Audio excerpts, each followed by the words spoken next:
Oh yeah, that is Elevator Love Letter. I ran it through Suno. Yet again, put in the prompt, chill reggae. Yeah, chill reggae was my prompt. And it spit out two of these. This is the first one. And you heard the second one. Very chill. I love this song. Let's see. So what do we got here? We got a Lazy Sunday helmet. Come on, soundboard. A steadfast supporter. Here we go. Let's start where it all ends. Over on the Twitter. Welcome back, ladies and skeletons. Is another stream.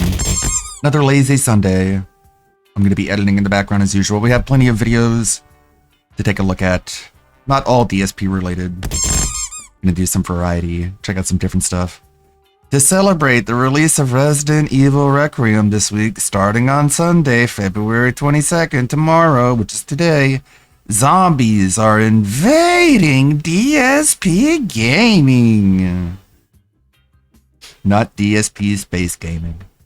5 new zombie-themed animations have been added to celebrate stream contributions in the coming weeks. Can't wait to see your reactions tomorrow. I mean, that's kind of a statement of entitlement, right? Because it's just like, I know you guys are going to give me money and you're going to see it. And what I'm really looking forward to is your reaction to you giving me your money and then this stupid gift being played. We pretty much already called it. Let's see.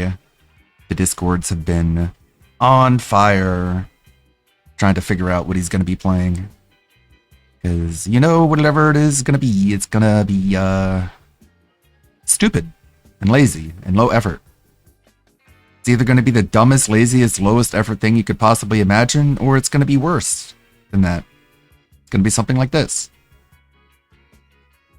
Shit like this. Wow. Look, guys. That's my $50 animation. You gave me $50, I'll play this one. Pretty cool, huh? Wow. Take a look. That one's crawling. That was like a zombie that like got shot in the legs or something, I think, maybe? Yeah. Oh, okay. Is that it? Okay, it loops for a little bit. Thanks for the $50. Or we got this one. He's a dancing zombie. Wow, thank you for the $100. It's pretty cool, huh?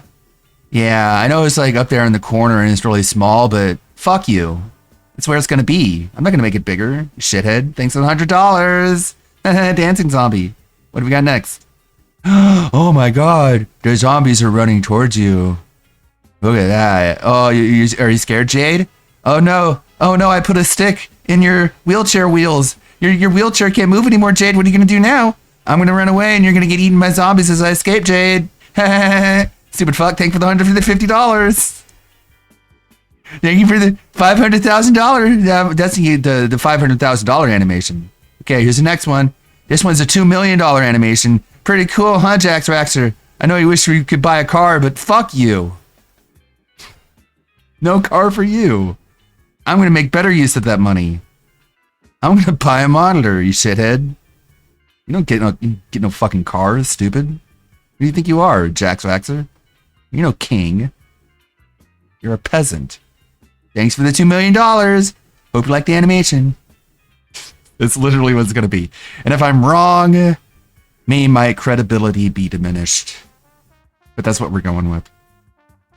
I just don't want to talk to anybody. As soon as the only person that you talk to on stream, bro. Yeah. DSP. Why'd you pick DSP? Because I don't know why. Of all the people, you picked DSP. Because it just happened. Because I'm a nice guy. And so basically, I made a video of him, and he said, well, if you're going to react to me, you got to get me on to hear my side of things. And I was like, you know what? This is so stupid, I'll bite. Okay, fine. And I just don't want to talk. Wow, what a great friendship. You could see that Asmongold really admires DSP and doesn't think he's a big, giant, stupid, idiotic, begging laughingstock. Because they had an interview, and DSP forced Asmongold to talk about video games, and they agreed that Ubisoft is bad. So they're on the same page now, 100%, with literally every single opinion and position that could ever exist in a human brain. Because they agreed on one thing. Pretty cool, huh? It might be stuff like this.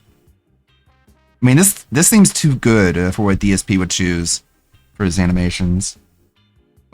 Breaking news, Phil has unlisted the banana video in closed comments. I like how Kino Casino played clips of DSP talking about the banana song, and every time he talked about the banana song, he said it comes in denim. Like, he literally just said that that's what it is. It comes in denim. And then, like, a month later, he's like, everyone who thinks I said comes in denim is retarded. And it's like, what about you when you said that's what it is? So we do have this. We do have the rollback netcode Dead Sea Scrolls. It's about 4 or 5 hours long. If we get started with that, we're not going to be watching anything else. So let's just get started with something a little bit shorter, unconventional, something to really get the normies out of here. Something to really gatekeep anyone who thinks that this is a normal stream with normal stuff that happens in it. How's Gamer Stevie doing? His ex Lily Rowe is back. Please do not post anything here, please. Please do not post anything. On YouTube page. Yeah. Yeah, exactly. Well, I'm like freaking streaming though. Right now? Yeah.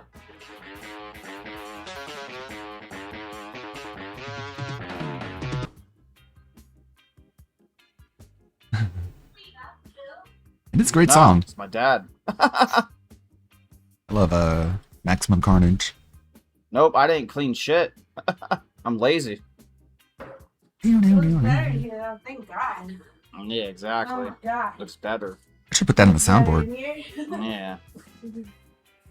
Did they see you? You too. Yeah. Instrumentations of songs by a band called Green It's kinda Jelly. hot in here for me. I'll turn down the temperature for a little bit. So it's like synthesized actual rock music, which is why it sounds so cool. Yep, I didn't do shit. I cleaned like 1% of it, and he did like 90-something% of cleaning. Man, now I want to hear some of that. I can get some good background Oh, stuff. yeah. Okay. Play something up for a little bit. Yeah. Alright, start up this Like fucking that nonsense. mini-golf game or something. Okay, Chris. We got Chris here. That's like simple. He's here to stop all the fucking nonsense and Well, some of the levels are really hard. win at Fortnite. Of course, it wants to work right after I put it to another drive. Oh yeah, the Oh, yeah. Genesis. Chris, well, good job. Well, it's not Taking Maximum out the Carnage. It's box, called so Separation good Anxiety on the job. Genesis. Well, I'm gonna shower. And it's soon, 2-player. Everyone, shower. It's kind of different. It's Yeah, basically the fucking same place. Freaking people are levels worse as than Maximum hell. Carnage, but kind of swapped around. Very similar to how Manhattan Project isn't the same as Turtles in Time, even though they're basically the same levels. Gave up on me, like, because my phone's got stolen. I can't even hear. For 3 weeks. It's the subtitles. But Sarah? now that, you know, it was what it is. Yeah. Yeah.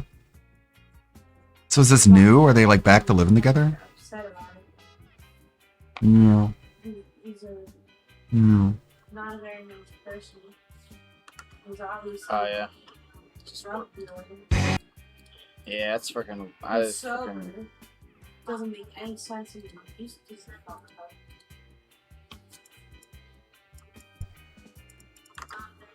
Oh yeah, it's working. Oh yeah. Yeah, that some of that stuff came from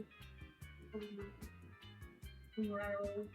Oh yeah. Should I turn it up? I don't really want to talk about the Can. I had a limiter, so it doesn't. The police, the Bo-Katan police, are allowing my child, Grace Rose Martin, to be killed at the Hyatt Place with Lisa Rowe and her be raped, and they wouldn't let me have my room. Ah, and they're crazy going people. to prison for life. Lock up. Lock up. Lock her up.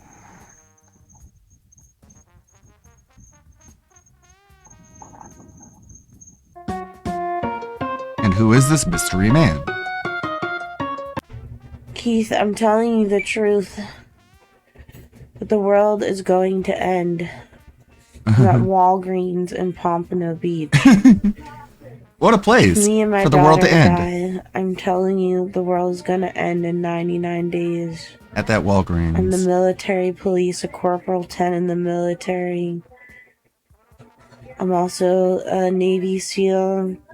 With 7 95 confirmed kills. Yeah, in yeah, the yeah. Marines. Yeah, sure, all that. And I'm a 1 in the Air Force. And I'm the president. Do you understand what is happening? You I'm get related it? to Obama and John Quincy Adams. All the money will be gone, and I can't help you. I can't go check myself into anywhere. What if I'm she's not right? crazy. This is the truth. I was supposed to get in a PTSD center. You just want to get me killed in a mental hospital when I'm telling you the truth. And all the worlds are gonna end All of them. if me and my daughter die in 99 days. I'm taking you down with me. Justice of the Peace. Corp 10. And please do not post anything of me being here, please. Oh yeah, I don't fucking. On your I YouTube don't. page. Yeah, good idea. Please do not. Yeah, people are drama a lot and stuff. Toxic. Yeah, fuck that. Yeah. Well, I'm like freaking streaming though. Right now? Yeah. So you can like freaking We're doing a video. like go in the bedroom or something, or just don't talk.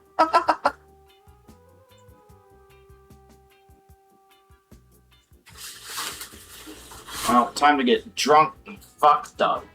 You know, I wish I could. Yeah, you can. You're No. not a child.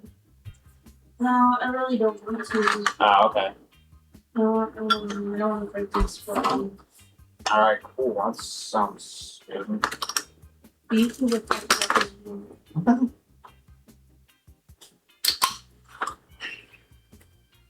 Want a pizza slices later? I get pizza. Sure. It's Papa John's. Let me do pizza. Papa John. What's going on, Chris? What? What are you doing, Chris? Is it working? Yeah, Making that fucking money to fun. give to me? You're To signing buy them me a out new earlier or mouse? something, I guess. Chris? Yeah. Yeah. Yeah, I'm working hard, man. Or something? I don't even know. I'll buy you whatever you want, man. I love you. Shower bag. Yeah. Whatever you want, man, I'll buy it. You wanna watch a movie? My later? favorite person. You can watch a movie with Chris. So you gonna watch a movie with us? All three of us, Chris. Oh, cool. Cool. Yeah, exactly. Exactly.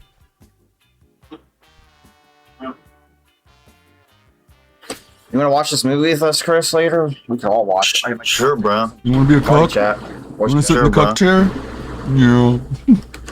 Well, I don't know if Wanna you be a wanna cock, watch that Chris? movie. You might have seen it No. a million times. Have you seen this movie? True Romance. You wanna watch a romance movie with me and my Yeah, girlfriend? you wanna watch it again? Yeah. Yeah, cause like I was like looking at the reviews and it's got like a 7.9 or something. Turn on at least sort of.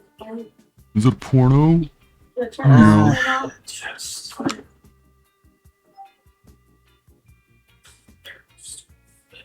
I know you're trying to dry the carpet. what'd you say? I know you're trying to dry the carpet. Yeah.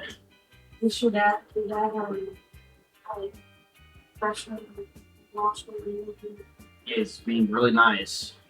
Yeah. Lots of hard work.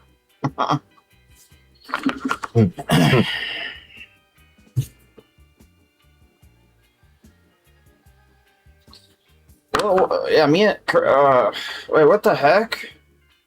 Hello, Chris? What? Oh my god. This is bullshit. I gotta charge my headset. What? I have to charge my fucking headset. Bullshit. Things should just run on battery power forever. Yeah. Oh, no. Batteries aren't even real. I didn't clean shit. Remember, Lily? I didn't clean shit. Can I put my milk in here? Yeah. So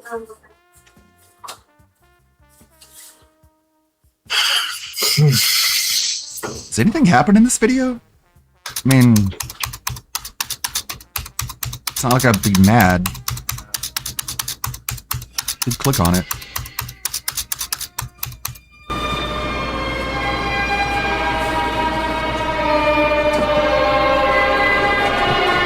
Is your game working at least, Chris, or no? Yeah, I just gotta go get. Oh my god, this music is so good. Like, that's it? Alright, oh well. At least I got reminded of the Maximum Carnage soundtrack.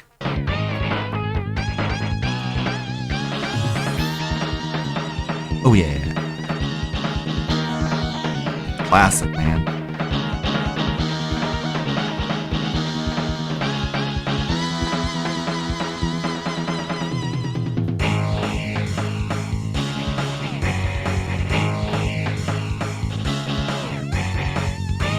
We do random stuff on Sundays. Alright, we got Ruth Thord put out the part 2 of the Skull Scratch comedy. Unless he wanted more of the comedy stylings of Cyrax.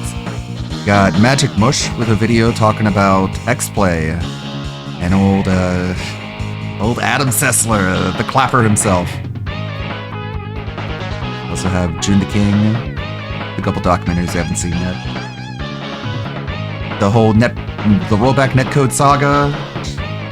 Yeah, it's nearly 5 hours. So that could take him most of the day. We just let that run. Yeah, the X-Play one. An update on Styx and his arrest and his ex with some body cam footage. Old Pirate Man. And an old video. This channel, DSP Rants, I guess goes back and covers some of DSP's old rants. Yeah, and the new video of it. Skull Scratcher Part 2. Grid check. So what's the next one? This has got a video that's all the... Oh yeah. Boss music. I don't know if people use this music. They all use, like, Final Fantasy music, you know?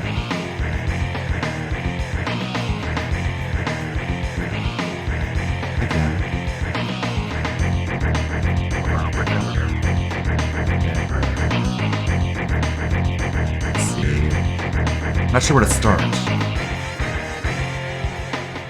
How about here? Why not? The evolution of the video game industry is something to be admired. What was once seen as a thing that was just for kids and geeks blossomed into the most profitable venture in the entire entertainment industry. That doesn't mean much in the end of things. It's also the most monetized of the bunch. Most mobile games these days are some form of gacha that want every single penny in your pocket. People can make their entire careers based on just playing video games, sometimes not even well. But the fact is, people take the gaming industry very seriously these days. It's hard to imagine a time when people didn't, but that was the case for a while. As the 90s continued to push the envelope for what was allowed in video games, then people started paying more attention to it. The PlayStation was marketed towards a more mature crowd. The games were cutting edge, and there were many games that pushed the envelope for what video games could be. This is when the barrier was finally broken.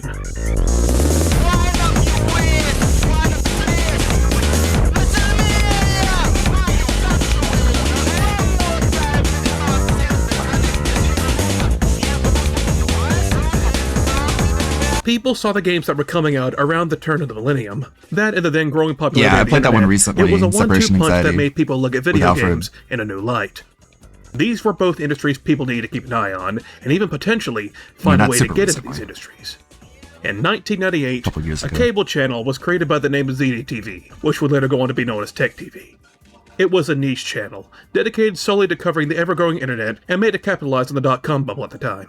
This channel would have a handful of different shows showing off what new geeky technology was coming out, but they had one show in particular we're going to focus on today. The gaming website GameSpot had an idea for a TV show to pitch to Tech TV. Tech TV would greenlight it. This TV show would be known as GameSpot TV, which would then evolve and change over the years into what we would know as X-Play. X-Play stands as one of the pioneers of gaming journalism and reviewing, but one day it would all go up in smoke. And we're going to see why that is. Go up Ladies and in gentlemen, Sessler's welcome to nose.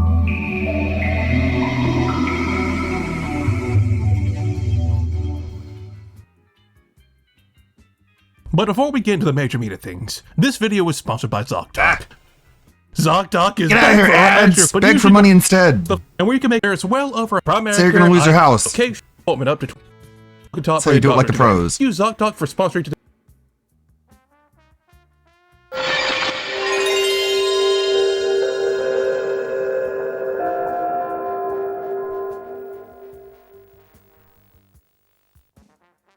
You know, I always make a big deal about James Rolfe on this channel, and what he did for online content creation as a whole. He was one of the first noteworthy ones doing anything like this, and that's why he gained the following like he did.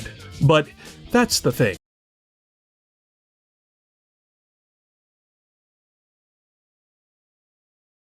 Doing online game reviews in video format reviewing Dreamcast games all the way back in 1999. Imagine using dial-up internet and then spending several hours to download a few minute-long videos of these guys crapping on Nico the Dolphin. What do you do when you get hungry? How do you knock out that big hunger? Well, I tell you, I eat the best, most nutritious mammal on the planet. No, not your Uncle Lester. I'm talking about dolphin. If you want to go really far back, you can point at George Wood with Gaming in the Clinton years, where he was reviewing video games in the mid-90s on public access television, and probably need to be on some Gaming kind of in the medication. Clinton We have a years. challenge to IDOS. In Tomb Raider 3, create a storyline in which Lara gets breast cancer. But we're not talking about him today, so we're going to fast forward to What in the 1998 and world? talk about GameSpot TV instead. It wasn't an internet show, it was on television, but it spawned from a website, so you can make several actually comments here. Not to mention, you had the ability to download the episodes through your modem. Yeah, doesn't this look great? Sweet. The dial-up times were rough, people. Now, I tried going as far back as I could to find exactly where the seeds of evil were planted. I couldn't really find a first episode That's showing rough. on GameSpot TV. The earliest episode I could find was October 1998, so that's as early as we're getting. Also, big shout out to all these archive channels who have made it their sole purpose in life to keep the spirit of this time of gaming history alive. So, Big ups. what exactly did they do on GameSpot? The curators. Well, it was mainly a news show, showing the audience the new and hot video games coming out to keep your eye on. They sometimes had segments and interviews with people involving some of the games coming out, and the influence it was having on the gaming community at the time. This isn't really anything special at all, but back in 1998, if you were heavily involved in the gaming scene back then, this was probably a really nice novelty. Just being able to veer into a completely different era of gaming, like almost every single person they interview for the show is a complete geek, and they couldn't be happier. I think persistence in characters is really important. Figuring out how to scale to larger and larger worlds is really important.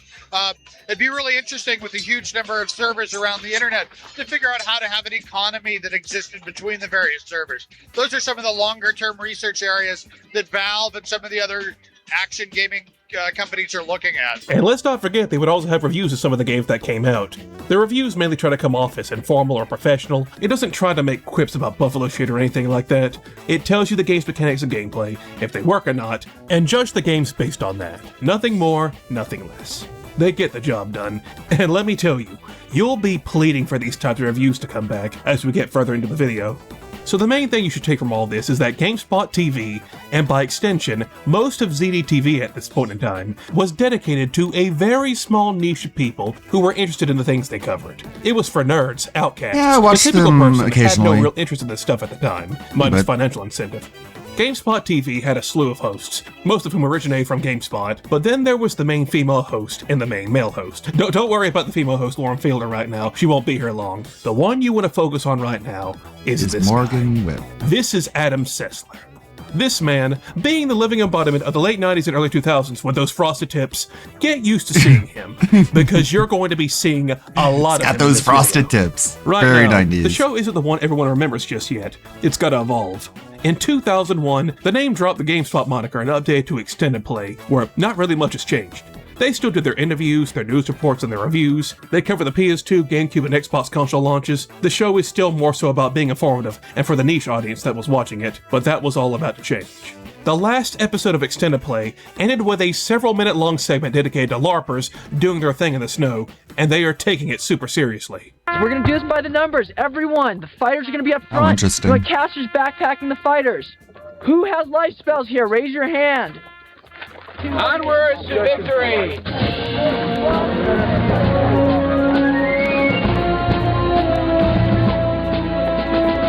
Scenes of battle, has begun.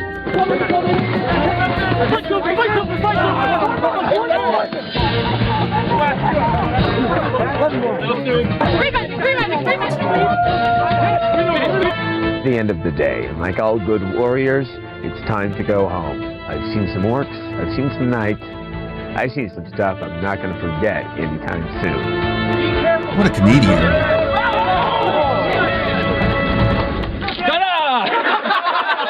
And that was like the they're end of having GameSpot TV/Extended Play. But in 2003, ZDTV, which was now Tech TV, decided it was time to give the show a revamp. They gave it a nighttime slot and completely changed the format of the show. They wanted something a bit more adult to pull in more audience members.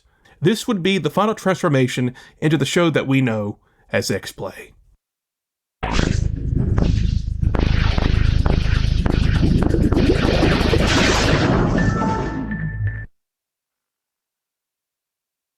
On April 28, 2003, the world was introduced to the new and improved X-Play. The show was given a higher budget, a bigger set, and an actual cast and crew to help improve its quality. Even Sessler himself says in the very first episode, everything has been given a significant upgrade. We are here in an actual studio. This is like a real TV show with a full production crew. That means we're coming up in the world. But on top of that, the show also had a brand new style of writing. It had a lot more quips and jokes thrown in, and a lot more pop culture references to get the audience's attention, instead of just giving info to you in a factual manner. Can you play harder? Ooh, it's like she's coming on to me. Whatever, Tao Feng. Sounds kind of like Chow Fun, which reminds me of Wang Chung. And makes me Whoa, want buddy. a Qing Dao. Enough word association. Back to the fighting. While the game has a high betting count, it's not like DOA 3's I get it that it has personality, but here they look like they stepped off a Grace Jones album cover. sometimes it's a little too thick. I'm gonna eat you alive. I'm not saying it should be like a book report. And everything can look better. This is the X-Play you probably remember growing up with. Along with Sessler coming back to host the show, the audience was now introduced to his new co-host, Morgan Webb, a very conventionally attractive woman that also plays video games. He does for lover.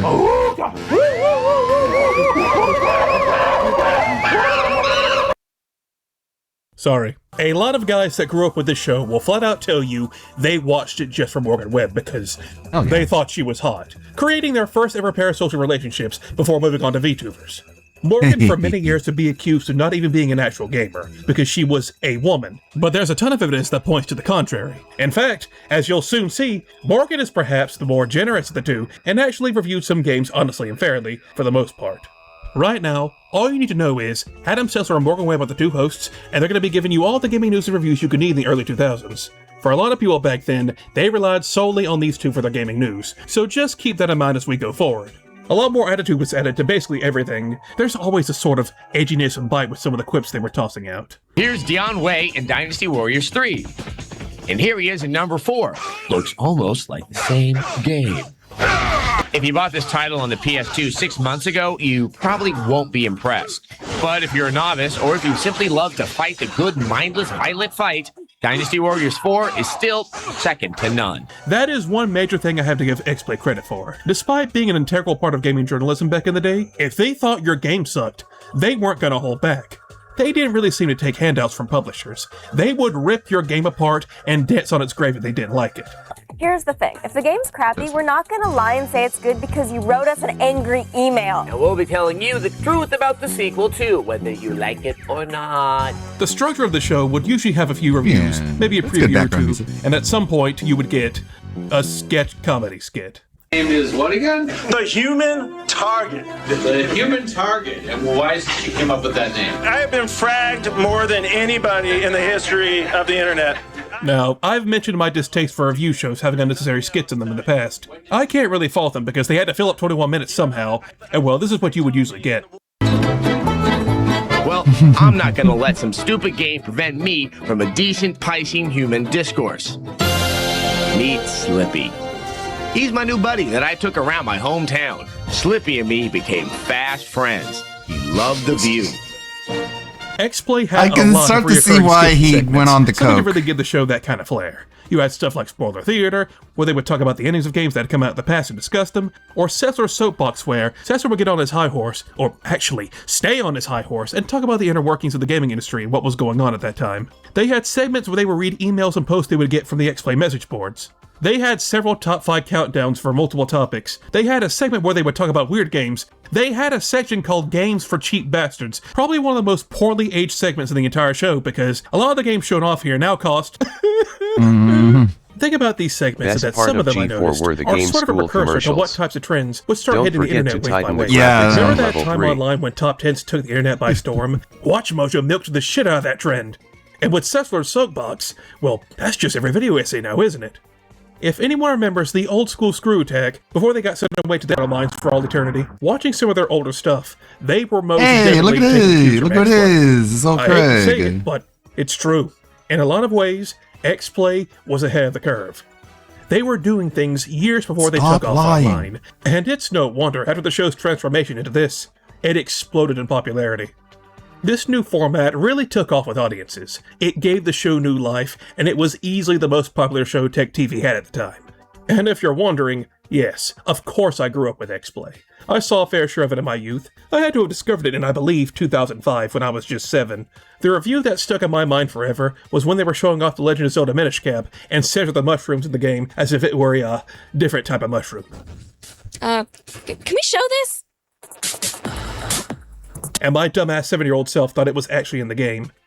The one I definitely remember, and probably a lot of you do too, is the console drop test, where they would drop the 6th-gen consoles from high places to see which ones would survive the impact.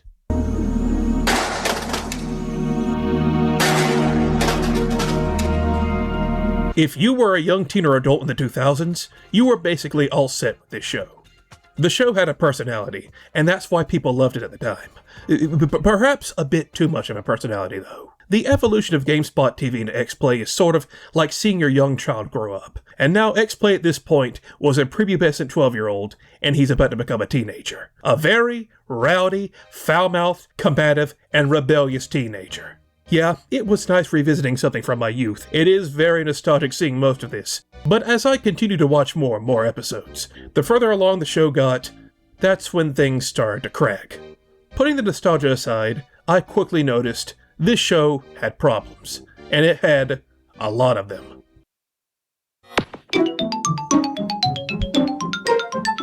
Banana! The following footage contains adult content, KOTOR spoilers, and some stuff that is totally gay. I'm gonna go ahead and address the elephant in the room. This is a show from the early 2000s, and a lot of the humor in this show would absolutely not fly today.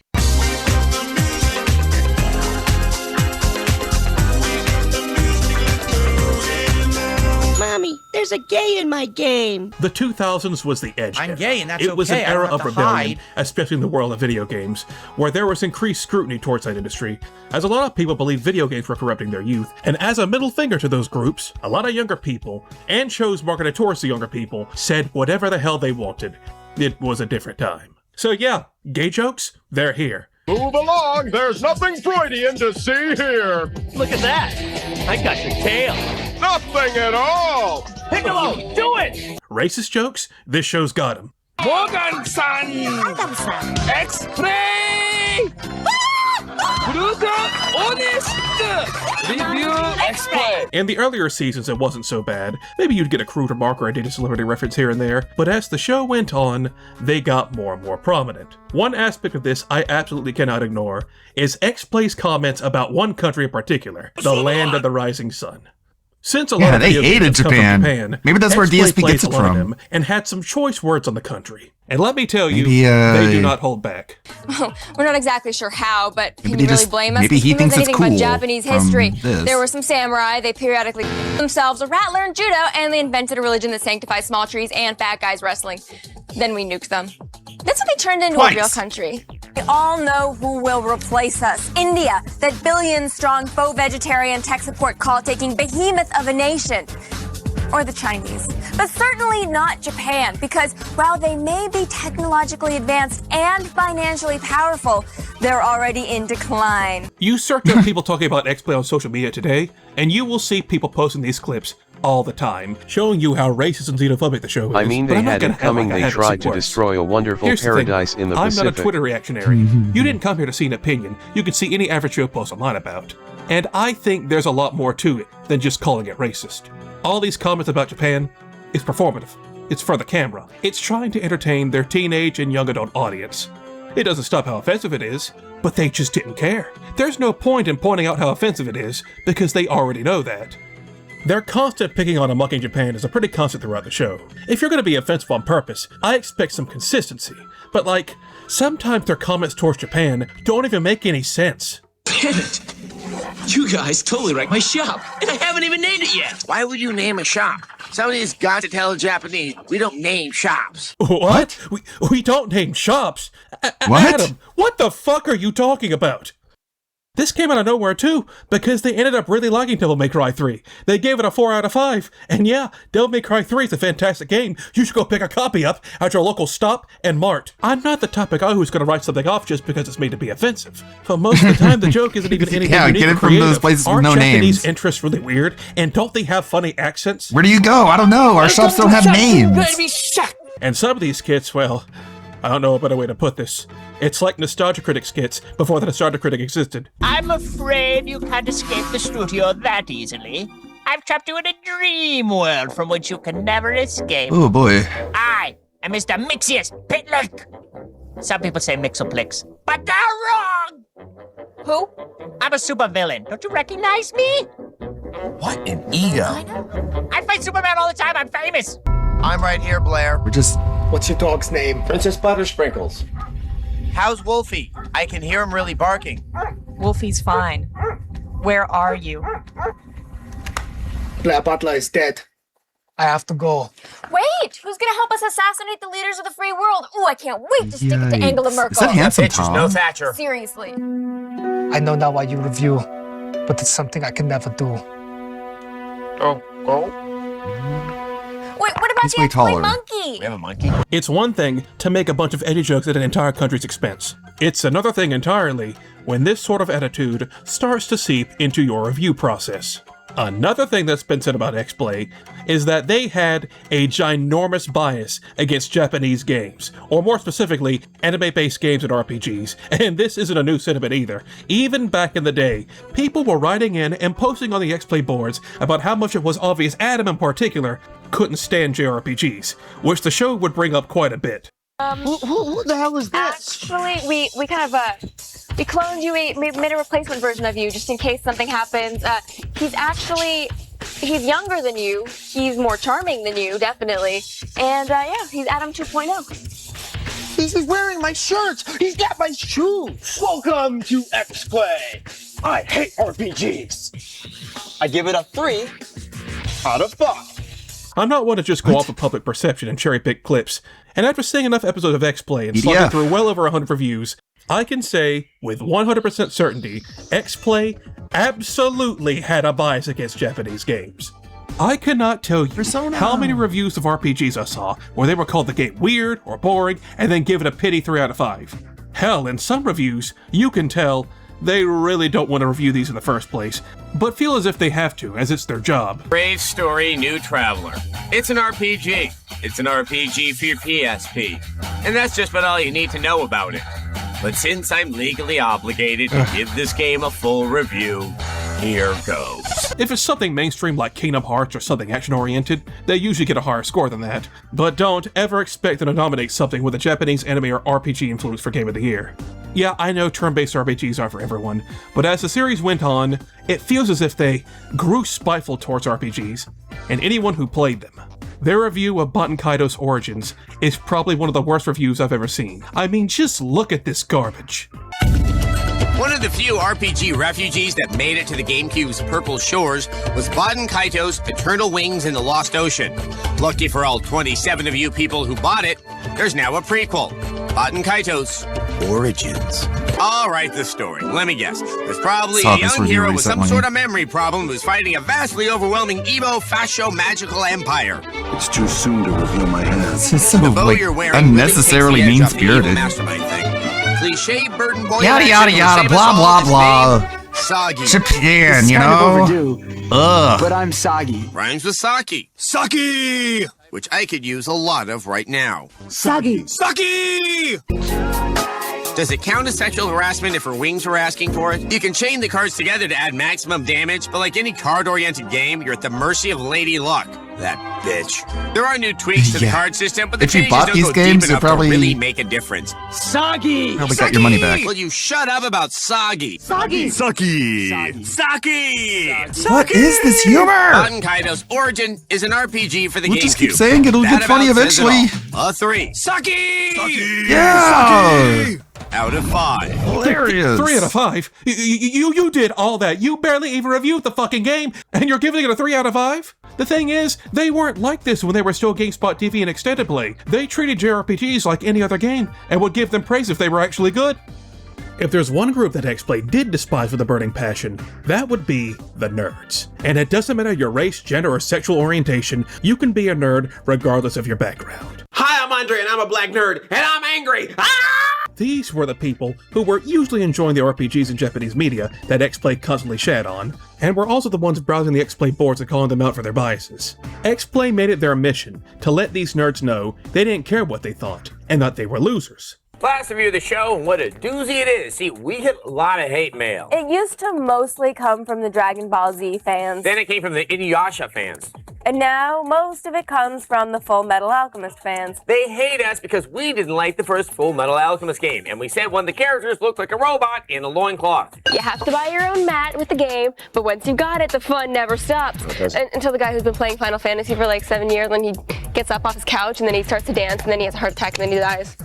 RPG fans are a special breed. They're hardcore gamers who think nothing of sinking 40 hours into a video game. And that's why the RPGs made for them still sell, even if they have confusing titles or dated graphics. It's all about the journey. Yes, parents will never understand your irresistible urge to sit around a table in your basement with pewter figurines or your constant use of the word halfling. RPG Maker 3 is the latest installment in the only franchise devoted to making the dreams of lonely, Cheeto-stained boys come to life. You are joining us on a very special Hey, occasion, who do you our think celebration watches of your all fucking things show? Final Fantasy. Whoa. Fucking lonely Cheeto-stained boys. You know what I'm saying? Different thing. Okay, so it's still okay for me to I'm hate just guys like- who dress up as Riku. Yeah, it's actually a job requirement. Did you read the employee handbook? I can't read. Since the very start of the X-Play rebranding, they were finding ways to crap on fans of anime, or fans of Final Fantasy, or RPGs. Speaking of which, I have to bring up the X-Play review of Crisis Core.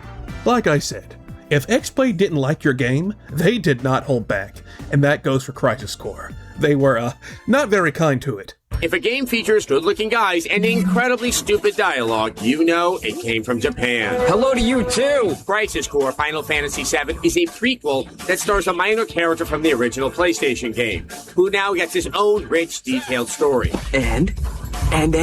The only problem is, it's a terrible story. Sadly, that dialogue is poorly written and awkwardly delivered. Maybe the script makes perfect sense to the Japanese, but to our ears, it reeks of cliche. Also, if you are a nostalgia junkie, this is the game for you. It's over. But for those who aren't already steeped in the rich tradition of the series, the dull combat system and crappy dialogue is as disposable as a purple turtleneck. Why? Man, Shinra really needs to redesign those outfits. Crisis Core Final Fantasy VII gets a 2. Thanks. Out of 5. This review got them a ton of backlash at the time, so much so that for an April Fool's joke the later year, they went back and dubbed over the review to give it a 6 out of 5 instead. Final Fantasy VII is a prequel that stars a Exciting. character from the original PlayStation game, who now gets his own rich, detailed story. The only problem is, The story is too good. Thanks. that dialogue is Awesomely. written and Awesomely. delivered. Maybe the script makes perfect sense to the Japanese, but to our ears, it reeks of... Award-winning material. But for those who aren't already steeped in the rich tradition of the series, the Exciting. combat system and Glorious. dialogue is as Indispensable. as a purple turtleneck. Man, Shinra really needs to Sell. those outfits. At the Gap. Crisis Core Final Fantasy VII gets a 6. Thanks. out of 5. As the years went on, it really feels like the people at X-Play started doing most of the reviews at a spot. They really need instead of to actually giving sell the games these a fair outfits chance. at the Gap. Look, I know fanboys can be annoying. I know that. But don't forget that the last episode of Extended Play was Adam Sessler out and about interviewing LARPers, and he didn't seem to have a problem with it. But oh no, in X-Play, he has to interview Final Fantasy cosplayers, and he acts like he's about to die. Yes, we have cosplaying Final Fantasy fans. Oh, the horror. Oh, but we have other stuff too. And no, I don't really think it's because they're racist and hate the Japanese. That's too easy. It's not like they're consistent with that shtick either, as once in a while they'll break character and give a Japanese RPG a really high score. Few games have held on to their roots while expanding their world like Dragon Quest. At the end of the night, you'll want to save the last dance for this game. That's why we're giving Dragon Quest VIII for the PS2 5 kisses out of 5. Thanks for the memories. Another review I saw when I was young was Okami, and this was actually my first exposure to the game. And let me tell you, Okami is in my top 5 favorite games. It's amazing. And it's also one of the most Japanese games in existence. It's based in historic Japan with huge themes relating to Japanese mythology. Not to mention, the art style is cel-shaded and based on old Japanese style art. This is as Japanese as you can get. And well, with all the comments X-Play's made about Japan, they must have hated it. What's that, Okami? Morgan fell down a well? In the well, she discovered a race of subterranean people who have forced her to be their queen? And you want a 5 out of 5? Oh, you always know the right thing to say. Okami gets a 5 out of 5. 5 out of 5. The most Japanese game you can possibly play, and they gave it a perfect score. I mean, it deserves it, but... So I'm not gonna chuck all these shots at Japan and weeaboos as just because they hate Japan. I think this is actually about the shifting tides that was going on in the gaming industry. Like I mentioned at the start of the video, the late 90s and early 2000s was the period when gaming was going from a niche geeky hobby for kids and nerds and was now slowly becoming the juggernaut it is today. Games were getting more advanced and could now break the boundaries for what the medium could be, and people were taking notice. In 2001 alone, you had stuff like Halo Combat Evolved, Grand Theft Auto 3, showing the world what video games were capable of, and very quickly, more and more people were filling into the hobby. Video games were cool now, it just wasn't for geeks anymore. But because video games were becoming mainstream, that means a lot of people were only coming in for those games that were catching people's eyes. They had no real interest in the more niche ones. You could now play video games without being labeled as a geek. However, now you had to play only the socially acceptable games. The games that made you look like a cool adult. It was so the people playing them could have a hobby while also keeping their social status, and they didn't want anything to tarnish that. So what happens when you gravitate towards something that wasn't inside that box? More like something that was made in Japan and made for people who enjoyed Japanese culture. Well, that's gay! Why would you want to play that? Why would anyone want to play that? Video games were now appealing to a much, much wider audience of people. It's who been a really known cared fact about that what people thought of N64 them, players and so they are usually gay. stuck to mainstream AAA games.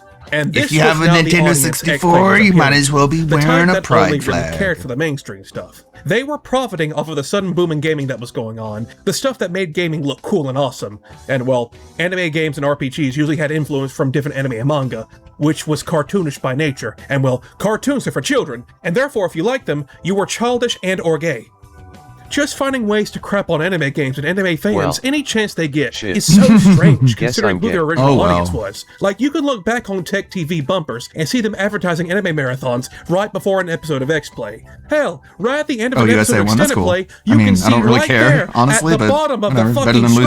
screen. Open your eyes and enter an amazing world of classic Japanese anime. Stay tuned for Anime Unleashed. Tech TV was appealing to that audience. The network was airing anime for those anime nerds and was talking about geeky tech stuff. And now X-Play was calling them huge losers because that's what their new audience saw them as. A recent study shows that some If I have fanboys are N64 scarier than and others. PS1, That's does true. that make We me have alienated the bisexual? Final Fantasy fans. and we've If you sell your alienated N64 and get a the Pokemon PS1, fans. But why not did do you have yourselves gay in conversion deeper therapy? by alienating the Dragon Ball Z fans? Because they frighten us and they write hate mail and they criticize the way I pronounce Super Saiyan. Five emails right there. X-Play Super tossed out their Saiyan! caring nerds and started appealing to a new audience. The newest breed of gamer, the dude bro. The guy who wishes to not have his masculinity shattered by being perceived as childish, so they mock what doesn't appeal to them, and so X-Play started doing the same. They like guns, and they like boobies, so they started showing all that off in the show. When you sexualize fictional women, it's cringe. Oh, and your requisite assortment of sexy cat women and lizard people. Seriously, I also what's have up Sega with the Saturn. feline fetish? It's I'm like an so entire confused. island nation of message board What am I? perverts. When I sexualize fictional women, it's cool. We all know that sometimes ladies in games are generously proportioned. Yeah, they have big boobs. Scary, oversized twin zeppelins flying in the sky boobs. Here's a closer look at that. As if you needed one. They're huge. Yes. Oh no, that's horrible. It shows you the fate Where they are have in they? their audience when they think they don't want to read. You have That's to go to the awful. very How do first I novel find from that? Feudal Japan, The Tale of Genji. But if you aren't in the mood to read a 1,000-page novel, consider playing the game based on it. If you want more evidence that's how things were perceived back in the day, we're going to switch the channel for a minute. In 2003, there was the first ever Spike TV Game Awards. Yes, this is the exact same Game Awards Jeff Keighley has been hosting every year, but it was much different back in 2003. Gaming was now popular enough that it could now have its own Oscars, and for this very first one, they went all out. We got celebrities and rappers galore, sneak peeks at upcoming games for the bros, with them showing off the main character's polygonal ass. But we're gonna ignore all of that, and we're gonna focus on what we came here for. What game wins Game of the Year 2003? 2003 was a pretty good year for video games. We had stuff like Wind Waker and Knights of the Old Republic, Grand Theft Auto Vice City, Tony Hawk's Underground. These are all fantastic games, and any one of them could have won Game of the Year at this award show. But who was the one to take home the trophy? Well, the answer is none of them. 10 games were nominated for Game of the Year at this show, and you want to know what game ends up winning? The winner for the Game of the Year, Madden 2004 EA Sports. Madden Game of the Year. 2004. Oh no. A football Movie game, Bob lost his according shit to the hearing Spike this. TV Game Awards, Yeah. was the best game I that see a came lot out of in parallels there. 2003. Knights of the Old Republic and Wind Waker ain't got shit on some John Madden football. How did this game win? Well, it's simple. It's what the gaming industry perceived as socially acceptable. It was a popularity contest more than anything, so they picked the safest option possible. Now, this might strike some viewers as harsh, but I believe anyone who voted Madden 2004 as Game of the Year does not deserve human rights. I mean, at least give credit to Hexplay. They at least gave it to Knights of the Old Republic that year. And if you think I'm just saying all this because I was one of those weebs they were picking on and hasn't gotten over it, hey listen, I was too young to know what any of this shit was. In the early 2000s, I was watching fucking Hamtaro and playing Bing Bing Wahoo on my Game Boy Advance. Little Hamster's Big Adventure. I didn't know anime was specifically animation from Japan. I didn't even know what RPG meant. I thought RPGs were the guns that went boom. I wouldn't get into them until much, much later. But when there's a bias, there's a bias. And it really sucks too, because I'm not gonna lie. There are some actual entertaining reviews and skits on this show. Like when they're reviewing a game that's actually bad, it's really funny. Red Eye. Red Eye. Not the chair, Red Eye. Come on, bark like a dog. Little dog? Arf! Arf! Or big dog? Woof! Woof! That's probably the stuff most people remember. I'm not going to sit here and act like the entire show is just dated garbage with no substance. There is some stuff to enjoy here. But let me put it like this. As a television show meant to entertain the audience, it passes with flying colors. As an actual professional gaming outlet you listen to see what new games that are coming out that you should get, it's pitiful. And it's not just in regards to just appealing to the Dupe Road audience, because even with that, they still faltered. In 2007, X-Play was live streaming the Microsoft E3 conference. This is how a lot of people actually caught this live stream, as the internet hadn't been fully adopted in 2007. But needless to say, X-Play absolutely blew it.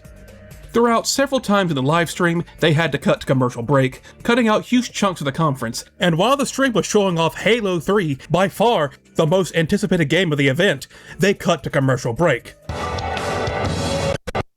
6 and 27, these mild-mannered reporters will don their spandex and face an army of celebrities. If you want any more proof that X-Play's actual reviews had no weight whatsoever, they gave Devil May Cry 2 a 4 out of 5. Well, Extended Play did, but it was still Settlor and the writers at the end of the day. According to the people over there, Devil May Cry 2 is on the same level as Devil May Cry 3 and Kingdom Hearts 2. At least they gave God Hand an actual worthwhile score. But that would also mean Devil May Cry 2 is on the same level as God Hand. I rest my case. Now imagine this going on for the next several years, leaving the 2000s behind and going into the 2010s, where things started to fall apart.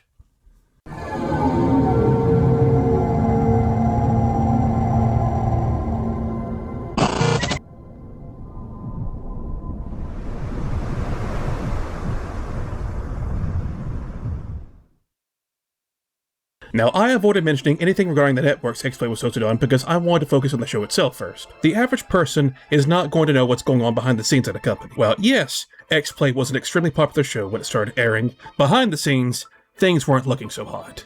Like I said at the start of the video, ZDTV was made to take advantage of the whole .com bubble that was expanding in the late 90s, but as many would know, that bubble would soon burst. And then, well, the channel started struggling. That 2003 rebranding of X-Play wasn't for fun. That was an attempt to grab new viewers as Tech TV desperately needed it. But meanwhile, in a different place, a new channel was arising. TV. TV.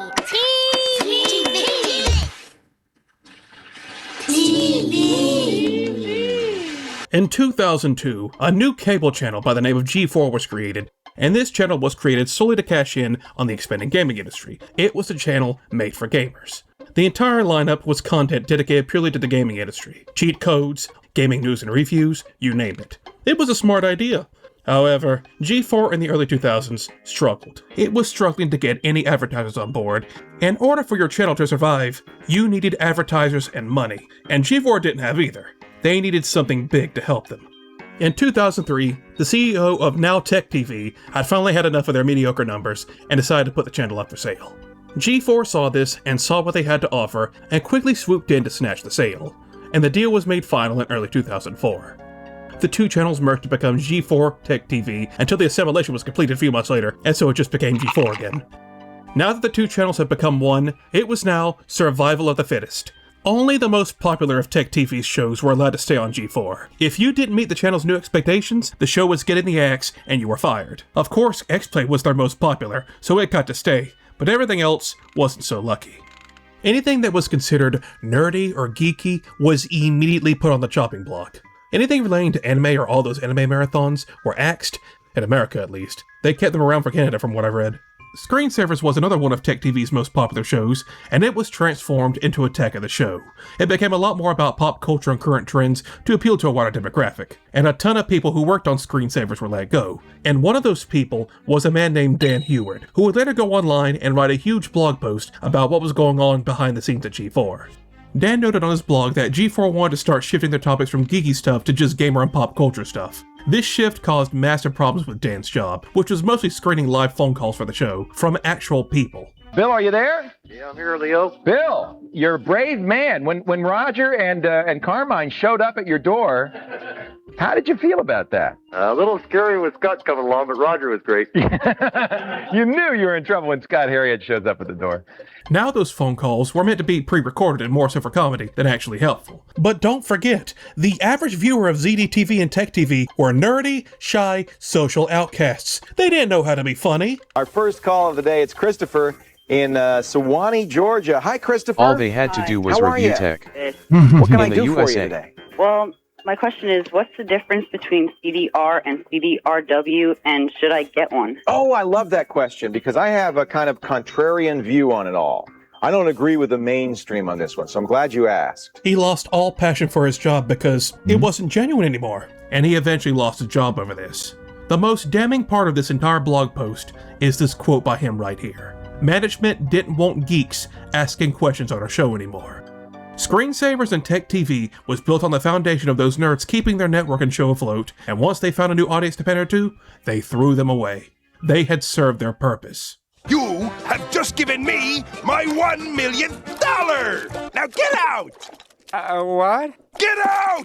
X-Play is pretty much the only show that remained untouched when G4 came along. In fact, X-Play basically got the red carpet treatment since it was one of their most popular shows. They started building them a new set and everything. In fact, the first 3 episodes of X-Play when G4 took over had to be filmed in Adam Sessler's apartment because the sets weren't finished. And well, really, all they did after G4 took over was just double down on the stuff we already went over. X-Play, along with Attack of the Show, which is its own can of worms, went on to become G4's most popular shows, but things were about to get even worse for the channel as a whole.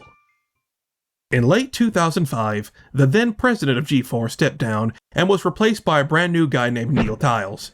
Neil had previously been a part of mostly sports networks, and when he took over G4, he decided that he didn't want it to be a gamer channel anymore. He wanted G4 to be a channel for man! A channel for the testosterone-fueled, sweaty, and muscular dude-bro men. G4 started picking up a ton of shows, like Ninja Warrior, The Man Show, and the bane of many viewers of G4, Cops.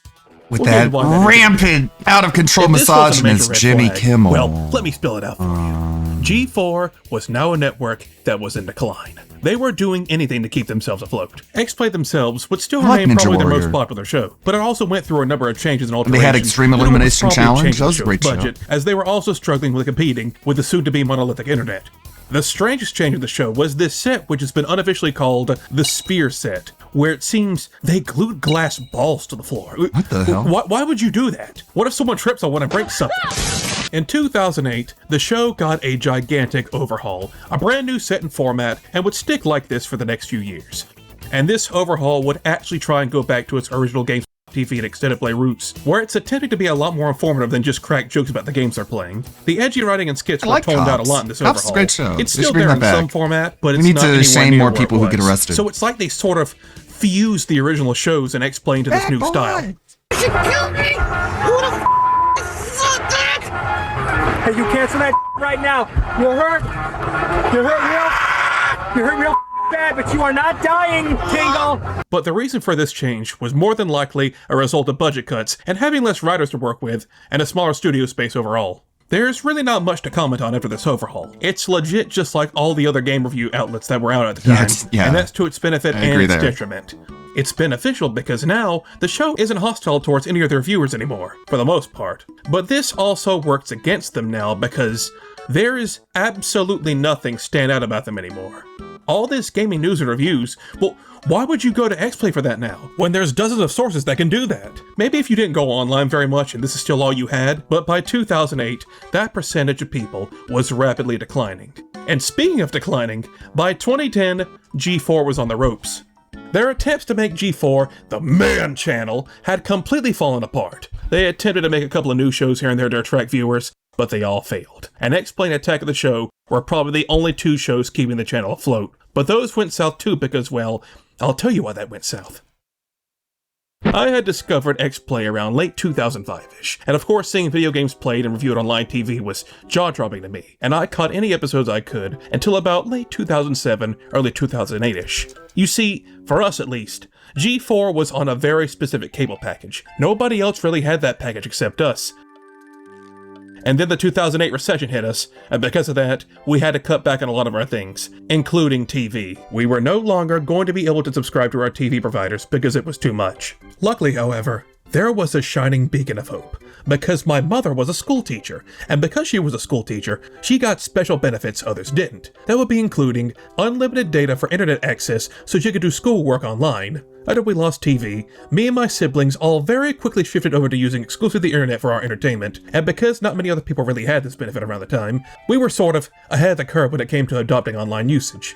Hooray for being poor! And this is, of course, where I became engrossed in online activity and seeing all the entertainment the internet had to offer. I was set for life. You still am. Well, by, I want to say late 2010, early 2011, we had finally gotten out of the hole we were in, and we got our TV subscription back. Out of sheer curiosity, I wondered what G4 and X-Play was up to, and I went to the channel only to see it completely different. Then I checked the TV guide, and to my absolute shock, the entire lineup for the next several hours was nothing but fucking reruns of Cops. Cops, as far as the eye can see. I checked the next few days and did not see a single airing of X-Play anywhere. Just Cops, cheaters, and shows I didn't want to watch. I never even got to see the overhauled X-Play because they never aired it. So after that, I just stopped caring about G4 and X-Play and went back to my days of browsing online content.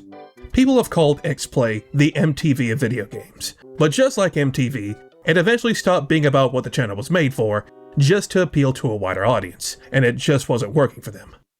Going into the 2010s, G4 started rotting away behind the scenes. More shows were being cancelled, more firings, and more Cops to rerun, and soon the firings would eventually reach X-Play. In early 2012, Adam starts to look miserable in X-Play, like he really doesn't want to be there, but he has to keep a happy face and personality for the camera, but he knew the writing was on the wall. In late April of 2012, they would wrap up another episode of X-Play, but as they're giving their goodbyes and to look forward to the next one, something very strange happens in the final second of the episode. That is it for this episode of X-Play Weekly. Be sure to catch new episodes of X-Play weeknights at 6:30 on G4. We are going to have all the latest reviews, previews, live hands-on demos, And the occasional shout-out to Harold Pinter. Thanks for watching. See you next time. Did you catch it? Look at that. Adam's head suddenly jolts to look at something off camera, with a look of despair on his face. According to Sessler himself, what he was looking at was, apparently someone higher up on the corporate ladder had walked into the room and was motioning him to come here, as they would hand-deliver him the message his services were no longer needed. He was then escorted by security to get his shit and get out. They would continue the show without him, mostly Morgan being the last bastion of the old show. Sessler wouldn't have to worry too much about being left out, as only a couple of months later, the show itself, and all of G4 in fact, wouldn't last much longer. G4 was in talks with the company behind Esquire magazine to sell the channel and become the Esquire network, with a completely different audience to cater to, and that meant a completely different lineup of shows. So in order to make sure the deal went smoothly, G4 decided to clean the slate, and canceled Attack of the Show and X-Play, as the two shows went on and had their series finales. The finale of X-Play would be a reflection on the past decade they had been around, with all the remaining cast members giving their condolences and goodbyes, with Morgan thanking you all for watching all these years. Thank you guys so much for watching X-Play.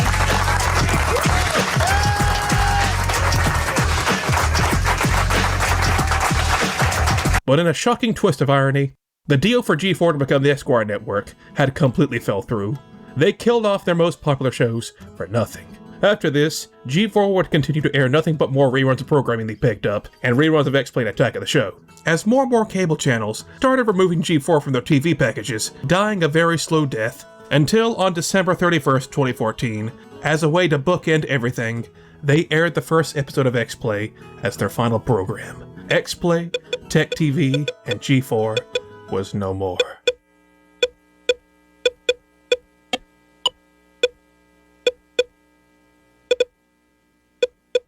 I'm at Comic-Con!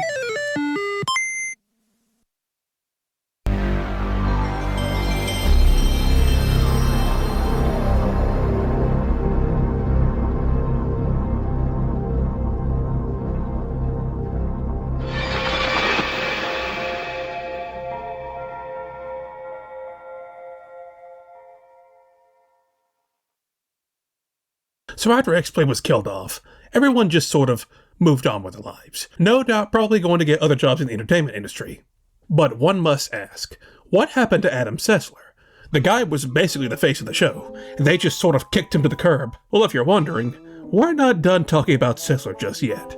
After getting fired from G4, Sessler would sort of pitch around trying to get a job elsewhere, and eventually he ended up getting hired by a different network called Revision 3 Games, where he would continue his gaming journalism work. Adam had a huge hand in Revision 3 Games, having his own video series, and even getting back to reviewing some games too, in the Sessler style of course. Personally, I would have preferred an emo Dante. He would have been quieter. I'm taking you off the air. But the one I gotta point out is his review of BioShock Infinite.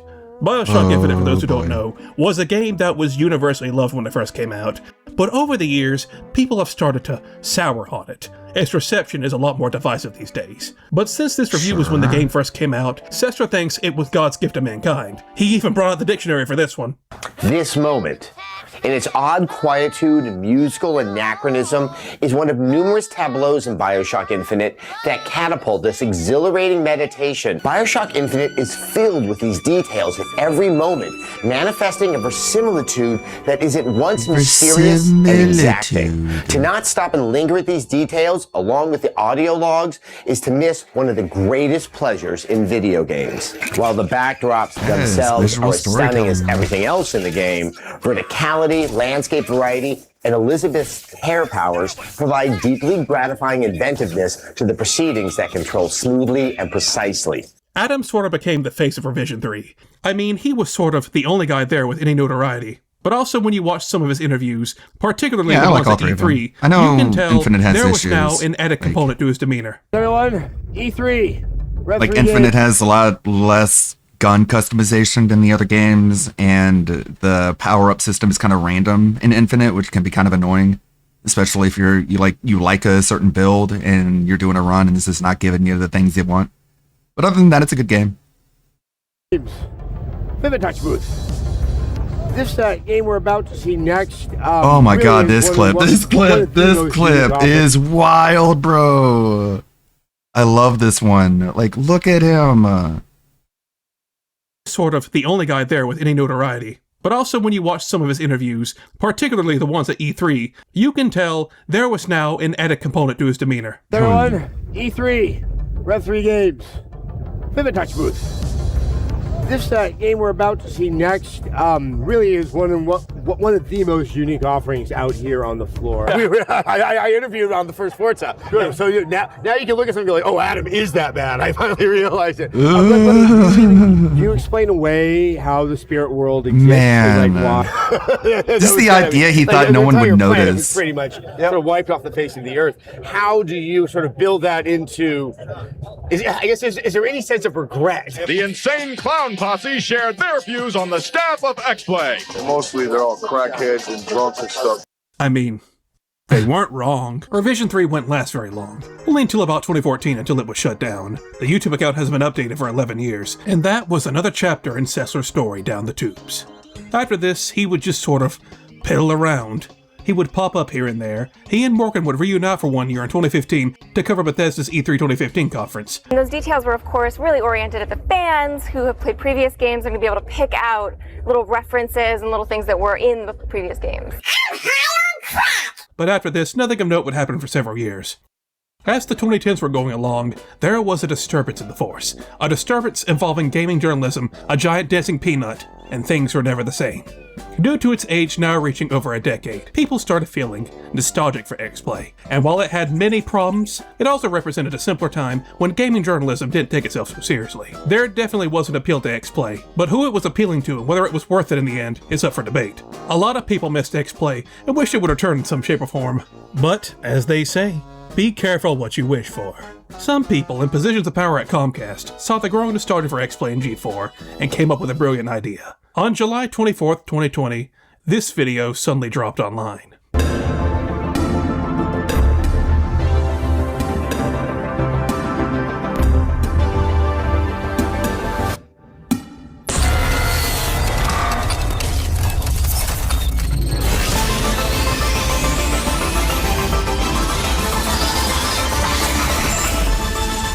G4 was coming back, baby.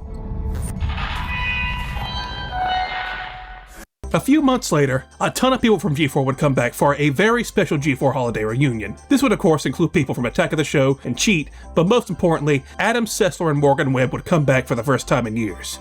The event is mostly reflecting back on all those years at G4 and X-Play, and what exactly was going on in the minds of the host during those times. It's mostly just a clip show. Until the last couple of minutes of the show, they shoot a brand new skit with them trying to escape the reunion, as a throwback to the old days as well. And at the very end, they once again reveal the entire network revival. And this got people hyped.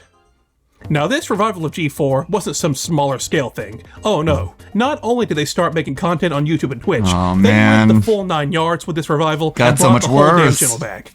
They were bringing back X-Play Attack of the Show, Ninja Warrior was coming back, Kid Boga was supposed to get an animated series, they even got Scott the Woz to start making content for the channel. Kid Boga animated series? Really, all it was they took his YouTube videos and repackaged them for the channel, but it shows you how serious they were about this reboot. But, of course, we're going to mainly focus on the X-Play reboot because the most interesting stuff happened on that side of things. Sessler would be returning for the new X-Play, oh boy. But strangely enough, Morgan Webb would not be coming back for the reboot, as she chose fully to opt infected out. And with well, TDS. After that, Morgan just kind of dropped off the face of the earth. Adam Sessler. All traces of her online presence sort of petered off after this reboot. I hope you all enjoyed her presence, because we won't be seeing her again. We don't have Morgan anymore, but we do have some new hosts to bounce off of Adam. It was sort of like a rotating cast. But the 4 you only really should focus on are Adam Sessler, the Black Hokage, Charity Fraud, and a lady who goes by the online alias Frostgrin. She was a professional League of Legends player. Let that be a dark omen of things to come. So this time, League of Legends player is toxic, more so a live show than anything. It's mostly just them sitting around talking about games, or gaming news live on stream. Time to time, they'll hold sketches and skits with a variety of characters in it, sometimes even allowing viewers to vote on certain outcomes. So I can definitely say this is probably the best adaptation to modern times they could have possibly done. It's me, Sonic the Hedgehog. Me. But the issue with this reboot is it has the exact same problem they had when they gave the original show an overhaul back in 2008, but even more extreme. It wasn't the early 2000s anymore. the competition has gotten far more fierce in regards to video game content online. X-Play was really the only TV show on cable talking about video games, but now this was online, and so it's lost in a sea of other people playing and talking about video games. So once again, if I'm watching this on, let's say, Twitch, why would I pick X-Play over the hundreds of thousands of other options? I can realistically only pick one streamer to watch over the others at that point in time, so why should it be X-Play? The only thing really making this show stand out was the brand name, and the few big names that got to be on the show. And well, viewership-wise, I can't really say if this was a success or not. What was left of their YouTube channel, you can see they usually hover around the 5-digit range, which is fine. But for a big corporation that probably spent millions to revive the network, I don't imagine they were too pleased about these numbers. There was just nothing really to make X-Play stand out now. They had simply adapted to modern times, but that also means without any of the crude edginess of the old show, which is what a lot of people remember from it. And, well, without it, is it really X-Play? I mean, no, I wasn't a fan of them constantly crapping on fans of franchises, and them saying we should have dropped more bombs in Japan. That was crude, and it was overly edgy. This reboot is a soulless, corporate husk. And you could say that type of humor should stay in the 2000s. Well then, shouldn't the show itself stay there then? The rowdy, foul-mouthed teenager of X-Play has finally grown up into that 30-year-old guy, stuck in his 9-to-5 like wear the suit, wear the skin, and be like, "Hey, we're just what you remember. Hey, stop making those jokes that we used to make." Have anything interesting to say? And it's like you're not the same people. I had no idea there was even an X-Play reboot going on, and I live on the internet. It felt like the only thing that could really give them exposure was a huge controversy, and well, that's exactly what happened. On January 11th, 2022. While they were supposed to have a segment to talk about Red Dead Online, they were having some technical difficulties, and while this was happening, Frosk saw the perfect opportunity to talk about something that had been on her mind. But I actually want to talk about something so much more important than Red Dead Online. Sexism in gaming. In joining G4, I was ecstatic to be part of something that I grew up watching as a child. But every time G4 is brought up in various channels, even in this YouTube channel, we have the chat in front of us, I can see you. Without a doubt, there will be backlash because I'm not as bangable as the previous host. It's somehow... Talk to him, Frost! Women do not exist to be nice on the eyes for you. Morgan Webb, Olivia Munn did not exist to be nice on the eyes for you. Then what are you there for? We have done the experiment and why are you there? He is. Clap, clap, clap, and clappy. Adam will read a script written by the same writer that I will read the other half of the script for, but I'll be the one flamed. And yeah, it also happens this to just isn't fun to watch. I don't even care what's coming out of her mouth. Just like the way she's acting, the way she's behaving. It's like, so maybe for it's like you're trying to get me in trouble, and it's like, this isn't entertaining. And we enjoy the fact that people you think I'm here just for you to look at, you fucking scumbag piece of shit? Yeah. Oh, so, way. Yeah, this kind of came out of nowhere. Just this rant out of the blue, completely unprompted. And after this, it would cause a PR shitstorm for G4. This is a bitter little as it bitch. was now all over the like, gaming there's no other way to put it. People were either coming out in support or against Frost. You are not easy on the eyes. It's pretty much the only thing people know about regarding this reboot. It's like, if you're not good at video games, then what do you bring to the table? Like, if you bring eye candy, cool. Like, you gotta bring something. This is the way the fucking world works. This one rant. Sorry, the world works that way, buddy. They had segments on boobs Get on the used to it, I guess. And they had Oliver Munn doing stuff like seductively Good looking luck. at PS3 Get on live good. television for its launch. All right, and now, Miss Munn, it's time for the ceremonial tongue bathing of the next generation console. Go. Oh, you're gonna throw it back to me? Yeah. I like it. That's. You think they're going for a lot on eBay? Wait till you get this one out there. That was a lot of fun, and I think I need a cigarette. And look, I have no doubt in my mind that she was receiving some sexist and rude comments. But you know who also got those comments? Morgan Webb and Oliver Munn. They got a ton of guys calling them fake and really only being eye candy for years. And it was probably hard on them, but they just had to grit their teeth and bear it because that was their audience. This reboot wasn't even a full year in, and Frost was already telling them off. All those years ago, X-Play discarded their shy nerdy audience for the dude bros obsessed with guns and boobs and stuff, and they made this reboot to give those same guys a dopamine hit of nostalgia. They're not gonna take it. You cultivated that audience. You encouraged them. What Adam is trying to say is that we have a PS2 title based on a series of Japanese action figures. Action figures shaped like pretty women. Here's our preview of Side Girl. Oh, they're pretty. And now it's blown up in their face. Okay, the like, last thing you ever want to do then you're is the insult person your that audience. Frusk here is yelling That is at. exactly what Frost had done. And the last thing to focus on is, who is she really talking to? I've seen clips in other videos where they show the Twitch chat this was live on, and they're all giving her a wave of support and claps. Was their audience really that bad? Well, it doesn't really matter, as this was a major blow to X-Play at this point in time. League mommy. And not too long after this, it was announced that the entire G4 reboot would be shutting down. Everything was being removed. If you don't like it, then don't watch it. Hey, where are you going? It barely lasted a year. All that hype and build-up. What have we done? And so, that was for the second time, X-Plane G4 were once again dead. And probably for good this time. What do you mean we fucked up? We just tried to antagonize people and just make everyone mad for attention. That's what you're supposed to do, right? And went broke. Just like I gotta be inflammatory and then people talk about you, right? That's how the rules but work. That's the reality of the situation. A lot of people blame But they don't work that way for anymore. single-handedly killing the general a second time. But it's been a few years. The grifters have had their say. They made their money off the situation, and now it's time for my piece. Yeah, I saw that. Frosk's meltdown did not kill the network again. Phil had unlisted the banana song and removed all the comments.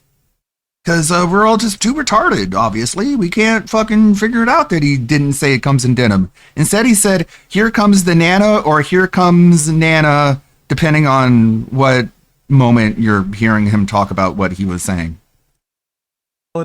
X-Play, and by proxy, G4 as a whole, has no place in the modern world.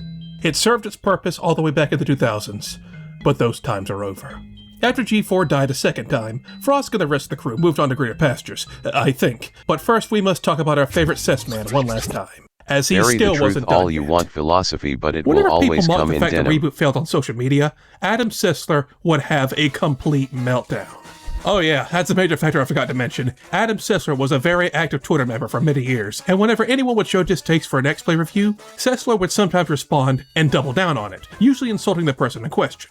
Adam would absolutely lose his shit in 2023, claiming that gamers are losers and dead, they aren't worth his time, just absolutely going off on them. At some point, he would eventually delete his account and just, well, become a ghost.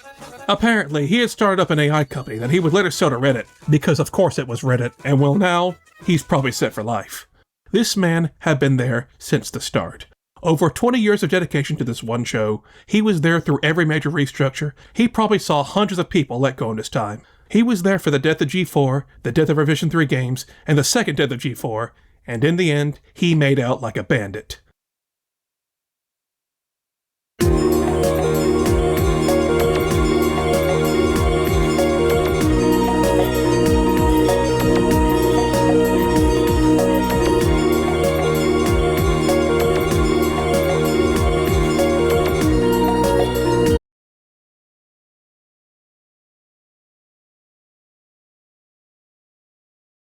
What?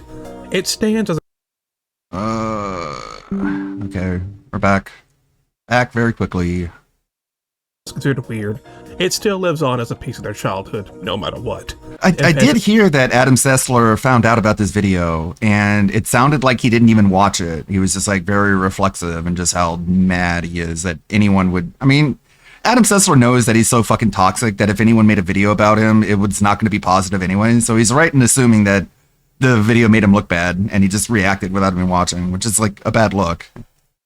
Anything that was considered weird, it still lives on as a piece of their childhood, Like, no matter doesn't what. how bad is that, man? It stands as a cornerstone at the time. Like, how bad is your behavior where you just assume accurately that if anyone on the internet is going to make a documentary about you, you're going to look like a piece of shit? Like, like maybe at some point you stop and think, like, maybe I deserve this, huh? Like, why do you always assume all the coverage of you is going to be negative? You know, like DSP. People tell about, oh, Phil, there's a documentary about you. It's got 1 million views. He's not going to sit there and be like, oh, I hope it paints me in a positive light. Of course he doesn't. He always knows it's bad. Because of course it is. Because he's a bad person. The shifting tides. I mean, he doesn't think he's a bad person, but, you know, you'd think he would if that's the default response. And what the attitudes were. A cultural piece of history that should still be remembered. I'm not here to say you should stop enjoying the show because of its problems, because this show was a part of my childhood as well. Because of it, I got to see games I would have never learned about on my own, even though they would insult them 5 minutes later. It was never meant to live past the 2000s, and it never should have. We didn't need to see it come back. It should have stayed where it was, in our thoughts and in our past. Nostalgia The is a powerful idea thing. of it can really go is. on, but it the show would have can't be hated me handled for by not that the nerd I guy. grew up into. Adam Sessler would probably spit on me, but they can hate me as much as I want. Despite everything revolving around it, I can't bring myself to fully hate it. I can acknowledge its flaws and criticize it, but I can't hate it. X-Play, G4, Tech TV, ZDTV, Product of its they all time. played a part in many people's lives. And maybe they made you a better person, or maybe they made you a worse person. In the end, they made an impact. That is their legacy. God bless, like and subscribe, and good night. I give X-Play 3 extremely outdated YouTube stars out of 5. The thing is, like, we don't really need this much budget for coverage of whether or not a video game is good or not. Like, we just follow. Like, most people just follow like 1 or 2 people on Twitter who cover game stuff, and all their gaming opinions come from a tweet. Like, you don't even need articles. You don't need to write an article on whether or not a game is good. You can summarize it in like 15, 20 characters if you're succinct enough. It's like you can deliver all the information in a very short amount of time, and you don't need like a budget that requires an entire studio setup. This big giant couch with LED lights around it where you can be like, yo, man, how you doing, bro? It's like trying to be Greg Gutfeld, but for video games. And it's like, you can have this sort of like camaraderie teamwork thing, but it's not going to look like the fucking Pee-wee's playset, you know? It's not going to be Pee-wee's Playhouse as you sit around talking about video games. It's going to look more like a Discord call. It's going to look more like an online thing. It's going to look more like a podcast. It's not going to look like a fucking, you know, clubhouse. You know, mom's basement where you just hang fucking Christmas lights everywhere. You know what I'm saying? All right, the rollback netcode saga begins. Let's speed this one up. Go to 1.4. Explain was definitely a product of its time. But like magic, it was part of my teenage years too. Yeah, true. And like you should still have that feeling, that mindset that you can do what they did. You know what I'm saying? You can still do what they did. It's just gonna be very different, and it's gonna have to adapt.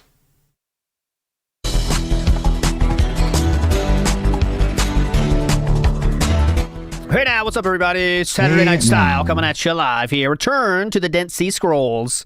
It's been too long, but now it is time to go back once again into the annals of time to learn about something that we've all been wondering. When did DSP's hatred, one-man hatred of a certain netcode style come to be? And we're going to figure it out tonight. But I am not alone. Joining me today is Fighting Game Like, online reviewers don't have the overhead. They're quicker. Typically, they play the games more than your average games journalist does. So they have more clout, more experience, and they can explain things with more depth. And just like the old guard, the old journalism apparatus just is not quick enough. It's not nimble enough to compete. Talby, hello, sir. Hey, everybody. Big ups. Thanks for joining, Talby. Can you give a quick background on your knowledge so people know so they know we can trust you? Talby, please. Yeah, sure. Do you want me to like set the groundwork of like what we're We getting had into? a Danish show on TV that showed upcoming games, anime, books, and comics too. It was only 30 minutes and was once a week, and it is by far one of the most beloved series here and still runs to this day. That's cool. Yeah, like we don't really have like social cohesion. We're a very fragmented society nowadays. Nobody's really united around any like particular art form. So things like that, you're really only speaking to a small audience. You're not really speaking to the broader cultural zeitgeist. It's just, the way it is. Back in... If we do have things like that, it's far more centralized and compartmentalized. 2008, I think this was. The Capcom released a remake of Super Turbo. Like a remake remaster kind of thing. Like they updated the graphics, they rebalanced some things. Yes. Whatever. It's pretty controversial for a lot of reasons. We'll get into that, I'm sure, over the course of the thing. Yeah. Don't want to spoil anything. But it's notable for a couple reasons. And one of the biggest is that, like I said, it was rebalanced. So that created a lot of discussion on this thread and amongst the FCGC broadly, because if you touch a sacred cow, HD remix. If you touch a sacred cow like Super Turbo, people are going to just be really upset about it for a variety of reasons. Yes. And also by this time, a little something called Good Game Peace Out, or GGPO, or as we call it, Rollback, had been released and was in Fighting Games players' hands for better part of probably about a year at this point. And this game is going to be using not it exactly, but a version of it that'll also, I'm sure, come up over the course of the thread. Yeah, so they just got to have two worlds combining here to make the subject of the thread kind of became about GGPO netcode, because this new game is choosing not to do that. Now, was that their own choice? I don't know, but they couldn't use that GGPO is the key of this one, right? I don't know if it was their choice or not. I mean, it got into the licensing stuff. I mean, GGPO was open source and all that kind of stuff. And to be clear, it does use rollback, but it doesn't use rollback that is one like, thing the doc didn't mention was Tech TV's other game review show, Judgment Day, starring Dicker's friend Tommy Tolarico. It's actually better than what Street Fighter 4 ends up using, which is delayed based. But still, as you'll see over the course of the thread, there's a lot of discussion about it, because generally speaking, the FGC was extremely happy about GGPO and the ability to play against people across the world, all except a certain guy in Connecticut. Yes. And you're going to see that at the end. Okay, so we're going to build to showing that thread here. I have two short threads to show first. They are relevant for reasons, though, and then we'll get into the big boy, which is all about the netcode. Okay, but I'll make sure we're all we have the required knowledge to get what he's going to be saying on this thread. Okay, big ups to Cheddar Bob, who says shout out Sean Ranklin. Big ups Liquid Richard, of course. I mean, that goes without saying. Big ups Cheddar Bob, you're a legend. The Red Egg Preppy says you're as chill as meaningful as you are late and gay. Well, that's the way to put it. Okay, fair enough. Big up Sildagram for becoming a member. Here we go. Let's go. Bingo. Deposit Maker says Tabby makes me laugh all the time on Discord. Big ups to you guys. I'm excited to see Phil be embarrassed again. Oh, mama. You're going to see a lot of that, I promise you. I will say, I won't spoil anything. ALT sent me this ahead of time, which I'm happy you did, because it gave me a little bit of an opportunity to go back and kind of refresh my memory on a lot of this stuff. Yeah. But you will not be disappointed if you want to see the pig look like a total, just look like a total loser and idiot. I mean, it happens every single time he shows up in the thread. It's glorious. If you enjoy DSP getting felted, this is the show for you, and I'm pretty sure everyone does. Or you wouldn't. So I promise this will be a good episode for you. Okay, but with that being said, let's get to it. All right. So we're gonna start with the thread here. Again, this is like a appetizer. Okay, this is a mini one, and this is from one of those threads, Midwest Championships. And this is a thread where someone's usually having a tournament. They're setting the stage for the tournament, saying, here it is, we're doing this, who's in, who's out, okay? This is super long, but DSP doesn't join until about halfway through. It's May of 2008 now, okay? And we're kind of going to be in that zone all this episode, mid-2008, late 2008. So here we go. This is DSP, and I will show you now for this one time, so we know it, for anyone this might be their first episode. System 1 is the placeholder name when people were banned from this website. So you might say, well, how do we know this is DSP? Well, if by chance someone quotes them, we can then get the proof of who it is. I will always tell you if it's not confirmed, it's DSP. If I don't tell you it's not confirmed, that means it is confirmed, okay? This is all public. You can go to this website yourself if you want to confirm anything. But every time I show you and say it's DSP, it's because this has happened somewhere down the thread, okay? And if I don't show it, if I'm not sure, I'll tell you, okay? I always make a note, I'm not sure, okay? So anyways, this first thread, DSP joins it. Out of curiosity, I googled to find out how popular the Danish show is. And says, Daddy's home. It is number 3 on popular poll of Danish shows, only beaten by the News and a Garden program. So then we go down later in the thread. Let me get my notes up here. So then we get to 6:30. Someone says to him, DSP, if I make it to Midwest Championships, okay, I will money match you first to 5 for $30. Okay, someone challenges DSP. DSP responds by saying, this post means you will not be making it to Midwest Championships. Okay, very bold and strong. He's being good. He's trying to get everyone hype, remember? Then he responds later by saying, it means I'm waiting for an insurance settlement before I can buy my tickets. So that's what he actually means. He's great at reading the room, isn't he, guys? Yeah.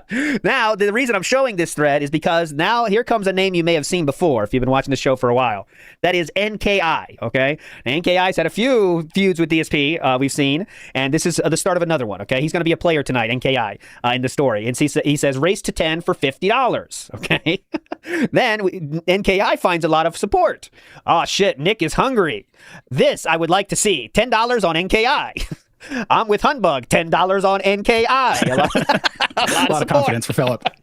DSP then responds to this, said, never on American sticks. On PS2, sure. I suck monkey balls on US cabs, he says. So he's not sure about that, okay? Preloading that excuse, per usual.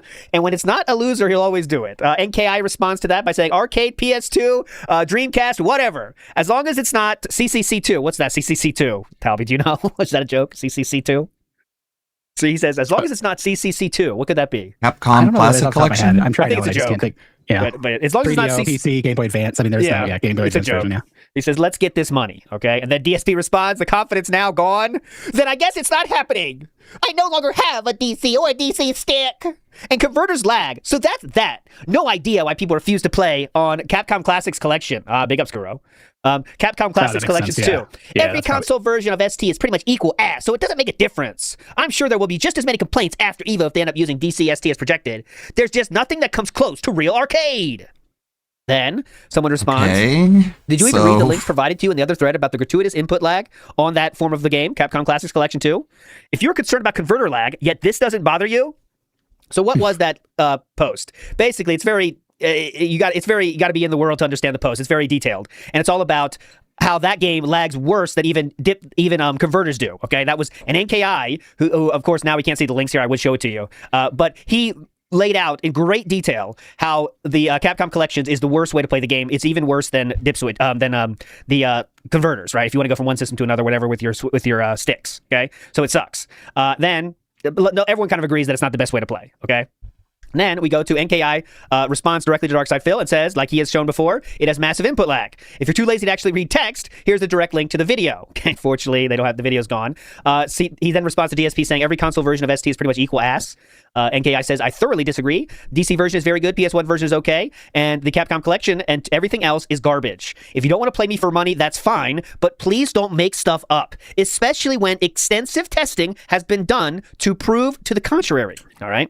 I will say it's surprising and kind of convenient for his sake that he wouldn't have a Dreamcast, because at this part, during the dark ages of the FGC, which is kind of like what we're coming out of, right? With like Street Fighter 4 right around the corner. Yep. The Dreamcast had a bunch of those games, and they were generally considered to be the best versions of a lot of them that you could play that, were not an arcade. So that's interesting. It's very convenient that he wouldn't.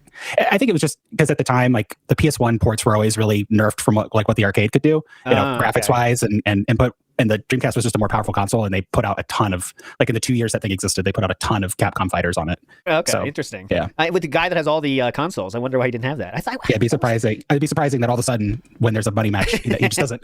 That everybody thinks he's going to lose. That he's just like, oh, I lost my Dreamcast. God knows where it went. Old Man Jenkins in the house says, I can't wait to see the Cannon Brothers admit we made this to hide lag so that we can make money, and now we're going to ban you. Oh yeah, that's coming. Trust me, it's coming. I found it. No, I didn't find that, unfortunately. Okay, next up we go to DSP. Then says DSP responds, of course, to this. It's 672. We go to 681. DSP does respond here, and I have to hit it, guys. Uh-oh. It's our first button push. Here we go.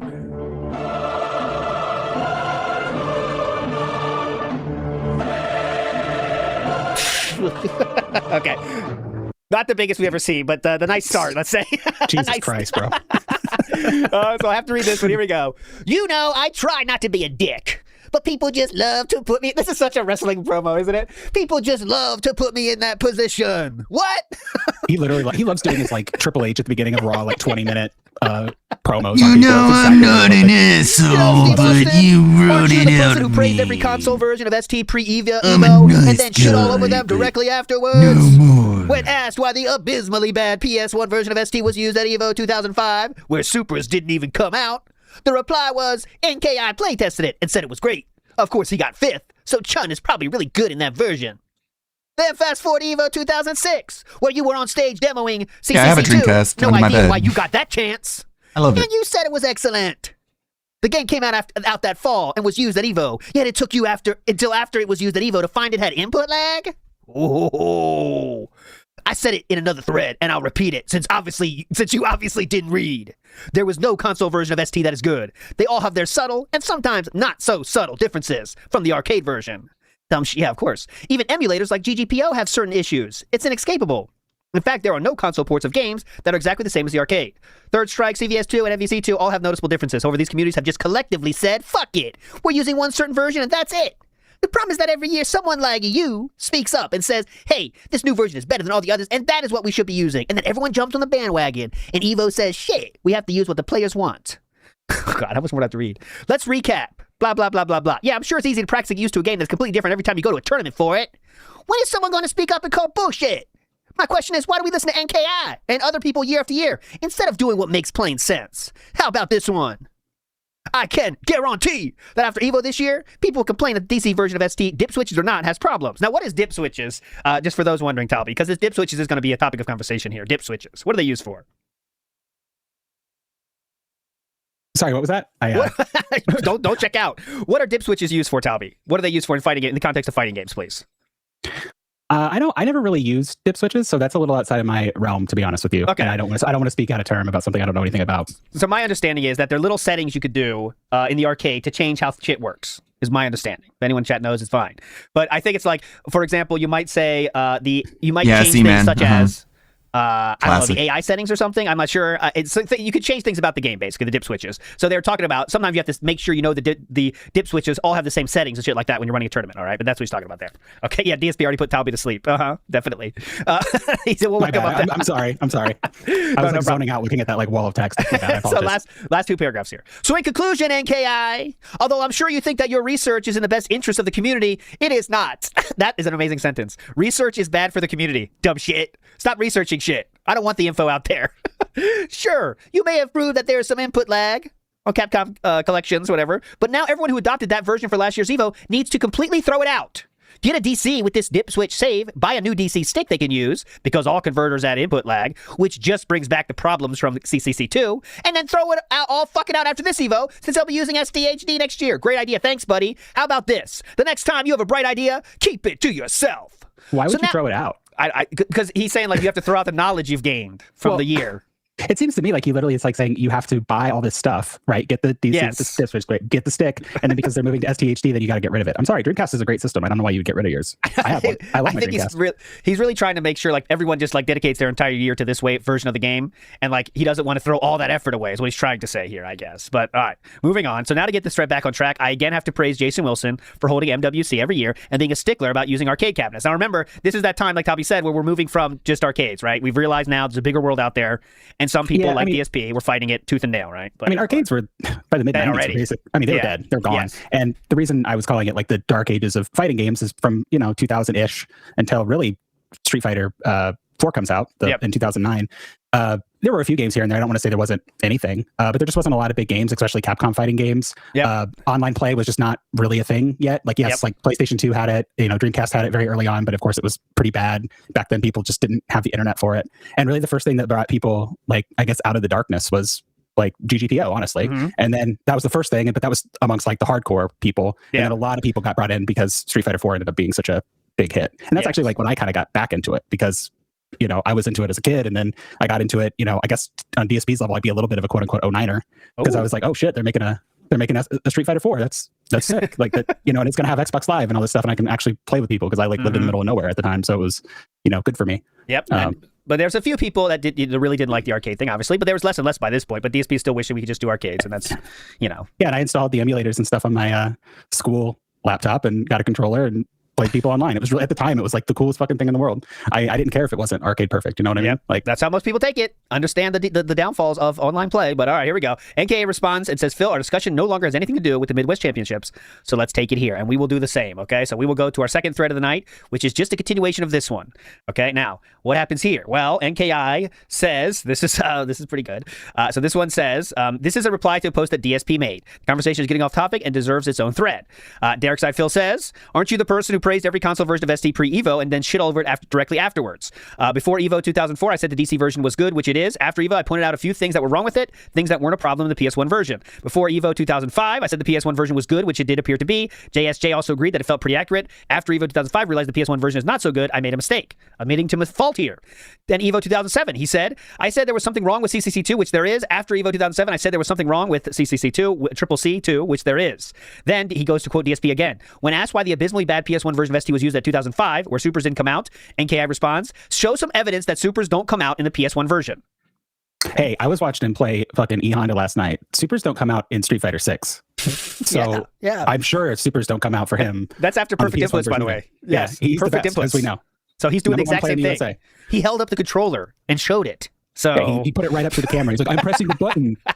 You can hear that, right? Okay. Then he quotes DSP again, who said, NKI play tested it and said it was great. Of course he got 5th. So Chun is probably really good in that version. Then NKI says, actually, Chun is marginally worse in the PS1 version. Her medium up kicks are unusable because they recover twice as slow for some reason. DSP quoted again here. Then fast forward to EVO 2006, where you were on stage demoing Triple C2. No idea why you got that chance, and you said it was excellent. NKI then responds saying, this statement is wrong on 2 accounts. I was merely on stage translating for Daigo when he played his exhibition match against Alex Wolf. I never played the game or demoed it in any way. Number 2, I never said it was excellent. For the very first time I played it, I said there was something wrong with it. He then quotes DSP again. The game came out that fall and was used at EVO, yet it took you until after it was used at EVO to find out input lag. NKI then says, I guess you never saw this post. And that is, again, that post where he breaks down how bad it is in extreme detail. There's no console version of ST that is good. NKI then says the Dreamcast version is good. It's not perfect, but it's definitely good enough for tournament play. If you disagree, back it up with evidence.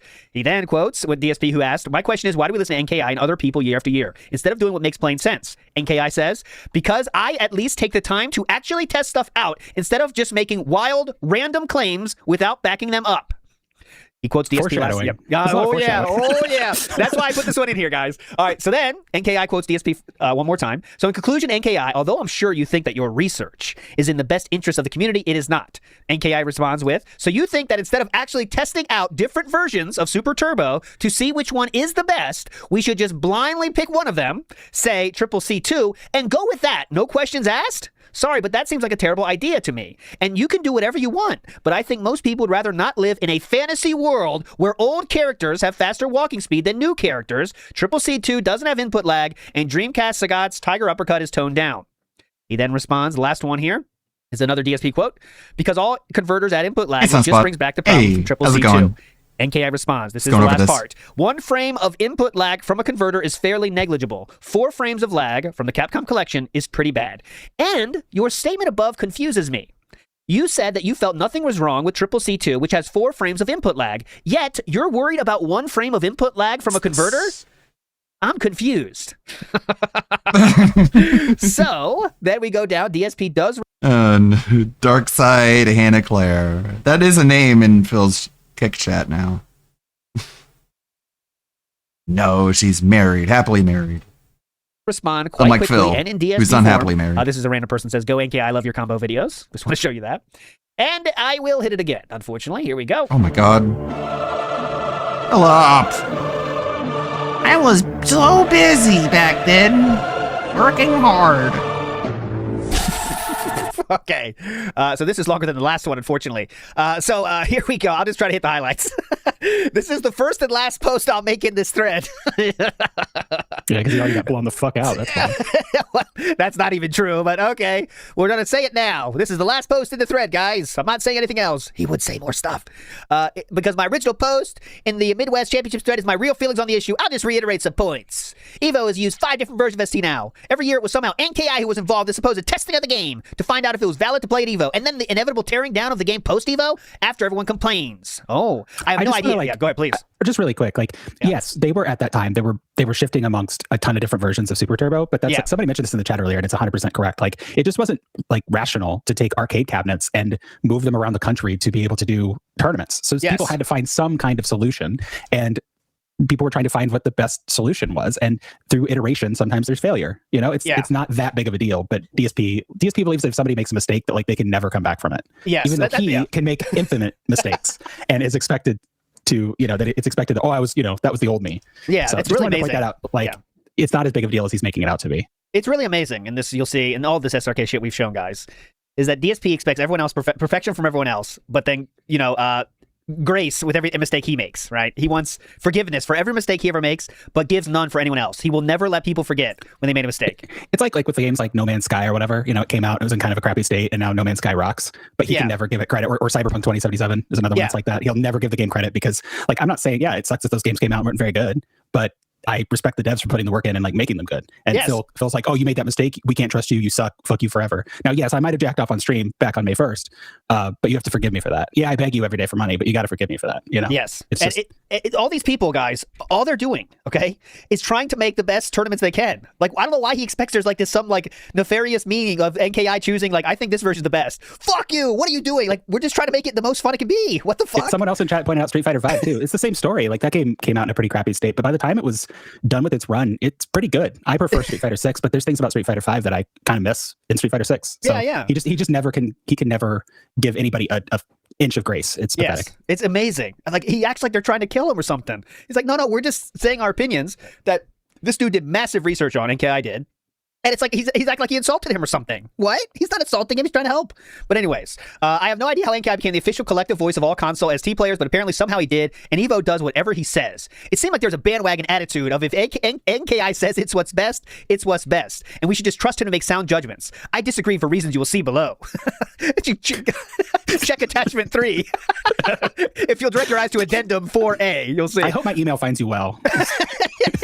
Also, I do know that NKI is one of the best Chun-Lis in the world, and I do know that he can play every character, but his knowledge of each individual fighter is probably lacking, say, compared to a pro in that area. In order to get a real opinion on what version of a game is best, we should be pulling the best overall, and not someone who just plays Chun 90% of the time. It doesn't make sense. You play DJ 90% of the time. Shut the fuck up, bro. Oh, we're not done the points. Despite NKI's involvement every year, the version of ST used at EVO is shot down immediately afterwards, and we go back to square one. Okay, equipment costs, blah, blah, blah. Standard version of the game. DSP request, and I think everyone would, right? We'd like a standard version of the game so everyone can get ready for that. That's not some kind of big brain take there. Everyone wish that could be the case. But every year, there's different options come out. People think this is better than the other, blah, blah, blah. That's what happens. I'll read the last sentence there. Well, guess what? Here we are in 2008. SDHT is being delayed, and we're back to square fucking one. Holy shit. Now, we're going to use a version of ST that is on a console that's hard to get, will have input lag because of converters, remember one frame, and requires that you get a dip switch save state in your memory card. I'm sorry, but I just don't know that many people that still own DC on that own Dreamcast on ST. Okay. Let alone having that fucking save state. Practice will be nearly impossible for the vast majority of gamers who got interested in Super Turbo last year because of the Capcom collection. It just totally blows my mind that we're moving backwards instead of forwards here. Anyways, this is just a bad business decision. The vast majority of ST players had been playing Triple C2 and are used to that version. Remember, he said it was the best, though. So then read the rest. Anyone reading this right now, do you want to stop this cycle of bullshit? Okay, then please listen to me. When Super Turbo HD is released, okay? As long as there is not some insanely annoying or broken glitch that makes the game unplayable, please do not listen to the same handful of nitpicking, unsatisfiable people who have torn apart every console version of ST we've tried. As both a pro player and a gamer... I'm a pro player! Wait, that needs 2. Okay, you got 2 X's on that one. I know how extremely fucking frustrating it is to be forced to play something different every year, just to be told that what you just played is shit as well. Fuck it. Just put your fingers in your ears and stop listening to these stubborn assholes.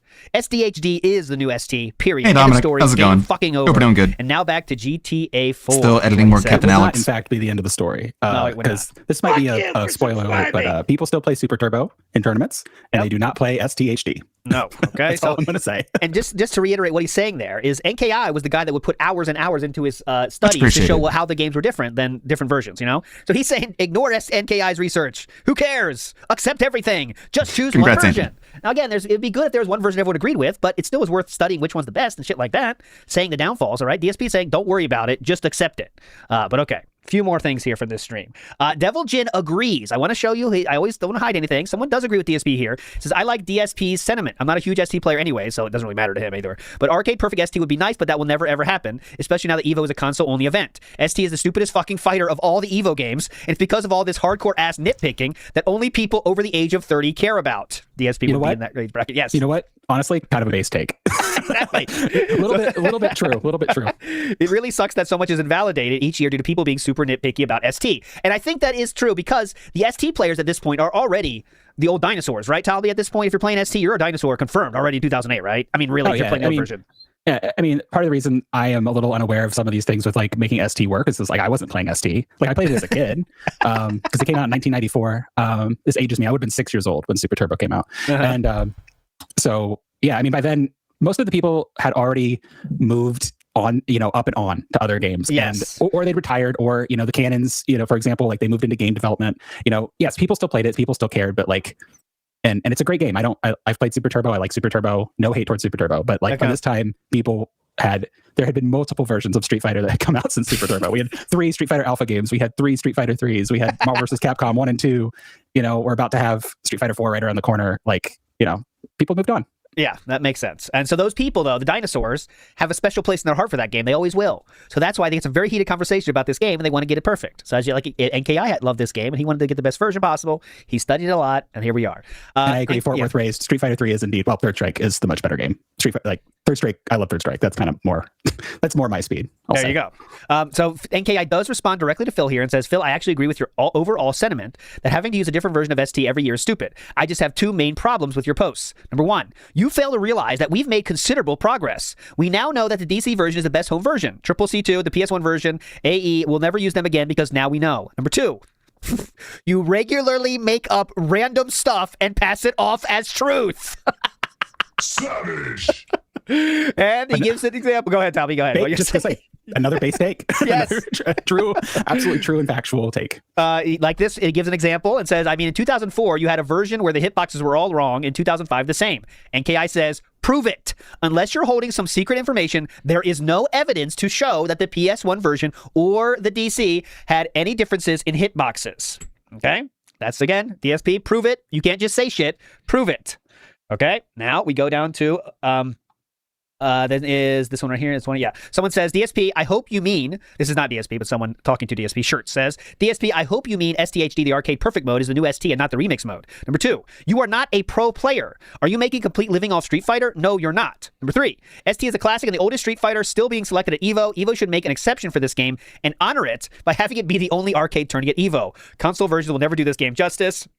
This person says, I can bring 2 Japanese cabinets myself. Surely we could get 4 or 5 more. Oh, yeah, and just 4 or 5 more cabinets. We'll just find them. Adding hundreds, if not thousands, to the cost of EVO. Go ahead and do it. No biggie. And number 4, old. This is like I was saying.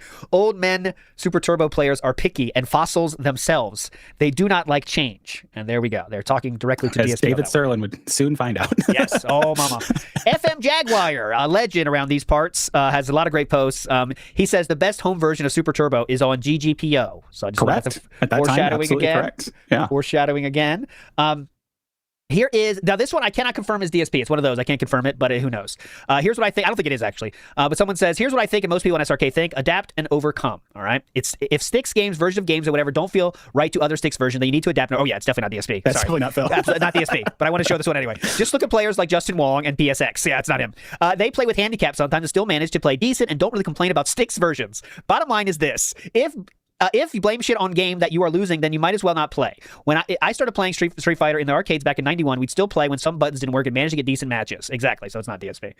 This guy knows you got to adapt and overcome. Shirt says, okay, cool, I guess I'm a super pro player in arcade ST.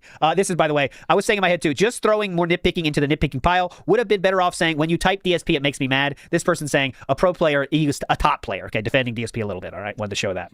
Anyways, moving on, we go down to, already here, to 45. And this right here, is this 45? Yes, that's 46 right here. Dream TR says to DSP, I don't think anyone will complain about SDHD when it comes out because there is no base of comparison to arcade. This game never came out in arcade. It's basically a console-specific game, which is why it sets it apart from everything else. Would you agree with that or disagree with that, Talby? People complained about SDHD a fucking ton. Yes, they did. For reasons both valid and, in my opinion, a little invalid, but... Not really happy. Okay, so then 65 right here. Someone says DSP is a pro player, not haha. And then I guess DSP did check out after he knew he was going to get killed in this one. He didn't say anything else.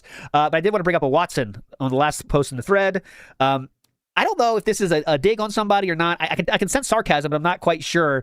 Maybe I don't have enough knowledge to get the sarcasm fully, but I will read it to you here. Playing new games on a console stick is not nearly as hard as playing old games on a console stick. Uppercut motions and super motions are much more demanding, in my opinion, for older games such as ST. Newer games seem to make it easier to super to make the game more scrub-friendly. Clutch timing, uppercuts, and reversals on ST is very key to high-level play, and more severe on rougher joystick motions are needed, in my opinion, when playing certain characters. If you grew up playing on arcade cabs with durable sticks, then it's a really rough transition. If you grew up playing on Horis or Maz sticks, then you won't understand the argument. It's quite simple. If you are delicate like a little princess, you don't mind playing on console. If you're a real man, you need a big setup and want to be able to abuse the stick and do manly uppercuts. So there we go. Yeah, I think he's being a little sarcastic, but he's not wrong. Like Super Turbo and the old Street Fighter games did have like the inputs were very precise. Yeah, compared to newer games, which they give you a lot more grace. I honestly think it's for the best because it gets more people playing. But again, Watson is no disrespect to him, but he was one of those super turbo dinosaurs. Yes, kind of. He at was the time, dinosaur too. Yeah, he was a dinosaur too. To be fair, I mean, he's great. He's one of the greatest super turbo plays ever. But call it like I say. Yeah. Because Beth Bear, who says that epic song is also called Lacrimosa, Latin for weeping. Apropos, since Phil's walls of text often follow his butthole getting painfully wrecked. Oh yes, that is true, and that's the case today as well. Now we will get into the main event. Okay, the main event is this, and I want to do a little bit of a setup before we get into the thread here.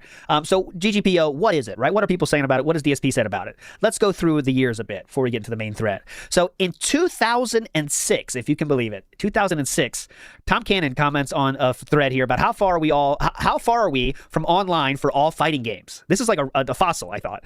2006, he said this. Someone said that online fighters are totally possible, and Capcom just needs to invest in better netcode. Okay.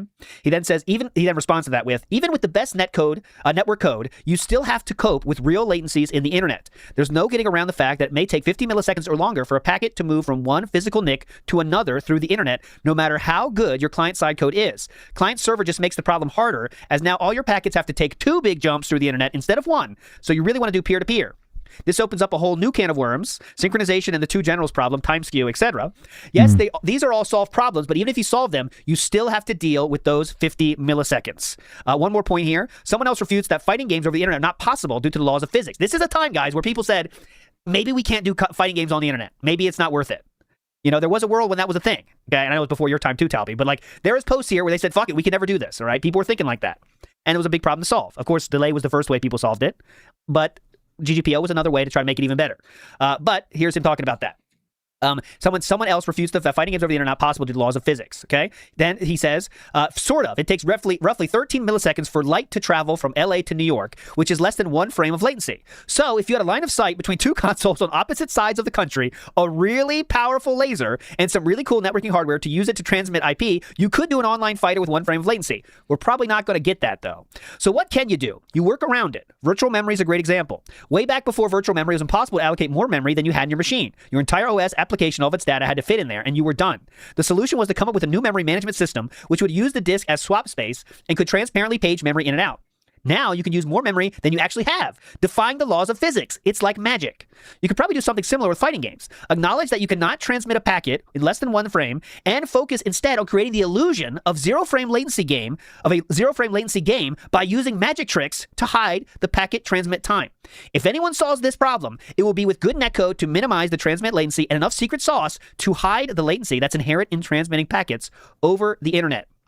Now, you might be wondering what that magic is. Well, they created that magic themselves, and it is called GGPO. Go ahead, Tom. Yeah, this is really interesting. I was having a really good time reading through a lot of these threads because, it's actually legitimately really interesting to see how this stuff came to be. You know what I mean? And the story goes that Tony in 2006, I want to say, so around this time, when the 360 was new, they put out a version of Street Fighter 2. I want to say it was Hyper Fighting on Xbox Live Arcade, and you could play it online. And of course, people are like, "Holy shit, you can play it online!" But it used delay, and allegedly, the story goes that the Cannons, Tony Cannon, found it so abominable that he's like, "I'm going to figure this out. I'm going to do it." And I think this is him kind of tipping his hand a little bit for like what they're working on. Because it was literally, hey, this sucks. I'm going to figure this out. There's got to be a way to do this, and you can kind of see in how this is being written that it's like the magic tricks and stuff. I think he's already got an idea of like what is going to be done. So this is a super interesting little piece of archaeology here. Yeah, it's crazy. I really had a lot of fun with this one, and it really. We're going to show you some clips of DSP in the future. It really just makes it such a little sad guy, saying they're rolling dice. Look at this. Look at all the work that went into this. All the knowledge that was in 2006. And it's also it's so weird too that he has just this, and it really just comes down to they banned him. Right? Yes. That's all it is. If you just want to strip everything down, it's because the Cannons banned him. But if you think about it objectively, GGPO and rollback is a miracle, a fucking miracle. Yeah, they're still using it. Still using it. Yeah, they use versions of it. Every game. There's very few games that use it straight up. Fightcade basically uses it straight up, but but most games use it, like Street Fighter 6, right? It's their own custom netcode, but they use rollback as kind of its primary, base of what they build upon. And it's like I think I said before, if you announce a game in current year and you're at the fighting game, and you're like, oh yeah, our game has like, if Marvel Tokon, they were like, yeah, it's got delay-based netcode. Like everybody like, oh fuck this game's dead, and no one would play it. Like no one, I'd be like, it's over. The game's DOA. And think about this, guys. Like this, Epion makes a good point. Cannon's trying to explain elementary school words to Phil that what he wants is literally physically impossible. He still doesn't get it to this day. That's like the whole episode wrapped up right there. Because could you imagine, like DSP says in those fucking IRC chats, can you imagine him, Ponder saying this to him, Tom Cannon saying this to DSP? DSP would fucking check out 2 seconds. All right, slow down. Okay, well, explain to me why my Hadouken's not coming out. Okay, he's like, okay, I tried to explain it to you once. Do I have to say it again? Yeah, my supers are getting dropped though. What's that about? Okay, we're not really getting anywhere here, you know. So this probably gets ahead, like a little bit, but like, you know, players nowadays, they come up on either playing on console or PC. They're not playing in fucking arcades, right? Yes, they play on whatever console. They get super good. They get to the highest ranks. They start to get noticed. They start to play, you know, maybe against some of the top players online. And then the next thing they know, they're like, oh, you know, maybe I should throw my hat in the ring and try to do Evo or be a pro or something like that. You know what I like? So, and then when they get to playing in person, they can still succeed. Do it, So yes, there's going to be latency and there's going to be lag. Like that's just physics, bro. Like there's no getting around the laws of physics. But the fact that it's as close as it is, like in current year, if you're trying to claim the thing that you are doing, like that you can't do it because you're playing online, you know what I mean? That it wouldn't work in an offline environment. You're just coping. You're DSPing. You're just coping. So next up on the pre-thread warm up here, I do want to play a little bit from Alphaism Radio. And this was with David Serling. So just for the record, now David Serling is not the guy that made GGPO at all, but like you said earlier, Talby, he was the guy that was hired by Capcom to help with this game. Correct? That's the story there. He worked for a company I think it's called Backbone Entertainment. Yeah, Backbone. That's right. Yep. And they're the ones. They made a bunch of remakes, remasters for modern at the time consoles, and they were the ones that were given STHD. And he was a former fighting game player. I don't think he was ever a pro, but he was definitely a player, and he took it upon himself to work on this, and he also rebalanced it, which is part of why this game has such a notorious legacy, so to speak. But yeah, that's how he came to be and came to work on this project. I forgot, I did actually we can have Tom Cannon introduce David Serling real quick. Here we go. Negative on Seth Killian. This is David Serling. There you go. That's him. David Serling went on to graduate from MIT. MIT graduate. Again, maybe he wasn't valedictorian of his high school, but he graduated from MIT. Go ahead, David Serling. He then worked with Backbone and Capcom on a game called Street Fighter II Super Turbo. He's telling the story here, which some of you may have played. He then went on to found Serling.net, working on board games, card games, and has a new fighting game called Fantasy Strike that you can actually play on the indie floor. Right. So there you go. That's a little the introduction to David Serling. He plays a major role in this thread we're going to get to. And I want to be very clear, like as we get into it, that I might say some things that might sound a little bit of critical of Sir Serling. But he's a legitimately like super smart, like super educated guy. Like his work on STHD, like that's kind of its own thing, but like he definitely knows what he's talking about, and he's just a super smart guy. So I just want to be clear that anything I say is meant with zero disrespect for Sir Serling. Yes, that's fair enough. And what this is from is an interview on Alphaism Radio. If you haven't seen, we've done Alphaism Radio before many times. Great moments from that. This was just an interview with him, David Serling, and it is known at this point that he is working on that new game, Super Street Fighter II HD Remix. And they're asking about what kind of feedback are you looking for, okay? And this is a year before the thread we're going to show. This is a year before that. And this is the feedback they're looking for, and I think it's a good insight into what, the problems they had to solve. So here we go, just a little bit of this. Ask people their thoughts on, like, if, let's say that lag occurs between two players, and so something's got to give. It's not going to be perfect no matter what you do, but how do they feel about increasing the input delay on both sides? There you go. Input delay is like, that's one option. The amount of time between when you press the button and when the move appears on the screen. So during periods of bad lag, you can increase that, and the game will still play normally, but it's a little less responsive. Another option is do not increase the input delay, but instead slow the speed of the game down. That's what I believe Dead or Alive does, and it's kind of a weird effect of making the game a little easier, actually, because now that is what DSP says to this day is his favorite way, right? Delay-based netcode, right, Talby? Where you slow the game down completely. It you can tell they literally stop. Okay, now we're catching up. Stop. And DSP prefers that to rollback. It's kind of a weird effect of making the game a little easier, actually, because let's say that you were going to do a low roundhouse and then cancel it with Fireball, and then you can't do that in Dead or Alive. You know what I'm saying? And let's say there was some bad lag. So during the low roundhouse, if the game slowed down, you'd actually have more frames where you're able to cancel into the Fireball, because it's slow. Yeah. So it's a little. You see what I'm saying? Yeah. Yeah, so that's why the Dead or Alive solution no, it was like good. So different. You can compare that to even a third solution. There's a third solution. Let's say you don't increase the input delay and you don't slow the game down. Yeah. So in order to fix the lag and the players being a little bit out of sync, you just if you find out that a guy was it thinks that he's a fourth of the way through his jump, but really he should have actually been halfway through his jump. Yep. It flickers him over to halfway through his jump, like he teleports there. And I believe that like that kind of thing is what's going on in CVS2 online, and that seems like totally the worst. But I'm sort of hinting at my opinions here, but there might be different opinions of other people who are. So I thought it was interesting. He didn't really bring up rollback there, but that third option kind of sounded the most like it, didn't it to you, Talby? Yeah, you sent me this earlier, and I listened to it, and yeah, that sounded the most like it. But obviously, with rollback, it doesn't flicker because they add some animations to kind of hide it. And it's like DSP says that like, oh, it's hiding the lag, and he's not wrong when he says that. It is hiding the lag, but it's hiding it kind of in the player's favor and in your opponent's favor too. You know what I mean? It kind of like levels the playing field. Yeah. So at around 2008, early 2008-ish, this is created in 2009. I know they were working on it much before that because we're going to see in the thread from 2008, they're already talking about it.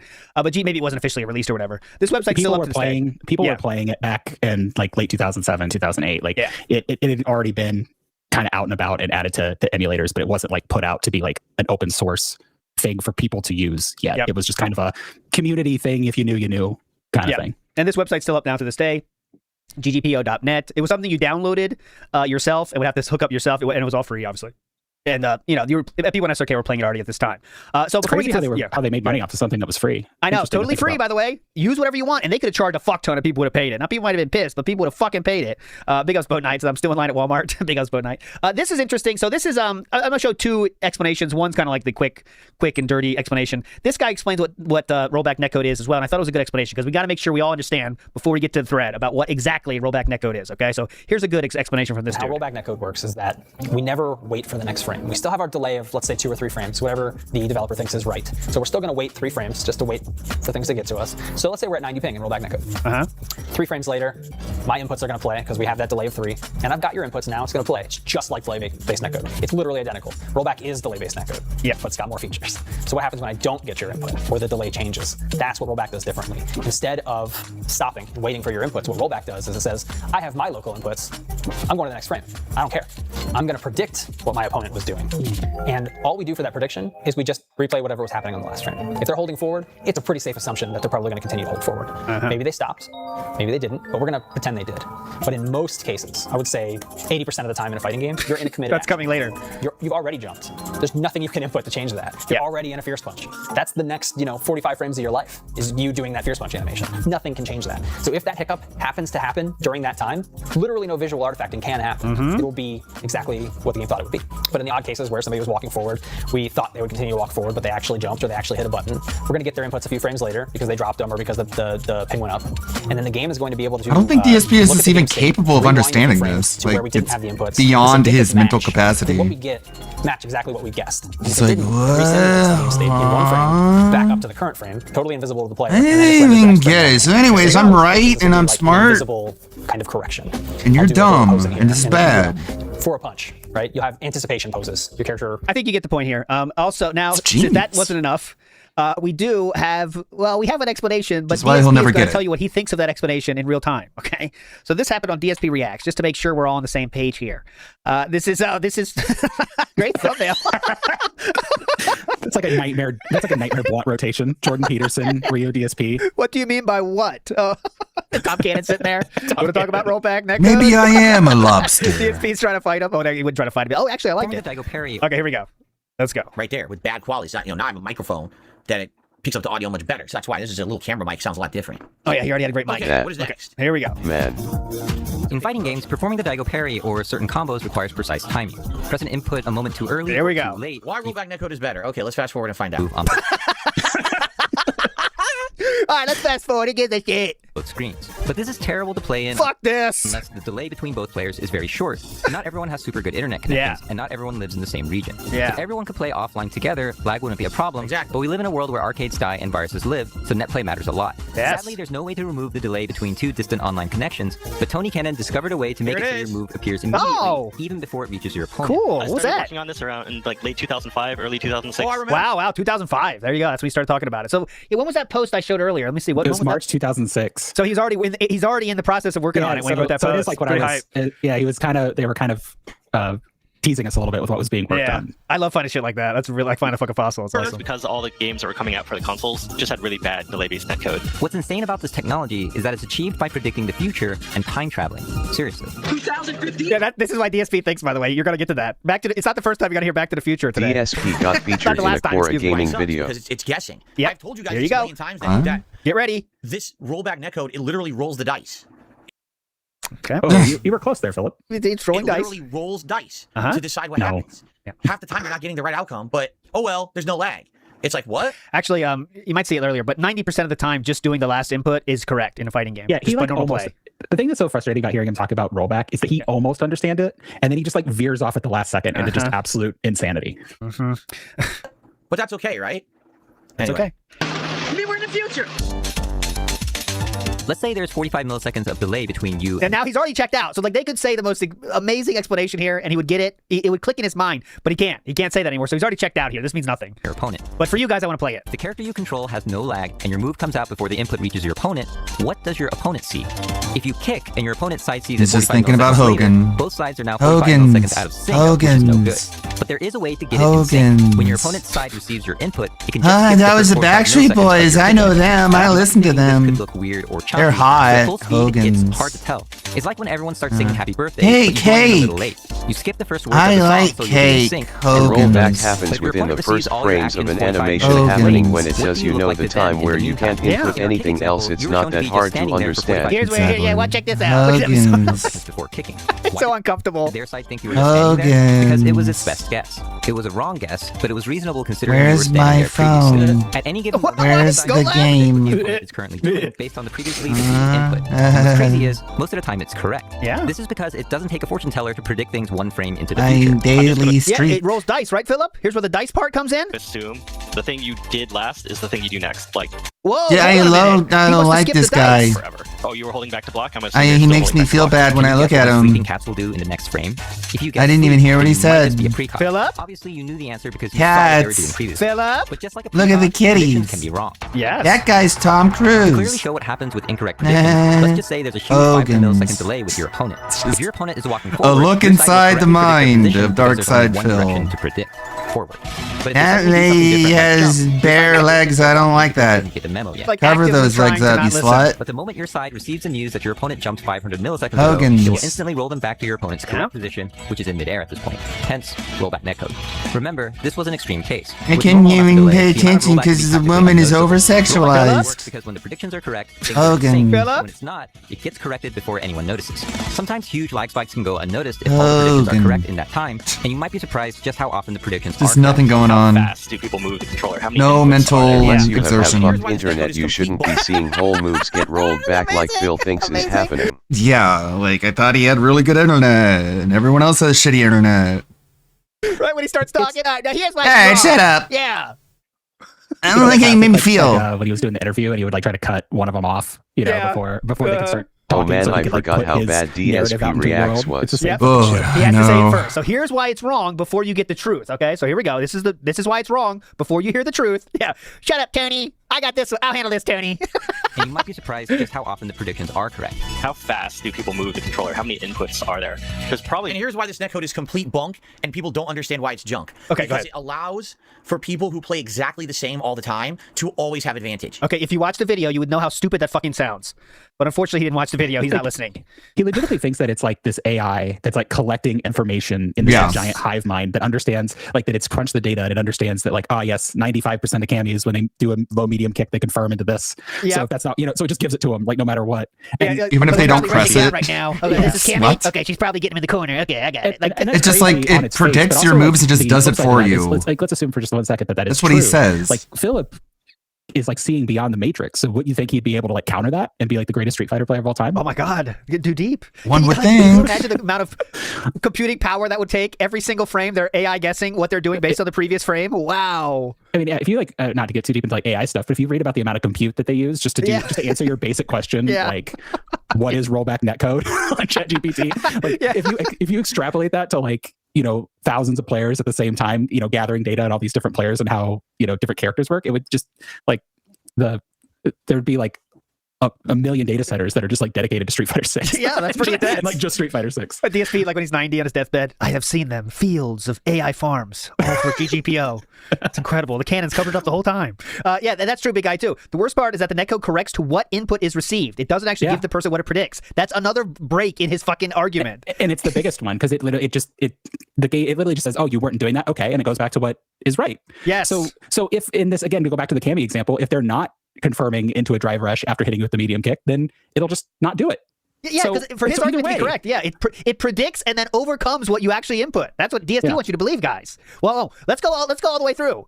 Okay, so DSP says you put an input in, right, and then it rolls the dice. All right, so there's dice roll first. Now I don't know what that has to do with anything, but it rolls the dice and picks an input.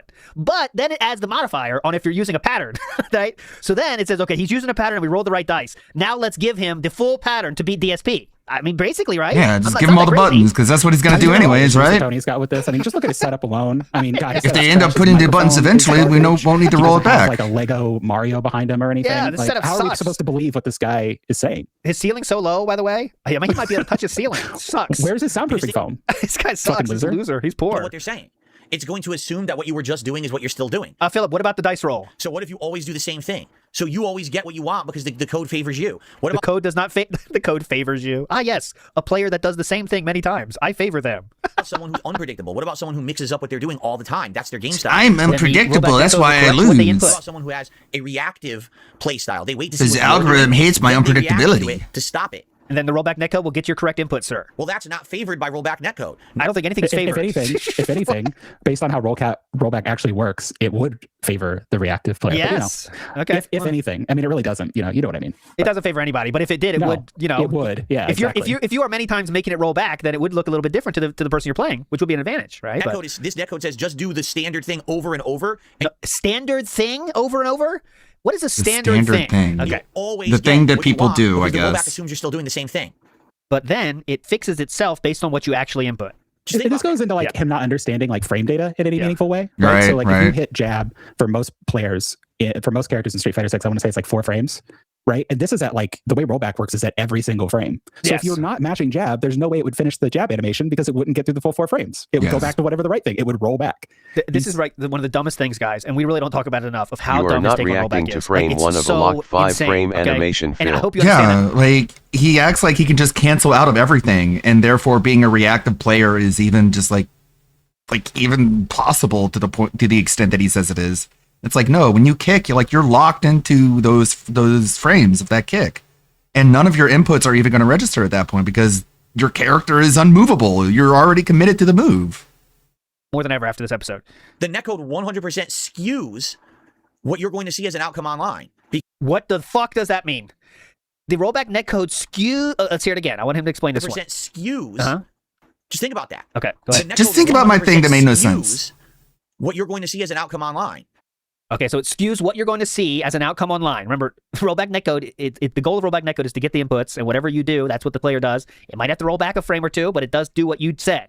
There's no making up and saying it works, but okay, go ahead. In reality, rollback netcode looks at both players' gamer tag and uses this equation. If gamer tag equals DSP, then input delay equals 1651 frames. I mean, that's how he acts. It's like, oh, you didn't do the specific bread and butter combo. It's going to drop your input now because it didn't expect that. It expected you to do something that everyone else does. And because you don't, and you're such a unique player, the netcode doesn't favor you. It favors the idiot. It's like, what? I don't even know, man. It essentially we've already admitted it's not rolling dice. Because I do the stuff that no one else does. The rollback netcode is like, I don't even know what this guy's doing anymore. Fierce punch again, so give it to them. But the person who tried to react to the fierce punch, the other guy does the basic stuff until the rollback is like, I know this move. That's so stupid. That's so fucking stupid.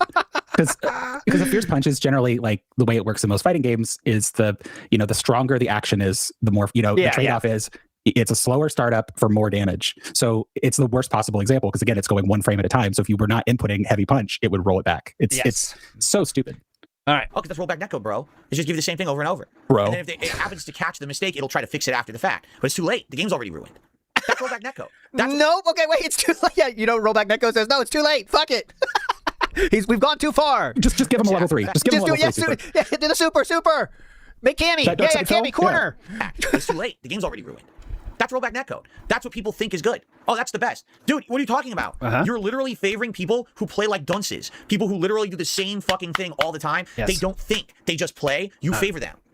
Why do you think the online pattern play is so prominent in modern fighting games? But idiotic people demand the rollback netcode. Yeah. That's like you, Talby, demanding it. This is lazy man's netcode. This is, we didn't actually have an intelligent way to solve the problem, so we masked the problem. Okay, reminder about that post I showed you earlier about Tom Cannon, very matter-of-factly describing the issues with online netcode. But DSP tells you it's lazy man netcode. It's lazy, right? But but the problem that he talks about masking is a problem that cannot be solved. It's physics. Like it's the amount. Like there's always going to be input delay. So the way you solve the problem is by hiding it. It is actually quite the opposite of a lazy man's netcode. It's a brilliant solution. It's a very simple, brilliant solution to a very complicated problem. And they're still using it in some form on every game to this very fucking day. And like I always said, if someone has a better option, there would be, if they chose to do so, there would be extreme financial benefits if someone came up with a better way, right? Let's say someone came up with a way that's even better than GGPO. We can't even think about it right now.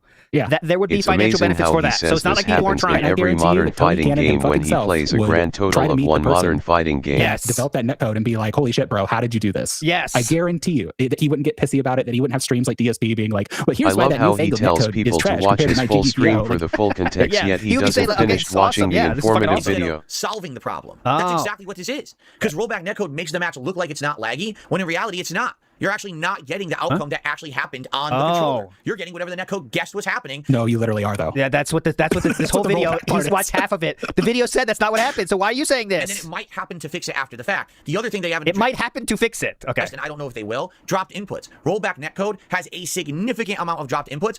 Just keep that in your mind, okay, guys? Because when it's trying to make, what's the word? They're trying to figure out what.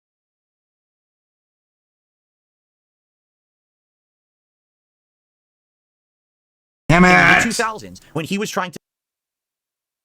Should be back very quickly. So irritating. I'm gonna figure this out. It just makes no fucking sense. Man, in an IRC chat room in the things that make no sense are the most frustrating thing in the world. Okay, go ahead. And I put all of this data and all of this information in an. He put no data and no information. I'll show you exactly what he put. Analysis on shoryuken.com. All this analysis. Now he's trying to be NKI with his analysis. He drops no analysis outside of, I was trying to do a move and it didn't happen. Where they had a thread. He made the thread on, that's his website. Yep. He had the thread saying, I want feedback on rollback. And all the feedback that was positive, they left. And everything that was negative, they deleted. And objectively not true. At IRC. And I said, why are you deleting criticism that's true? I said, are you going to tell me that rollback netcode is not dropping inputs to rectify the two sides? He said, no, it does that. So you're admitting it to me. Yes, I will admit to you that the rollback netcode eats inputs on purpose to rectify it, to make it look like there's no lag. So why don't you want people to know that? Because I'm trying to sell the netcode to Capcom and I don't need them to know that. Come with your own conclusions on that. He told me that. Okay. And this was the mid-2000s. We're now almost 20 years later. And people still are, oh, rollback netcode's the best. Oh, you mean the netcode that literally just rewards someone who plays exactly the same over and over and doesn't reward someone who's smart and tries to react to what they're seeing? The netcode that literally eats inputs to make it look like there's no lag? That's the best netcode? Again, it's a band-aid on the problem to make the game look better online. It doesn't give you a better actual situation or better outcome. It's not better connection. It just looks better because the rollback hides the lag. So you would never know. You would never know if someone's doing a special move and it drops their input because the netcode hides it. But somehow we reward this man. Oh, he's so smart. Yeah, you're so smart because you hid the fucking problems and brushed them under the rug instead of fixing them. Again, these are problems that we cannot be fixed. They can never be fixed, right? People live away from each other, and internet has to pass data between the two people. Tony Cannon should be really ashamed of himself that he hasn't figured out faster than light travel. Yes. He should be ashamed. All this time, he's been sitting there with rollback netcode. But don't say anything to Capcom because I'm trying to sell the netcode. Now every major game uses this netcode. And again, why do you think that is? Yeah, no, like it's so amazing to think that wouldn't people want a better option if this sucks? They would be very happy to have a better option. For what? It's not good. For 20 years almost, people think this is the best netcode. No, it's not.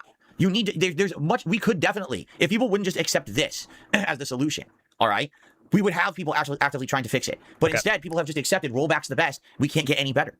So actively fixing it too. What do you got? It's just like he literally thinks that like GGPO came out and it was never changed. Yeah, like, no, it's been like that forever. I was explaining earlier, like SF6 is a iteration. You know, Dragon Ball FighterZ when they introduced it, like it's its own iteration. Like different companies have their own iterations of it that they're running, and they're kind of testing in the market like what works best and what doesn't. That's just the idea that it's been unchanged since 2008, 2009 is ridiculous. Yeah, he still thinks that same one they played with in 2008. Absolutely, yes. That's still. So what's the better netcode you regard delayed netcode? It was really good. Like it was better than Street Fighter 4.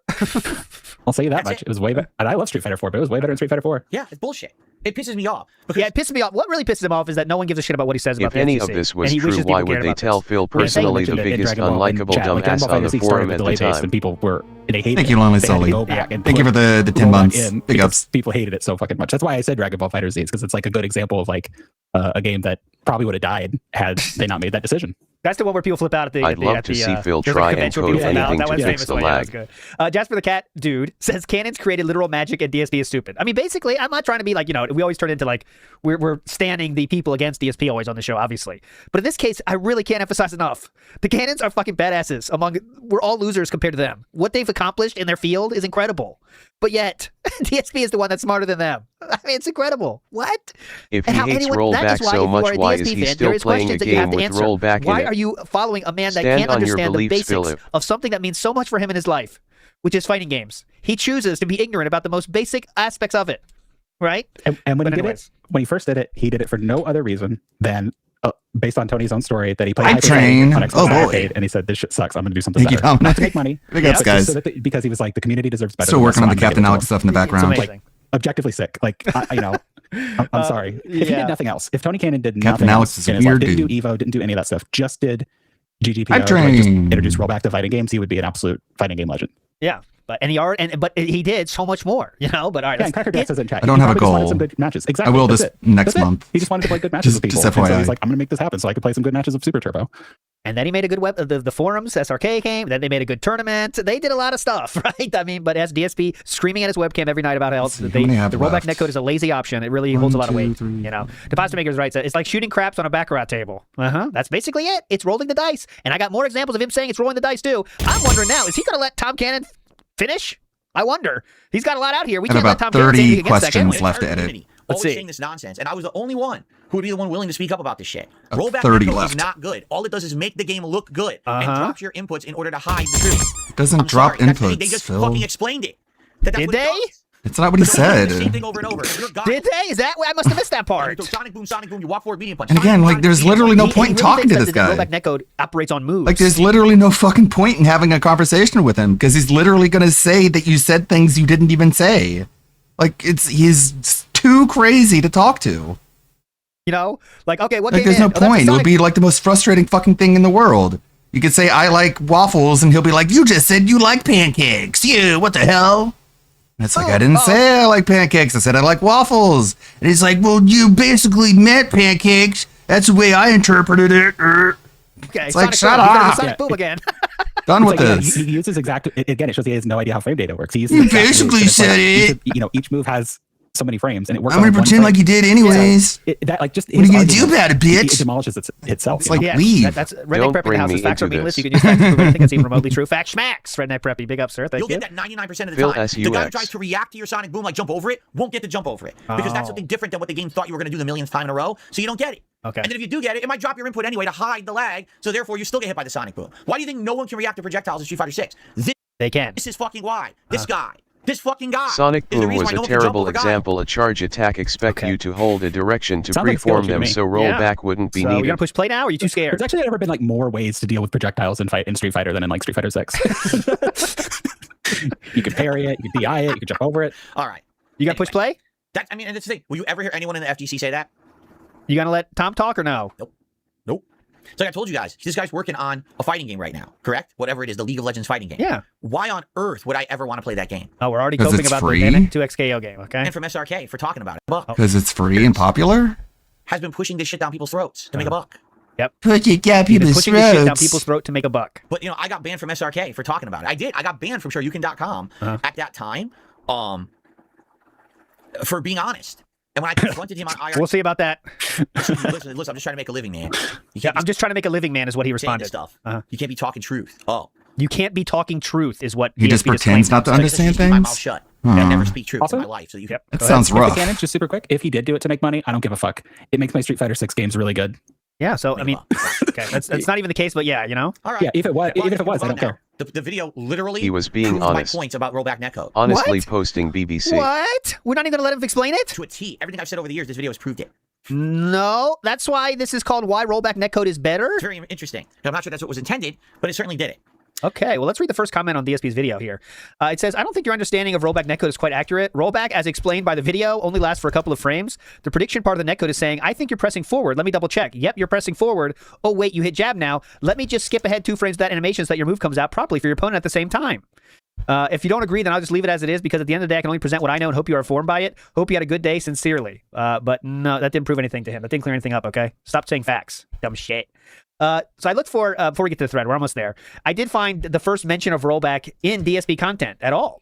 And it is from January 25th of 2009. So this is a year after the thread I'm going to show you. But he clearly knows about netcode and has some thoughts about it already. So here we go. What the fuck? Dude, why is this thing you do beating my moves all of a sudden? What the fuck? And now you'll get a fireball again. It's frustrating because not only does lag affect the match because there's rollbacks and jumping around, but inputs drop too. So you'll be doing a move and you get the wrong move, like right there. The kick came out, but the motion to do the fireball, apparently some part of it didn't input, and I got a roundhouse kick. So lag affects it 2 ways. Either jumping around the screen or you don't get your special moves, which is fucking horseshit. So he already thinks that it's about dropping inputs. Okay, this is 17 years ago. That's going to be a theme, all right? So I'm going to keep that in your mind. And dropping inputs. Only the shit he may apply. Matt Ice says 2 things here. He says, is this what it feels like as someone who knows what they're doing, trying to explain how the dipshit is wrong and they can't see how wrong they are? Yeah, that's, I mean, it's just frustrating when someone explains something they are so confidently wrong about, right? It's like, all right, man, this video is made to show you what it is. But then he just comes up with his own conclusions. And it's just, it's insane. It's insanity, right? Imagine just seeing being proven wrong in a video form. What do? Well, you pause it 1,000 times. And really pause it before like the mother load was about to be dropped on the proof, and then just give your own reality, and then say, well, let's move on. That's what he did. I mean, yeah. Don't what's the who's that guy? Don't argue with idiots, because I forget. They have more experience or something. I forget. Oh yeah, yeah. They already think you're smarter than you. Down to their level or something like that. Yeah. I forget the exact quote. But yeah, don't argue with idiots. That's what you learned. And Matt Ice says, you guys don't understand. Sir Cannon discovered a way to use quantum entanglement and has been sitting on that knowledge to sell rollback netcode. Yes. That is true. Big ups. Yeah. Never argue with stupid people. They will drag you down to their level and then beat you with experience. There we go. There we go. Big ups, Ozzy. Chuck Berry says, I'm running a scam on Capcom and the entire FGC and anyone who will ever play a fighting game again to enrich myself under false pretenses. But I'll tell this random moron the truth because he asked nicely. That is what he wants you to believe. I never thought about it that way. Yeah. So I'm just gonna tell you. I'm just trying to fuck these people over. I'm just trying to get a bag, bro. Shut the fuck up. Like that's literally what he's trying to tell us. I never even thought about that. Yeah. This whole house of cards that Tom Cannon's been running just for cash. It's all hinging on DSP not spilling the beans. He's literally like, he thinks he's like, it's like X-Files and he's like Mulder and he's being told the truth by the cigarette smoking man or something. And he's like, all right, you got to believe me. He told me about the aliens, guys. You know. Madeline Moo on the house says reactive play is based on awareness. Keep in mind, this is the guy who caused yellow paint to happen, always blames others, but he's just slow. Well, in reality, yes, it means his own reactions are to blame, but you need someone to blame for those reactions not being up to snuff, and that's rollback netcode is perfect for that. You know that. And AMAC asks, who am I going to believe? A legit computer programmer, engineer actually, or an internet fat slob who is known self-admitted liar? It's a tough call, AMAC.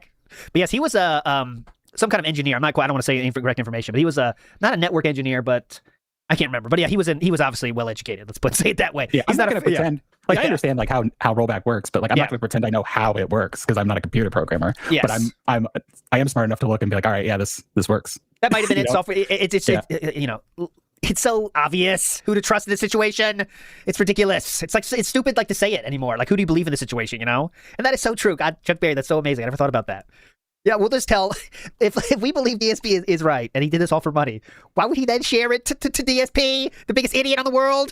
Then they know he's an fucking idiot. Emerald says, he's like, I also have the Epstein Black Book. I'll give you that too, Phil. I'm just going to give you all the secrets to how the world works. Area 51, I know it all. I have the codes. Emerald says, I asked DSP with the sock what a good solution to your netcode would be, and he said, I'm not a tech guy. He always complains about if you have criticism, you need to provide a solution instead. Yeah, and it's not always, I can see you complaining about it. Let's say rollback netcode sucked. I think it's fine to say on the forum that it sucks. But that's not the case, and no one else said that. And other people did bring up issues, too. I want to be clear about that. But no one was like DSP saying it's the worst option and fuck it. In the main GGPO thread, which you're not in, but I remember from back in the day, people were giving legitimate criticism, like, oh, I'm playing this game, and sometimes this happens. And they would respond being like, oh, yeah, I looked into it. I was able to replicate this issue, and we're going to try to fix it. Like the idea that anybody that said anything bad about GGPO was banned is it's just ridiculous on its face. People are saying negative things about it. All right, here we go. One more example of DSP's great knowledge of GGPO, obviously. Worst, the netcode for fighting games.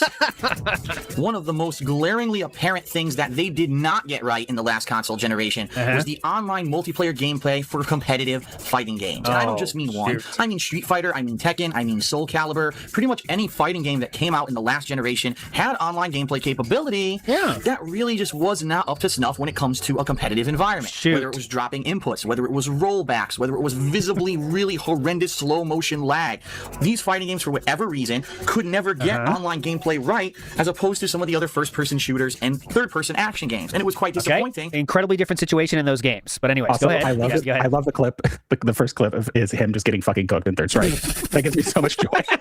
Oh, you did like that really just was not up to snuff when it comes to a competitive environment. Whether it was dropping inputs, whether it was roll good clip, Phil. Backs, whether it was visibly really horrendous slow motion lag. These fighting games, for whatever reason, could never get online gameplay right, as opposed to some of the other first-person shooters and third-person action games. And it was quite disappointing because there were people who really were like, "Wow, this is the first time I can play my friend from across the country or across the globe." And a lot of the times when you go to now, it's fun. He got it. He lost, I'm sure. There's a whole generation of people who just started playing fighting games with this last console generation have never played people offline before, and they don't even understand the concept of lag. So for them, they're like, "Oh, that's just how the game plays." And for them to actually jump from the online offline tournament would be impossible, that they don't understand because they have no frame of reference. Come on, Evil Ryu. It's quite ridiculous. So the whole that's 3 losses in a row. Can we get another one? Come on. Games being played online, not being up to stuff, was so disappointing. In some cases, game developers started instituting handicaps, such as, here's a lag switch built into the game that you can adjust for how you like to play. With games such as Street Fighter 4, they relaxed the button inputs and the inputs to actually pull off special moves because they realized that probably in a strict online environment, they weren't going to work. So very disappointing that games now, in order to become more mainstream, basically kind of sold out when it comes to the online gameplay and basically dumbed down their games so that they can possibly be played at a higher level, at a more casual environment, per se. Ooh, I have no idea what that means. They sold out to what? So fighting games still haven't, in this case, even today with Killer Instinct, people have already discovered problems with the netcode of that game not being in sync. So even in the next gen, it seems like we just still can't get it right when it comes to online gameplay with fighting games, and that's a shame. Up next. That's funny. He was playing those Third Strike clips, and that was the online version that came out in like 2011. And that's like one of the best versions of the game. And you know why? Because it has rollback. There you go. 2 more clips here that I have to show you about DSP's thoughts of rollback into modern times. Then we'll be ready for our main event. Velvet in the house says Philbert is a malignant combination of bad faith, jealousy, and utter stupidity. But he's happy and his liver is not going to wage quit one day. You watch. That will not happen. Definitely will not happen. All right. Back when GGPO netcode was first created, in what was it, the early to mid 90s, the Cannon brothers, the guys who were behind SRK and Evo and all of that. I love this. Cannon brothers. Cannon brothers, whatever. The Cannon brothers, the guys who were behind SRK and Evo and all of that. Yeah, these assholes. One of them wrote the code for GGPO, and he really wanted to get the netcode out there, and he wanted to sell it to Capcom so Capcom would put it into their games. So they had threads on Shoryuken.com about it, and I started playing games that had GGPO netcode. In particular, they had Super Street Fighter 2 Turbo and a few other games you could play over emulators over the internet using GGPO netcode, okay? Yep, and it was so cool. The majority of people had this wool pulled over their eyes where they thought it was like the best thing ever lag-free, and it wasn't. I actually had what is better? Where it would drop frames of animation. What is better? He did not have definitive proof. His definitive proof is I saw this happen. And this is the best thing ever, but it's not. Right? And what is better? Really true. It would drop inputs. It would have rollbacks. Right, the holy trinity of bullshit when it comes to fighting game gameplay. Dropped inputs, dropped frames, and rollback. Okay, and everyone seemed to be kissing GGPO's ass on Shoryuken.com. And I posted up and I said, but I don't understand. When I play Super Street Fighter 2 Turbo, a lot of the times I'll be in a combo and my input just won't come out. All right. And my whole combo's dropped. Now the opponent has a free opening and does a combo because I'm expecting my input to come out and the combo to continue. I'm not holding block or whatever, right? The opponent just mashes out or does something and blows through my move now because my combo dropped. Same thing with drop frames. If drop frames happen, you can't see every frame of animation. You can't react to what's going on in the game, and someone could get cheap hits or continue a rush down or whatever because you can't react because you cannot see every active frame of when you have an opening to do something. And of course, rollback, I think everyone knows how bad rollback is, where it shows something actually happening in the game, it takes it away. So it has to show health disappear, then it reappears and resets. It's garbage. Whoa, hold on. It resets health now. That's new. That must be a new feature. That's the worst fucking thing ever. Well, I mean, it does do that. It does that for like Raw Phil when it's like, Raw Phil's playing DSP as Cammy, so we got to give him all his health. We got to make sure. Get all the health back. Get all the health back. But it does correct. I want to emphasize rollback netcode's purpose is to actually show you what actually happened. So let's say if there's a high ping match they're doing, and health does get returned. That means the person didn't do the actions that would led to his health being taken away. Right? Again, it's not like guessing. It's just showing you what really happened. Okay. But Shoryuken.com, and I said, how are you guys all kissing GGPO's ass? Like, how do you not realize this is in it? Like, every time I play, I experience it. And not to say that I had the best internet in the country, but my internet wasn't bad. I still had cable internet and everything back then. And I was like, I don't understand. And I got banned from SureYouCan.com. Okay, well, we're going to see that. And when I questioned SureYouCan.com staff about this, all right? What happened? My answer was plain and simple. They said, we're not going to publicly say this, Phil, because this is before YouTube or whatever, where I had a voice to be honest and speak the truth like this. And I was told, well, we know that GGPO netcode drops inputs frequently, drops frames of animation frequently, and has rollback, and that's bad, but we're trying to sell the code, and since we're trying to make a buck, we don't want anyone to know that there's actually problems with it. And since everyone else on SureYouCan is so dumb that they're kissing our ass, we're banning you from the website. Now this is the new telling of the tale. And we're trying to make a fuck ton of money, Phil, but yeah, we'll tell you. And this is someone that's already been banned from SRK multiple times. Reminder that the Canons own SRK, so they would know about this. And yes, this is and it does drop frames of animation, right? That's a feature, not a bug, though, right, Tommy? And also, like what was that? I'm sorry, I was like dropping frames of animation is literally. It's on the tin. That's what it's supposed to do to get what the correct state of the game. You know what I mean? It's just trying to get both sides of the people across the divide on the same page. You know, if you really want to think about it that way, it rolls back to what's right. It's in the name. Yeah. What were you gonna say? Go ahead. I actually forgot. Oh, mama. He just said something stupid, and I'm sure. Rollback Netcode's here today. But we got Rollback Netcode. I remember. He was talking about the again. It goes back to his talking to the Canons. Why would you, if this is true? Why wouldn't you screenshot this and email Capcom and be like, "Hey, these guys are trying to defraud you"? Yeah, well, yeah, that's a good point. Hey, Capcom, massive scandal right now. I know this dude. He's trying to fraud you guys. He's trying to steal from you. Can you imagine? Matt Ice says, Sir Cannon spilling the tea to the Snitchinator. Yeah, this is the Snitchinator. He is. Okay, one more modern telling, and then we're going to get into it. This is the most modern thing we'll show today. 2024, okay? What does DSP say about... This is one of the most modern tellings. I know he talks about a lot, Rollback Netcode sucks and shit, but this is one of the last times he talked about his thoughts of the inner workings of it, okay? So here we go. Which one even? Sorry, this look. How you don't like this look? He's looking cool. All right, he's looking cool. Come on, here we go. Amount of online lag. This one does, because this isn't lag. The problem with this game is not lag. It's netcode dropping inputs. Okay, so this is this is right after the King's. We're in the middle of the King arc right now, guys. So this is him retelling the tale for his new awesome audience. So he must be going to the unicorn, right? Yes. Does this look like this is going to the unicorn look? Because this game has rollback netcode. Yeah. Netcode frequently is rolling dice and trying to predict what you're going to do. Again, he still says rolling dice and predicting what you're going to do. Has rollback netcode. Yeah. The netcode frequently is rolling dice and trying to predict what you're going to do. And then half the time, if it's running too fast, it'll give you the wrong input. Okay. If it's running too fast now, it gives you the wrong input. So you're screwed. Okay. I mean, some of these times I'm absolutely doing back fears, and it gives me just regular standing fears, and that literally be the end of the round for Dallas. That's the netcode that is used for these games. What? Lagginess is if you're playing and there's so much delay between when you hit a button and it comes out, and I'm not getting delay. I have the best setup. I have the absolute top-of-the-line gaming PC with no input delay, 120 hertz, great TV, great joystick. It's not lag. You have to understand the difference. It's definitely not lag. It's the netcode dropping input. Completely different issue. Okay, there you go. So in 2024, the most recent time he said rollback netcode literally is rolling dice. I once again can't emphasize enough how I love seeing Jax Coxer down there giving him 25. Well, he loves rollback. He hates rollback too, I guess. Wilson Barbosa says, don't tell Capcom it drops inputs. Even if this was true, the devs would discover this in hours upon reading the source code the Canons gave them. Yep, if it was a bad thing, they wouldn't be using it. You think Capcom wants to have bad netcode, right? You know, Dollar Van says DSP hate because an urban style man is successful. I don't know. You know, is that an aspect to that? I don't know, but you know, there could be. I'll put it that way. There could be. That could be an aspect to it. I think successful people in general, to be fair, it doesn't matter the color of their skin, right? I think in general, I think he hates all women, but Asians especially. Could it be he hates black people especially? I don't know. Or successful black people might be his most hated kind of person. I don't know, but you know. I think Phil just hates anybody that's not like him, right? Yeah, that's true. He's a allegedly straight white man, right? Yes. So anybody that doesn't fit within that pool, he automatically doesn't like, you know. It's a force multiplier, says Misery Merchant. Yeah, I do think there's scales. I think Asians are way up there. Women is way up there. Way, you know? oh mama. Yes. You know? I think women are number one with a bullet of who he hates, in my opinion, if I had to put a tier list together. And then that'd be a fun stream to figure out the tiers. But I think the number one woman he hates, not racist. It's not a racial thing. It's a strong woman. That's the number one archetype that Philip hates more than anything else is strong woman. He hates them. I think it legitimately bothers him that he has so much of an issue with Cammy in Street Fighter 6. Cammy is like an archetype of like a strong woman. Yes. And like that character, just whatever it is about her. Actually, I know what it is about her that he can't deal with, but just cooks him. Even though she's not, I mean, she's good. She is good, but she's not like this number one high tier like he wants you to believe. And I think there's like he knows the memes. He knows like that we talk about it, and that like I think that it's a female character too. Like really burns him. Yeah, he doesn't play female characters. He loves playing muscly men.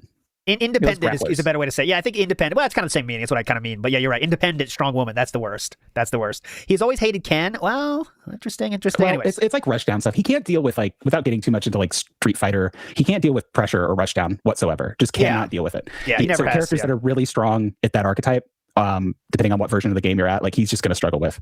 And as a Cammy player, Cammy, a lot of her pressure is pretty illusionary, and if you kind of know the frame data and like where to get your hits in, you can counter. But of course, he doesn't know all that. She's just so fast that his gen-addled reaction time, he can't deal with her. Big ups DS Pikachu in the house. Here we go. Random DSP to get us going. Forced anger. How about you just keep your fucking mouth shut, you lying little abortion? Oh God, Jesus! So you're a Cammy player, so that means you're a Gooner then, right? Talby, a fellow Gooner, safe to say, or? Sure, why not? I've always liked Cammy since Street Fighter 4. Nothing wrong with that. I think we all have. We all do. Jeff Joestar 95 says, "Why does he hate him so much? You can feel genuine hatred in his voice. Is it jealousy? Yes, like we said. The main thing is success, right? And the fact that he dare ban him from, it's like when that guy from the Red-Face guy, banned him from like Wings' chat. Yes. Like, how dare you ban me from your chat? You need still to have a discussion. You need to have a discussion with your mods, Wings. Yeah, and he still talks it's the about same energy. He held that grudge for like a month. Remember when he gave the $50 super chat? That's like a month later, and he's still in on it. Yeah, you banned me. Don't you fucking forget it. Done shit. Skullmaster Master of Skull says DSP also has insane ideas about what's reactable. Swears he can reactively break 5-frame throws and would break the game. It would break the game if he could. Yeah, he thinks that's true too. He just wants to appear to be having all the knowledge and be a top player, guys. But we all know he's not, as you know, as anyone that watched him knows. But okay. It's because he's never moved on from Super Turbo. Like the way he talks about fighting games, like he talks about it like you would talk about old Super Turbo. And we're probably going to get into some of the minutiae of Super Turbo tonight, but it's its own beast. It's its own game, Amax says he wants to play his fighting games like a turn-based JRPG. Yeah, that's what he wants to play it as, because he wishes he had the skills to play it like that, but he doesn't, so it's all cope. NW News says, notice how DSP only detracts LTG? Are you saying that because it could mean the African-American people are the people he wants to go after the most? Could be. He doesn't. Well, he went after Wings a little bit. He went after Review Tech. Those are all large gentlemen, though. Anyways, all right, let's get to the point. Okay, enough of this. Let's get to the thread of the night, which is, this is the official Super Street Fighter 2 Turbo HD Remix general discussion thread, which is started on July 8th. Okay, now I will summarize here. This article is all about the game that's going to come out, and that is Super Street Fighter 2 Turbo HD Remix. This was a game, now Talby, please correct me if I'm wrong, but from what I've gathered here, David Sirlin was somehow got in with Capcom over something, and he suggested a few things to Capcom, to make things to do, like projects, and one of them was Super Street Fighter 2 Turbo HD Remix. And Capcom liked that idea enough that they got Sirlin in-house to help make this game. As you'll see, this is it's caused a lot of controversy because one person that's in the fighting game community has a lot of power in that case because they're working with the game company that's going to make the fucking game. So a lot of his questions, a lot of his changes were met with a lot of resistance. I don't know shit about netcode, am I saying anything crazy but yet? I can just look at someone like Bill and knows he's wrong. Just to set it up of like what HD Remix was attempting to do is Super Turbo, as beloved as it is fucking broken because it was an old game. Yeah, that's the big one that Cracker Jack just pulled out. That he was. Some of the other allegations was that he brought players to play and that they gave him feedback on the balance changes that he made, and then he just disregarded what they said and just did what he was going to do anyway. That was another thing, and like some of the things that he changed, like in and of itself, isn't a bad thing. Like Super Turbo notoriously has random damage, so like if I hit you with a medium punch, like it's within a range, of course, but like the damage is random. Like there's a modifier of like how low or high that damage can go. That goes for stun. There's just a lot of stuff like that. Random stun. So there's a lot of that stuff that people were like okay with, but the character balance changes people had a lot of issues with. Yeah. Okay, so this is obviously this is 11,000 post thread. Okay, guys, so this is massive. Now DSP is not in there the whole time, but he's in there for the beginning a lot. So this is what we're gonna do. This is the main event. This is the main event for sure. So this is a big fucking thing about all the things they've changed. I'm not gonna read through this. Their design goals, though, I think are worth it. David Sirlin wrote this. He wants to make the game easier to play, more inclusive rather than exclusive. Okay, number 2, he wants to make the game even more balanced for tournament play. And 3, add fun as long as it doesn't interfere with number 2. Okay, now not everyone agrees with that, made it happen, but that was the things that he wanted to do. They wanted to, in the Capcom blog on their website, which still exists, but the posts are gone, sadly, they were really very transparent about what they were doing. There's a lot of posts from David Sirlin himself on there. Apparently, you can't see them anymore. But, all the things they were trying to do was here, okay? They also talked about the netcode a little bit. They want to get the songs, widescreen mode, blah, blah, blah. Online matchmaking, they wanted to make sure it has that, blah, blah, blah, blah, blah, blah. Now we get to netcode. Now, that's the most important one for us today. Then, while Svensson can't detail just what it is that developers are going to counteract such issues with HD Remix, that means the lag issues and stuff, He offers a bold, potentially reassuring statement. And this is someone else that worked on the game, not Surly. He says, it's network code that's never been seen in a commercial fighting game before, and it will hopefully provide, even under relatively poor network connections, a much better experience than any fighting game that's ever existed. Okay? So, someone then says, why is Svensson so confident? You might assume that Capcom will license the GGPO algorithm since it has been proven to provide almost lagless online play for fighting games. However, to date, Capcom is not committed to using GGPO despite its excellent reputation among the hardcore players that use it. Why would Capcom invest their resources in reinventing the wheel if GGPO is already out there? Don't expect an official answer from Capcom or Backbone for now. Backbone is the company that's making this version of the game, correct, Talby? Or was that who Surly? Yeah, okay. Yeah, that's who Backbone. Backbone was licensed out by Capcom to make this game. You know. Yeah. So some speculate that Capcom did not want to pay to license GGPO. This is merely conjecture and has no factual basis. Despite Capcom's refusal to use GGPO for SFHD, Svensson acknowledged GGPO's capabilities and indicated they are doing everything to replicate its capabilities. Recently, Tony Cannon, that was Tony Cannon, the man responsible for GGPO, revealed that he was hired as a consultant to improve Street Fighter HD's networking code. SFHD will not implement GGPO because by the time Capcom announced that they will license GGPO for their online games, it would have delayed SFHD even further to implement the algorithm. Nonetheless, Tony assured fans in this Capcom community post that SFHD's netcode will be as good as GGPO's. Okay? And this is Tony Cannon saying, and indeed we know it's possible. We're doing everything we can to provide similar levels of performance to GGPO. Exactly what everything we're doing is, well, some of that is going to have to remain a mystery until we're either successful or we fail. Suffice to say, I do mean everything. Read into that what you will, but I can't provide details. Sorry, that was a Serling quote. Okay, that's a Serling quote. All right, so there we go. This is where we're at on this thread so far. They are not doing GGPO, but they want it to be as good as GGPO. Capcom has hired Tony Cannon as a consultant before, but Tony Cannon is not working for this game directly. David Serling is. Okay. All right. Now we go to when DSP enters into the thread. This person says the opening of Ryu theme sucks monkey's balls. Okay. Then DSP says it's Ken's theme. Someone then says read, comprehend, and then post. Okay. There we go. Great joke. Everyone loved it. Everyone's still laughing to this day about it. I know you asked me. You know you asked me about this. I was trying to figure it out. I think the thing is that the remixed version that they use is like 20 seconds ish until it gets into the pretty famous melody from the song that people know of Ryu's theme, and that's what people were upset about. I think maybe he was trying to do a joke of saying that it actually sounded like Ken's theme, which it doesn't. I know you asked me about it, and I went down a rabbit hole trying to figure out what he was talking about, and I couldn't figure it out. Gutter Trash says, I point this out for a reason. He says, because they gave you a fake Hadouken now, I noticed that I have been getting screwed by Negative Edge with the fake Hadouken coming out instead of comboing from CLK into Super. Okay, this is in the weeds, but it's important. Okay, so we get to this. I'm a famous double tapper. All right, I'm a famous double tapper. AKA, I tap the button twice to get it to come out on clutch moves. I'm having problems, though, because, for example, with Ryu, I'll walk up sweep and then cancel into fireball. I'm frequently getting sweep, HK Hurricane, because in Super Turbo HD, the motion inputs are so forgiving. When I'm going to back to do the FP red fireball, the game recognizes the early tap, double tap, and assumes I wanted Hurricane. This doesn't happen in other versions of ST. Just one of those things you don't think of until it happens, I guess. All right, so that one is, I believe, is DSP on that one because it's going to get remembered. He's button mashing because if you're trying to do a fireball, it's quarter circle forward punch, and to get a hurricane kick, it's quarter circle backwards kick. It's like completely opposite inputs. And somebody thinking here is just like, what are you talking about? It's just him mashing out. Mashing too much. I'm a famous double tapper. Okay, so masher, in other words. Okay, Serlin says there's been no change to the input recognition on Ryu's fireball or on Ryu's hurricane kick. Those should be no easier or harder to do in Remixed Classic or Super Turbo. Okay. Then someone says, that's what I thought. Just DSP and company fucking up the motions and blaming it on the game. Got him. Oh, shoot. That guy must be a troll. Next up, we have DSP responding to that guy. First of all, go fuck yourself. I know how to do basic motions. Second, it might have to do with the fastest speed. I just thought about it, and I'm not double tapping RH, roundhouse. I'm double tapping whatever button I'm using for the fireball. So maybe the game is recognizing the roundhouse as a held button kind of deal? I'm not sure. But I do know that doing a low roundhouse cancel into fireball should be giving me hurricanes after the sweep. So something has changed. Is anyone else getting similar results? Remember, this is the data and proof he provided, guys, okay? This is part of it. You're seeing it now. TLDR skill issue. You're seeing this data now, guys, okay?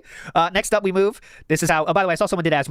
Someone asked, how do we know that's DSP? And I know that because of the quotes, okay? And I'll tell you if I don't know it's him. But yes, this is DSP because of a quote. He was banned, so it changed to System 1, all right? Moving on. Then this guy responds and says, I don't understand how this is even possible. Fireballs use a QCF motion. They should never make a hurricane kick, QCB, come out no matter what button you press, or however many times you press it, or with what timing, or in what game speed. And no, this has certainly never happened to me.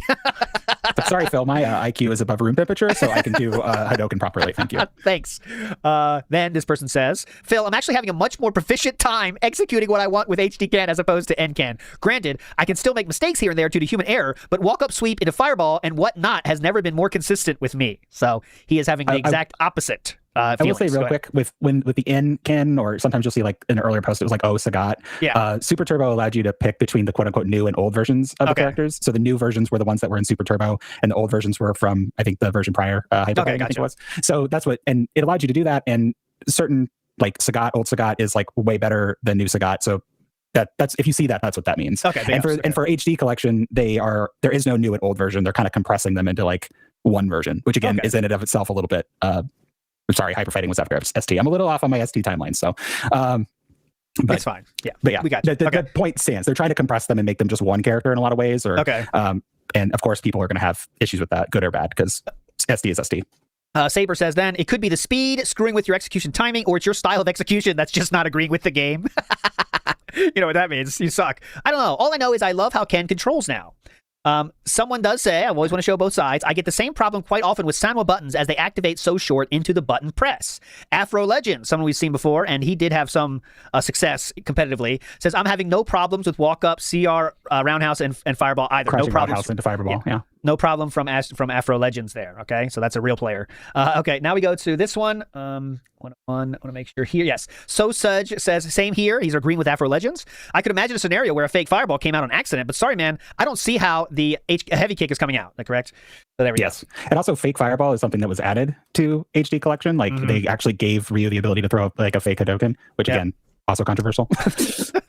King then responds to DSP directly and says the following. This is when the DSP posters react to said, first of all, go fuck yourself. I know how to do basic motions. Okay. We have the response from King, who says, you must suck royally at execution if you're getting hurricane kicks from Roundhouse Hadouken attempts. The other guys have already said they're having no problems, so it really must be you. I'm having no problems doing it on a joystick, so it really must be your execution style. Try holding down the Roundhouse.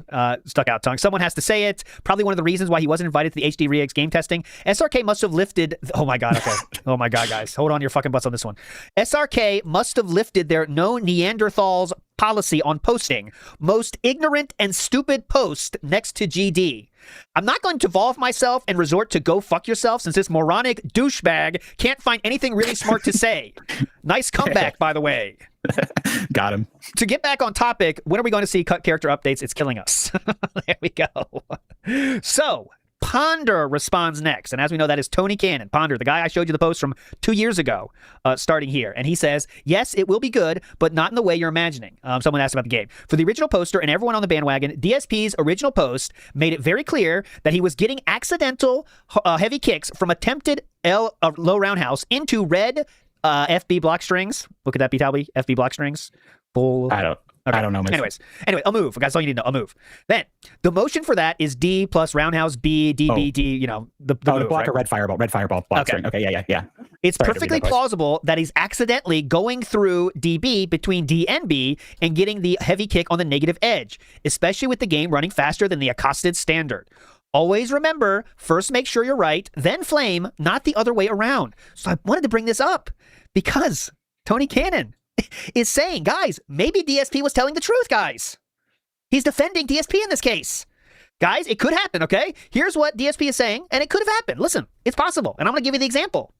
So I have to emphasize that Ponder's coming out of this, looking very reasonable. Call me crazy. He's saying DSP might be right, guys, just so you know, okay? So let's not flame automatically, okay? Let's give him a shot. Okay. Yeah, he's saying he's doing a bad input, but he's also saying like it's a reasonable bad input to get. Yes, it's not insane. Because you'll get the red fire. Because Ryu's got two versions of his Hadouken, and you get the red one for the heavy punch. So it's not.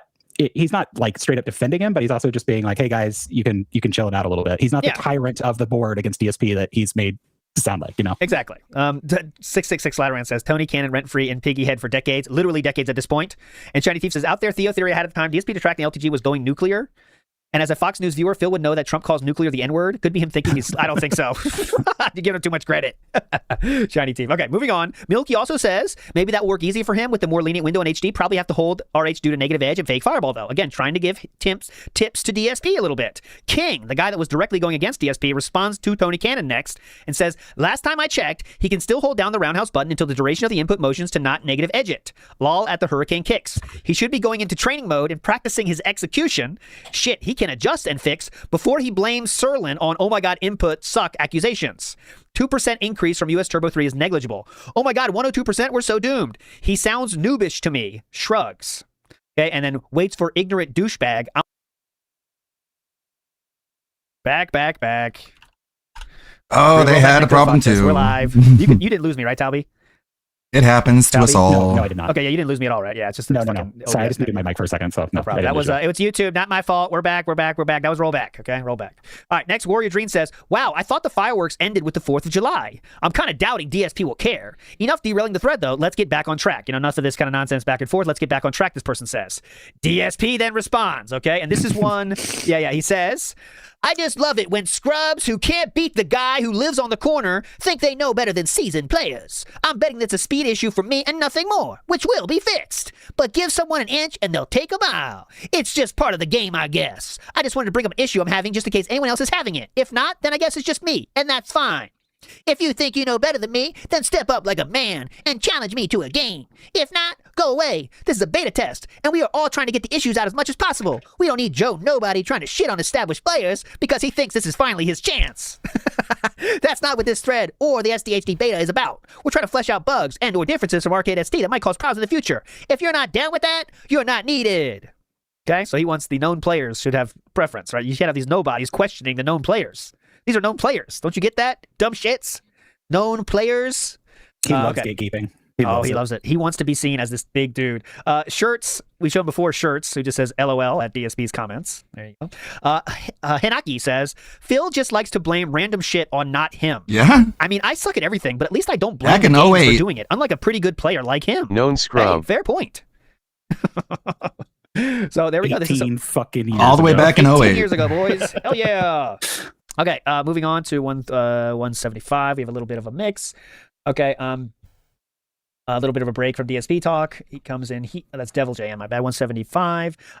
So people this is a very hot thread, by the way. Very hot. Everyone's talking. We go to the next one here. Cigar Bob makes an appearance. Everyone. A lot of the favorites show up here for sure. Serlin then says this. I've heard some complaints that the beta build is dropping inputs sometimes during online play. I'm not saying whether this is or isn't true, but I'm having trouble reproducing this under test conditions. All right.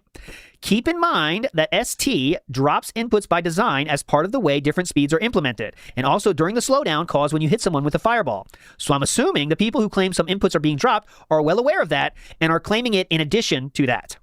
If anyone has more information on this, that would help.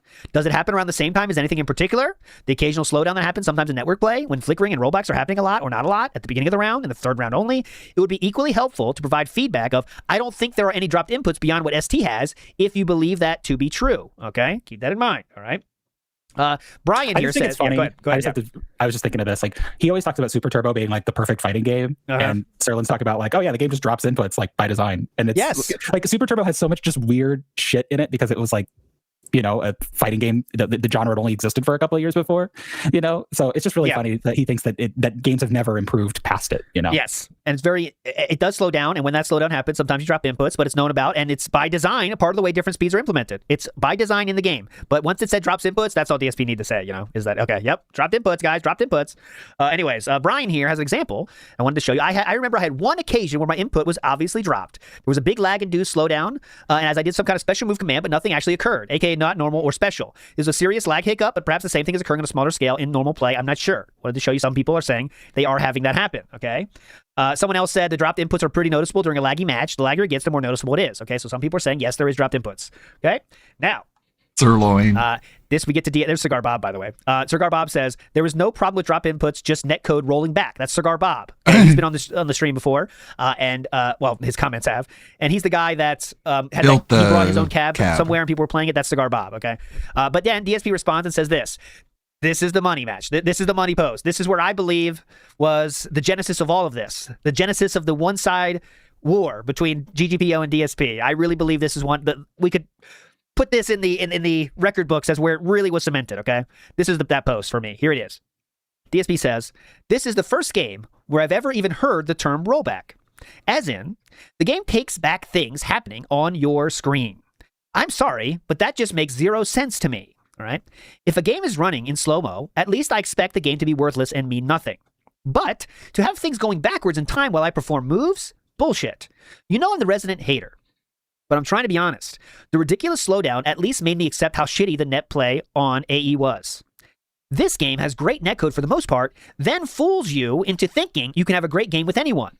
Then it become a terrible Back to the Future remake, and you wish you never played at all." Okay. I was just thinking about this. Yes. I mean, I think it comes down to his autism. And like, you know how like when he was having that rant about crashing out and how he wasn't crashing out, and he's like, think about the word crash out. Think what that means. You know, when you think about a car accident, you know what I mean? Like he thinks of things in these like hyper literal ways. So he sees rollback, and in his brain, he's just like, he cannot like grasp what that means just because of the words being used. Like the original Sin is almost like he just can't comprehend the what name those words mean. Yes. And he's too obstinate and stupid and himself to like get over that. You know, like, you know, with Just 40-Year-Old like Virgin, where the guy said, total idiot. "You're using a lot of big words, and I don't understand those big words, so I'm going to take them as disrespect."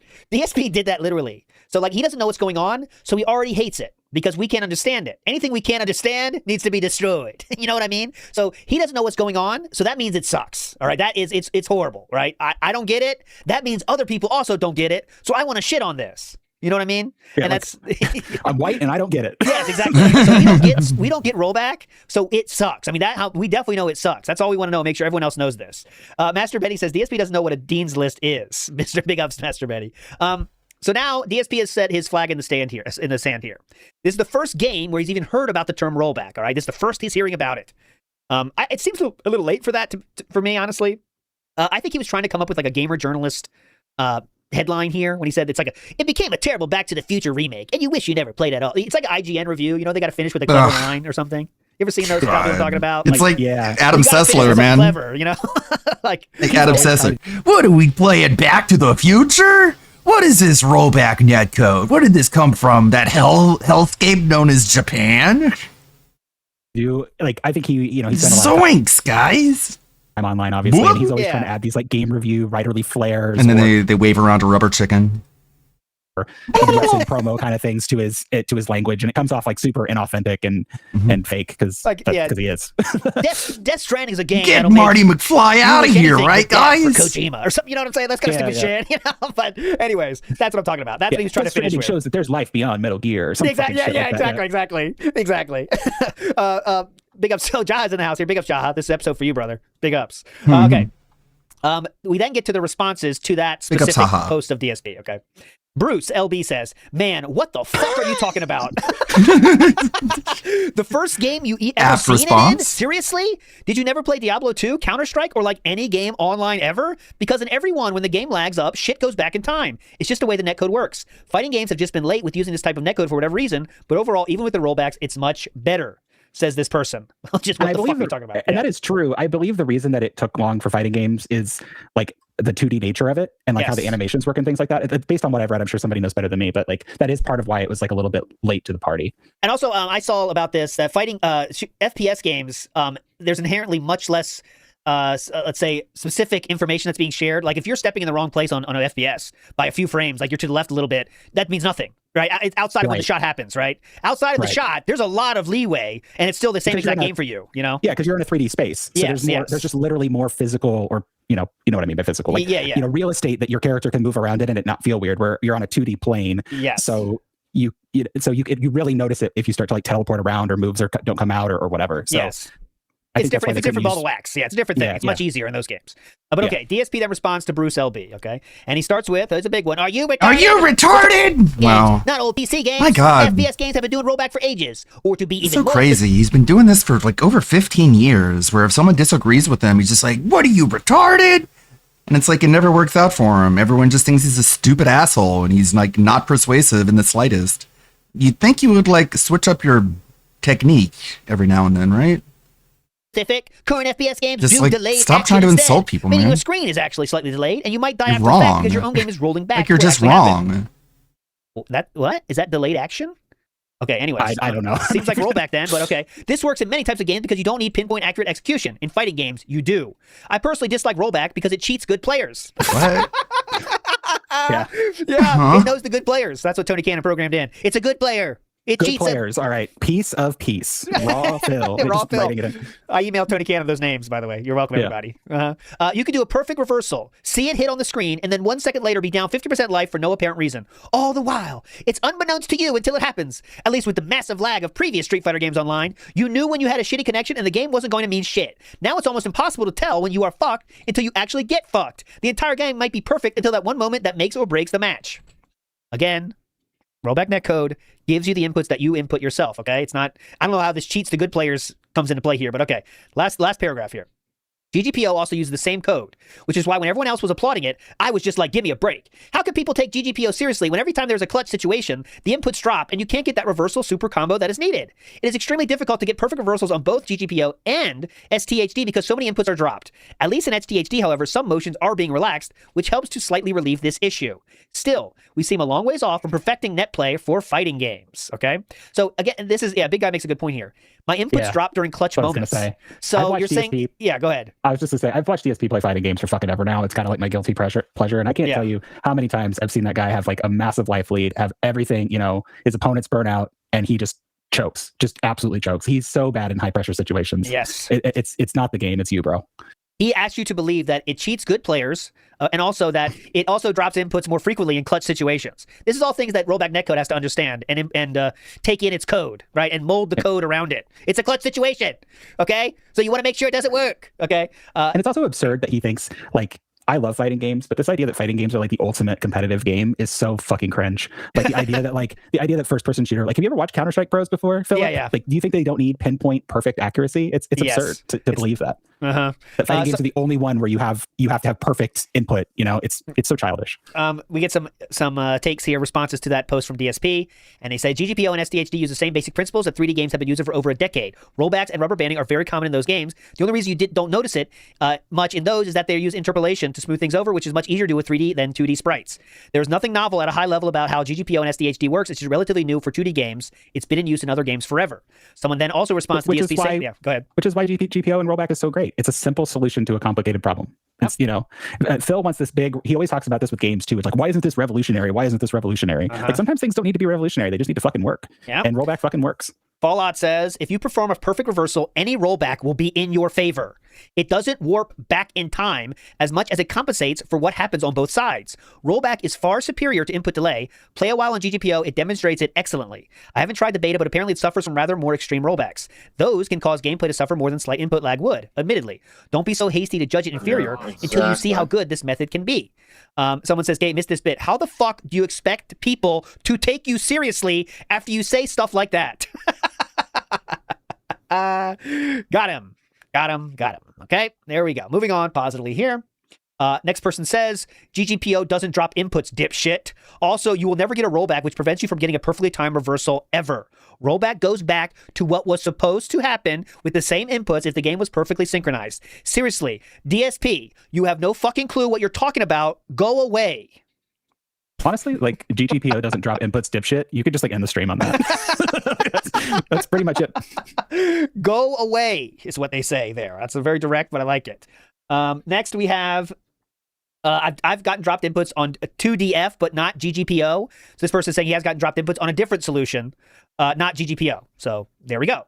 And only dropped inputs are only on heavy lag though. So there we go. Next up, DSP, because you're a big baby, here's how rollback actually works. Okay.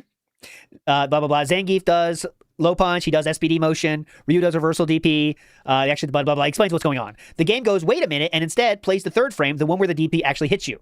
Anything that happened pre-rollback is on the assumption that it happened 2 frames ago. If your opponent was holding the same buttons he was, post-rollback is what actually happened. Every input is recorded unless there is actual lag. Okay?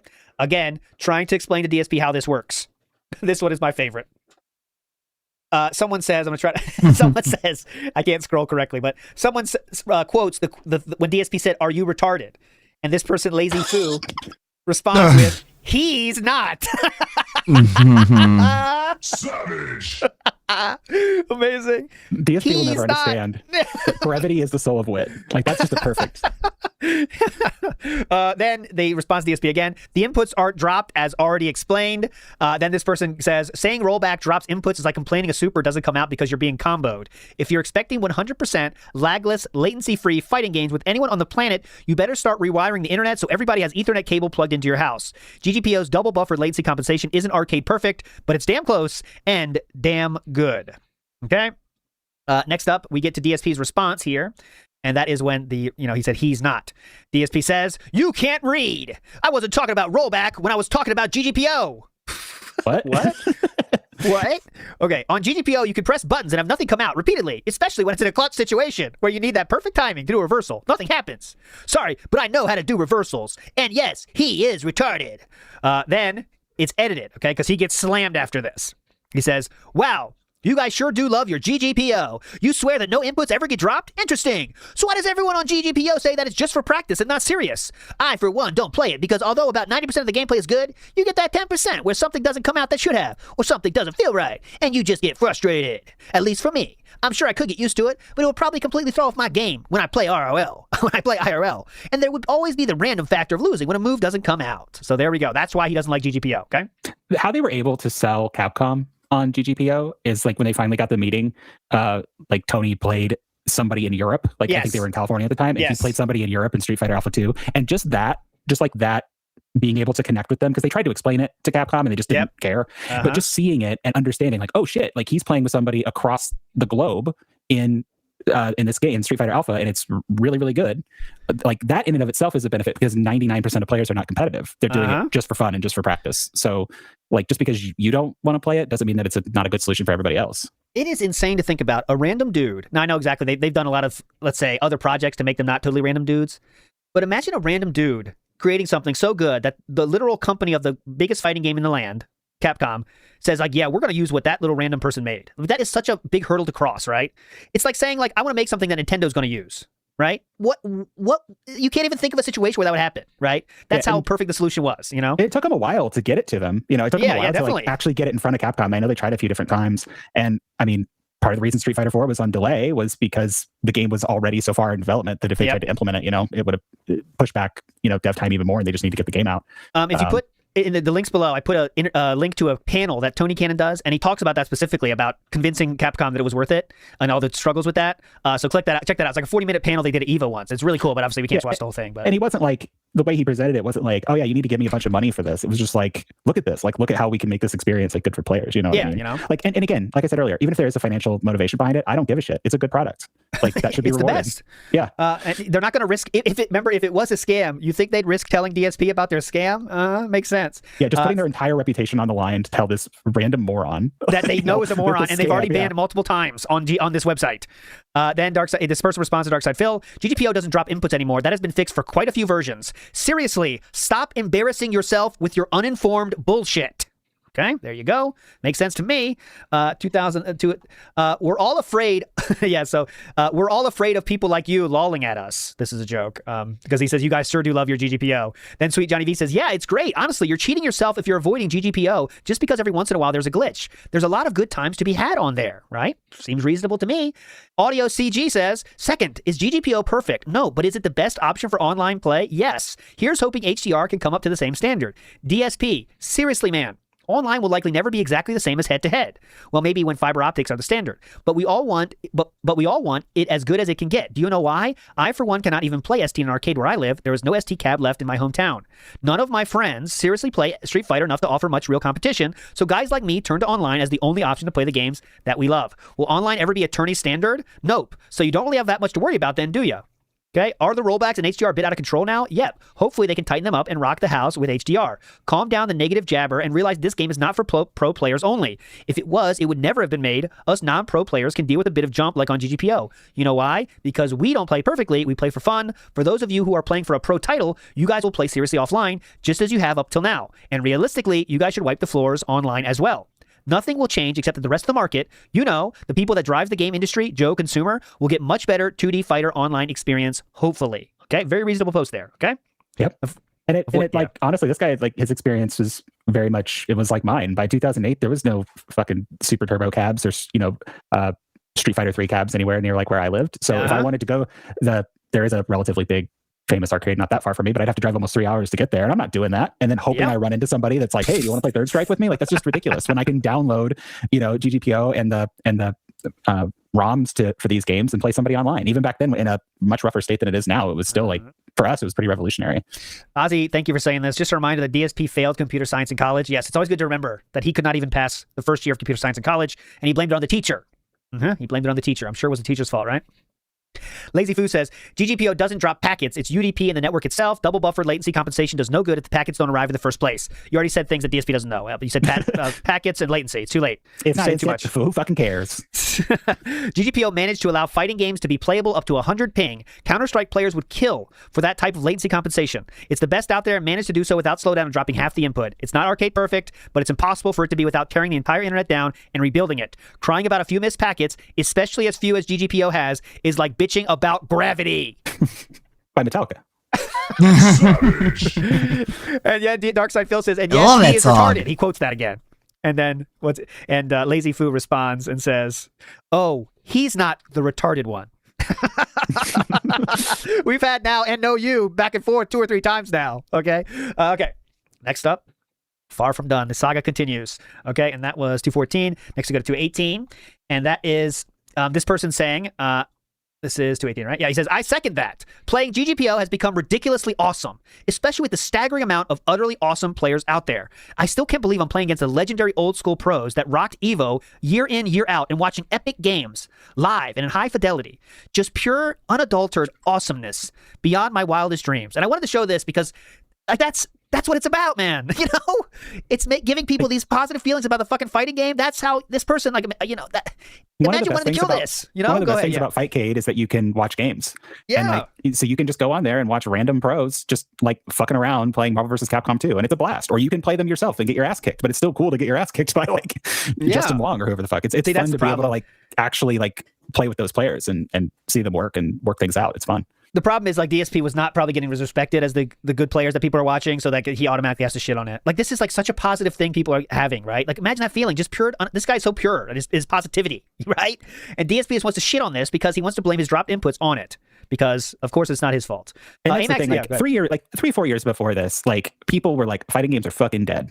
You know what I mean? Yep. And this is like this is like an absolute godsend for the community, and people are so happy about it. And you have this one cranky guy who's literally just like flopping into the thread and is like, "You're all having fun. Fuck you guys for having fun." Which is, it's just so shitty. He's like literally that meme of like the people standing around talking to each other, and the guy, you know, the other guy's like, exactly. GGPO is awesome, huh? Yeah, and the one guy like just leans out with the thumbs up, like, "Cool story, bro," and then they go back to talking about how fucking cool GGPO is. And I want to show you his life. This is really, as you've shown, guys, I'm trying to show you when people are positive about it, but as you can see, no one agrees with him here. Nobody. He has no friends in this one, right? I've showed you when people agree with small points on it, right? But no one agrees with him on this one. AMAC has a good point, well, a funny point. What if DSP is really telling the truth this time, and the cannons are really a scammer, and they just confess the whole act to the village idiot who's also known for being a pathological liar? That's a good movie twist. Like, you know, at the end, we figure out he was telling the truth, and the cannons are just like swimming in their money in their vault somewhere. He was right all along. And he got fucked over because nobody can trust him because he was saying for years he didn't play WWE champions, even though he was totally playing WWE champions. Yeah, let's do that. Let's make it like a Twilight Zone episode. That would be funny. We now go to, we just did the 217, 225. We get back to DSP. Chimes in again. He can't stay away from this. Boy who cried lag. This is Lazy Foo says DSP responds to that person that says GGPO doesn't drop packets. All right, they don't do it, and they said he's the retarded one. DSP responds saying, when were these changes made? I've only played GGPO twice, mostly because it doesn't work with Vista properly, still has massive issues. But I'd like to know if something was changed. I consider trying it on my laptop again if there is no input dropping. So he has only played it twice, has no idea what rollback means, but he's played it twice and is bitching about it after playing it twice. And before the current changes, by the way, he has not been doing the updates. Could have literally had a bad experience just because of like one connection that he had, because one other person had a bad connection. Okay. Or he had a bad connection. King says,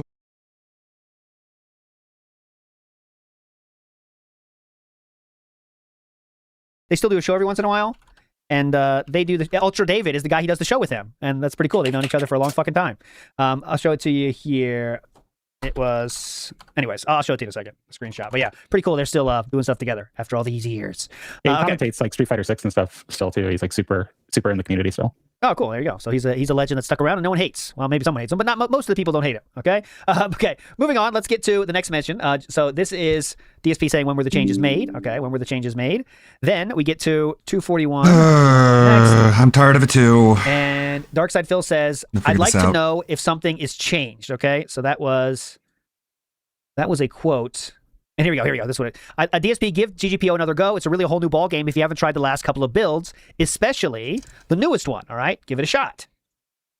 Okay. DSP then says, just responding to that, says, I'd like to know if something has changed. Fallout says, I can almost guarantee you've never played a version of GGPO that drops inputs. It was quite some time ago where it did drop inputs. Okay, so it was a long time ago when that version caused you to drop inputs. DSP does not respond to that directly. He comes back a lot later because he's getting, once he realizes he has no friends, he will often run away for a long time, and that's the case. That's what happened in this case as well. Just gets roasted and then runs away with his tail between his legs. Little pigtail. This is not DSP. This is Omega. Okay, and they're talking about. I'm getting roasted. Run. Okay, so they're trying to say about how it is weird how Chun stored super stays, considering how people know that's a glitch. Just too much in the weeds. Not important for us. Like if you really thought you were right, maybe a bit late to comment on this. Stand your from ground. the previous page. Why not go with the middle ground? Let players be able to freely alter the dip switch settings themselves, just like it's able to be done in the DC version of Super Turbo. Okay, so he's saying we should be able to change the dip switches however we want. All right. Now, Talby, we talked about dip switches, a very specific thing. In arcades, you could change some settings, blah, blah, blah. Okay, that's not important, but remember the dip switch thing, all right? Because DSP has a comment on that, and he says, I'm strongly against, this is return to the thread here after a long time away. He says, I'm strongly against having changeable dip switch settings, just as I am strongly against having different selectable speeds. The number one problem with the US Super Turbo community since tournaments moved over to console is that there's no standard of how to play. Some like Speed 2, some like Speed 3, some like PS1, some DC with dip switches, blah, blah. It's bullshit, too confusing, and so unstandard that many Pro SD players have had enough. Even if it's massively different from true Arcade ST, I just want one version of Super Turbo HD to play at a tournament standard, period. It's when we start fucking around with options and settings that all the chaos begins. The US Super Turbo community can't truly advance in Super Turbo until a standard is set. And here's hoping that the final build of Super Turbo HD is that one set version. All right. So again, this is a pretty standard take, it feels like. I think he does get some agreement on this. Omega agrees, says this is where original ST comes into play, which is included alongside the remix version, by the way. The game caters to both, blah, blah, blah. People basically agree, okay? People basically agree with him, all right, on that take, because it's like, pretty standard stuff, shit. Next thing of interest comes here, and this is DSP who says, damn it, man, I'm an admitted scrub, but I was starting to get a big head after finally getting used to the stick and beating people I previously couldn't touch the last couple days, but tonight, something bad happened. I got bitch slapped back down to earth, LOL. I couldn't buy a win tonight. GG to Cigar Bob, but if I wouldn't have been fumbling around to get my hands-free headset to say what's up, that would have been your fourth loss, buddy. Actually, GG to anybody I've played. I forgot how much ST kicked ass and haven't had this much fun on Xbox Live in a while. Continue arguing about character changes in 3, 2, 1. This is one of those cases where I can't tell if that is DSP, but it sounded like it to me. What do you think, Talby? Too positive, maybe? I was thinking, like, while you're reading it, I'm not sure. I could see some of it, like the very cringe way of writing and trying to be, like, he does this thing where when he plays pro players or, like, very highly regarded players, like, don't do it to me, Snake Eyes. Exactly. Like, things where he gets, like, really bitchy and weird and kind of subservient to them, so I could kind of see it. Yeah, so but I'm not sure. But at this time, he had so much pride wrapped up in Super Turbo that I don't think he would admit to taking a loss. So I don't know. It could be. It could not be. Ziggy adds he did use a headset for Alpharism Radio. That's good. Yeah. And we have seen him do this subservient behavior when he's getting fucked in a thread really hard. Okay, that's just a fact. When he has no friends in a thread, he will do this. Like, all right, guys, I admit I'm not the best player in the world. Like, he understands he's lost sometimes. Yeah, and him calling himself a scrub, I think that was kind of a red. Like, I don't know that he would ever call himself a scrub, but at the same time, maybe, again, he's trying to, like, get into people's good graces after getting blown the fuck out earlier. Yes, which he's done. So I don't know. It could be, it could not be. Meth Bear said, did you watch the Boulder in the Road Cope? No, I did not. What is the Boulder in the Road Cope? Big up 2 Cats 1 Roach. Nice to have you here tonight.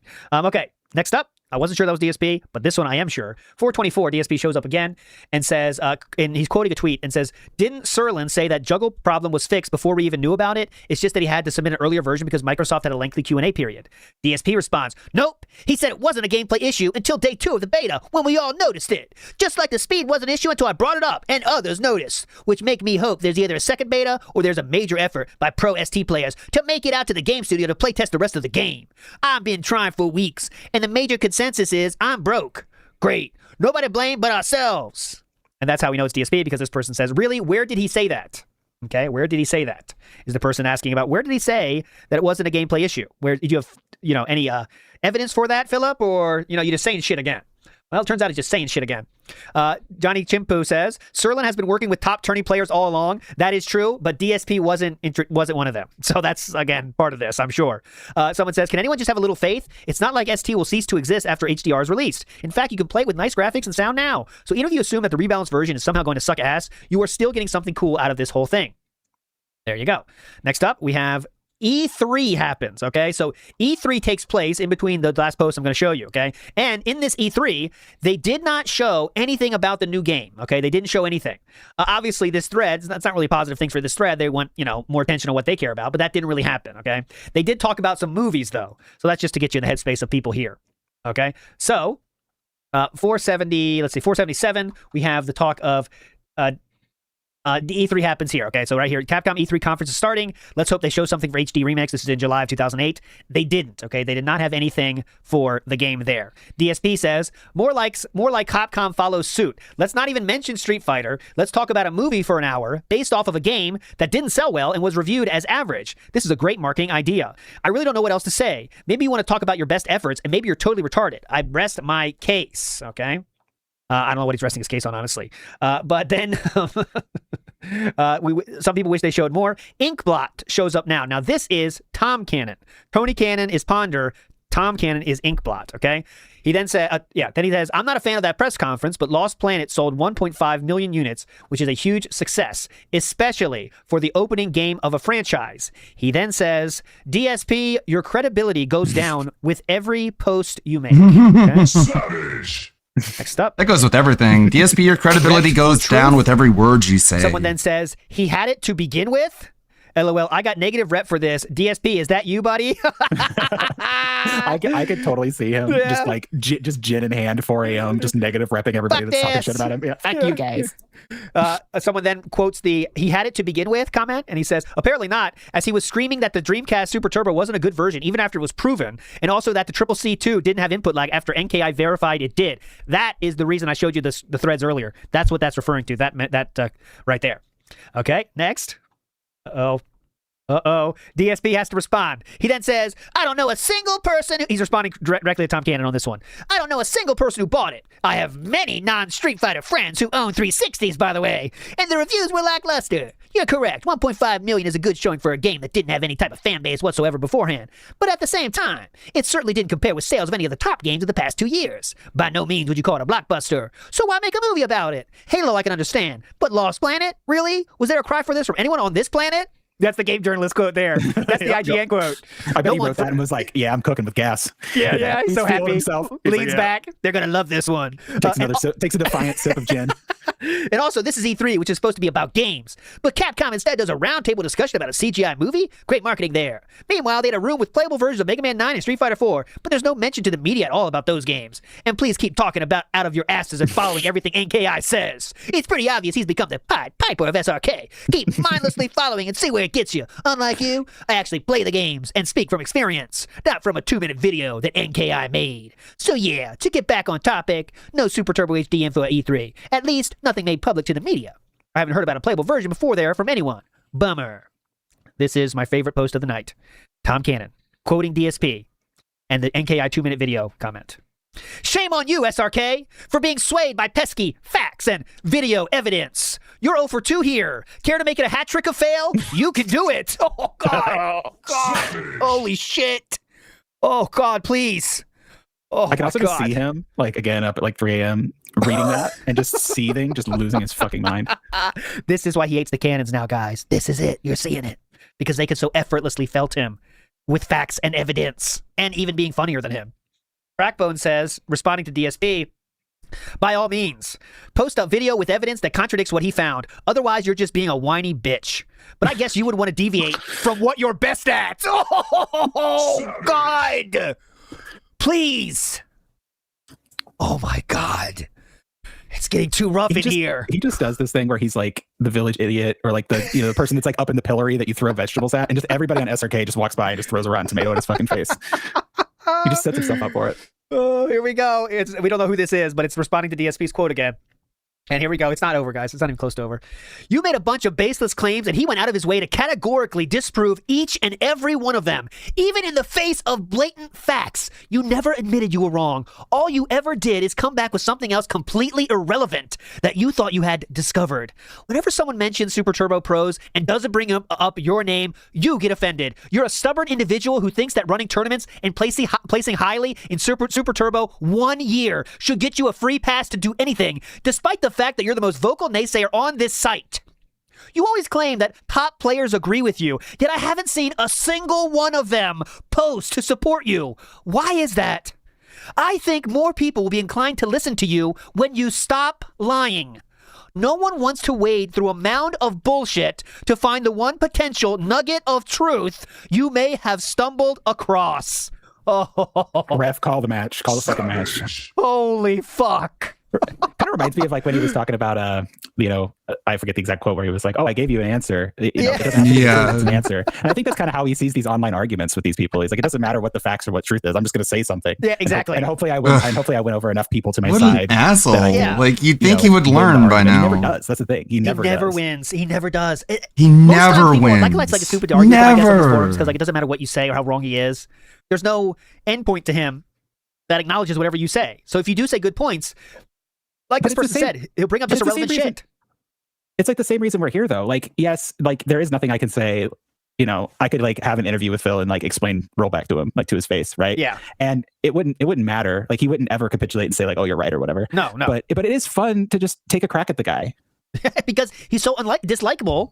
He's so unlikable because he always lies and he decides to be like an asshole every single thread he's in. And it happens on every interaction he has with people, either here or anywhere else. That's a good point. He never wins, ever. They start off maybe with good faith with him. It's like, okay, Phil, they try to have a conversation with him. Like again, like he has his echo chamber. A lot of people do. But eventually it just gets to a point where it's just like, fuck you, you're an asshole. Yeah. And because he's an asshole to everybody and he just never understands that that's just not a way to win hearts and minds, I guess. APAC is a good point. Phil is snaking them. It's the King Snake beta version. Oh, yeah, definitely. He's going to get over on someday. We've had so many King Snakes since then. Someone says grabs popcorn. Again, this is good. I say hurrah for a Lost Planet movie. It's a good game. I can see it lending well to a movie. Someone else quotes DSP, says, totally. I can't think of a thing he said in the history of this thread I disagree with. Granted, I haven't seen him say anything, but hey, NKI hasn't even given opinions on most of the things people hammer you about. Personally, I enjoy your contrary points, but pulling NKI's name out of your ass as if it's some conspiracy is pretty silly. So there you go. This person saying, I like your contrary points, but randomly bringing up NKI out of your ass like it's a conspiracy is pretty stupid. All right. Next, we go to the next one. 498. Stiltman quotes that very same thing we've been showing. Dude, 1.5 million sales for any first game that doesn't have Microsoft advertising on an entire system launch around, i.e. any game not named Halo, is really fucking good. Freaking good. The vast majority of games you see on shelves don't break sales into 6 digits, much less 7. And you, of all people, actually put big faith in reviews these days when most gaming mags and websites pretty much depend on the publisher's ad revenue. I thought you were the king of hate. Ooh, King of Hate reference there. Okay, moving on positively here. Let's go to 626. Now this is one I can't confirm, but I will throw it out there. Is 626 right here. It might be too positive, but I'm not sure, so I'm going to say I'm not sure. It says, I'm loving these new gameplay vids. The game looks very polished and the backgrounds look great. Yeah, I don't know why I put this in. I think it's too positive. But let me try again. Let me read the whole thing. I did laugh at how huge the 3 Mexican Indians in the background of T-Hawk's stage are, though. Perspective-wise, they are taller than him.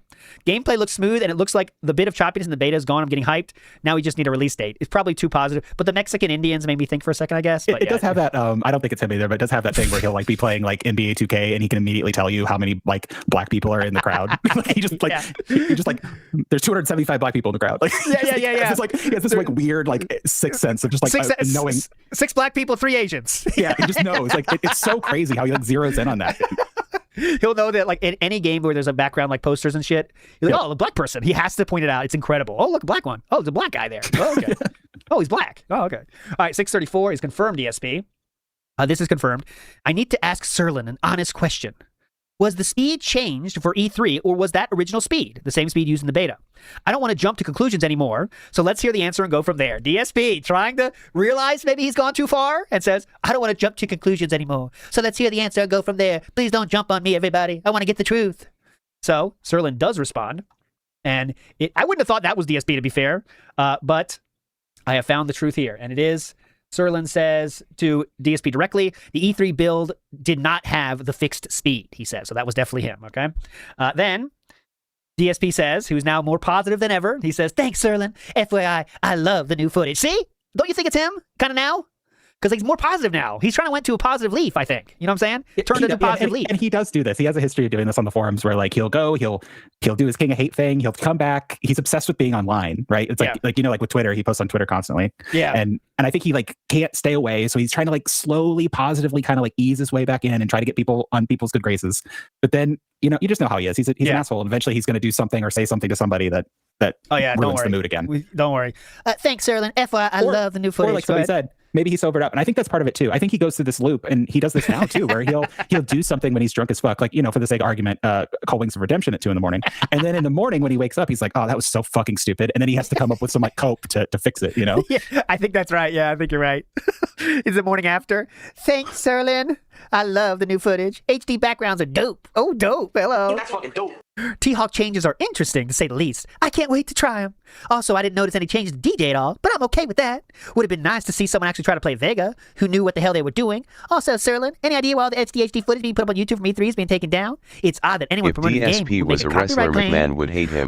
Don Barracuda says, I asked Sven, who works at Capcom, the moment people roast him. He knew nothing about it. Someone then says, I think it's just YouTube messing up. I checked the video once and it was fine. Later it said no longer available. And then later it was back. YouTube shit, not important. Okay. Next we're going to get to 6. This one was shocking to me. Okay, let's see if it's shocking to you, Albie. DSP stays away for a while. People talking about the new changes to the game. And then DSP comes back, and it's right here. And someone says about new characters. Okay, let's get some new characters in here. DSP then says, my vote is for Hard Gay. 30 now it's a funny name, but it's a character. Did you know who that is? Yes, I do know. I'm aware, but that's why I'm laughing. It's just really funny. 30 billion Japanese will buy the game if he's added, as opposed to 10 people if I'm added to the US release. So DSP said, if I'm added to the US release, I couldn't find that joke. So I don't know if that was said somewhere else, but he's kind of insinuating. I assume he's insinuating that someone made that joke about him being added. I couldn't find it though, so I think maybe he just pulled that out of his ass. I don't know. Just a DSP ego moment. I don't know. I couldn't find the joke though, and I looked. If you don't know Hard Gay, he was a comedian. He was a flash in the pan style success. A lot of comedians are. They have one gimmick, and that's kind of all they do. Once that gimmick gets old for TV, they kind of they go more and more local entertainment. And now like you'll find these guys. Some of these guys are doing like local news and shit now because they lost their popularity. He was a wrestler as well, and I think he's doing wrestling still to this day. But it was pretty funny. I used to love the shit. Let's give you one little minute of that. This is him.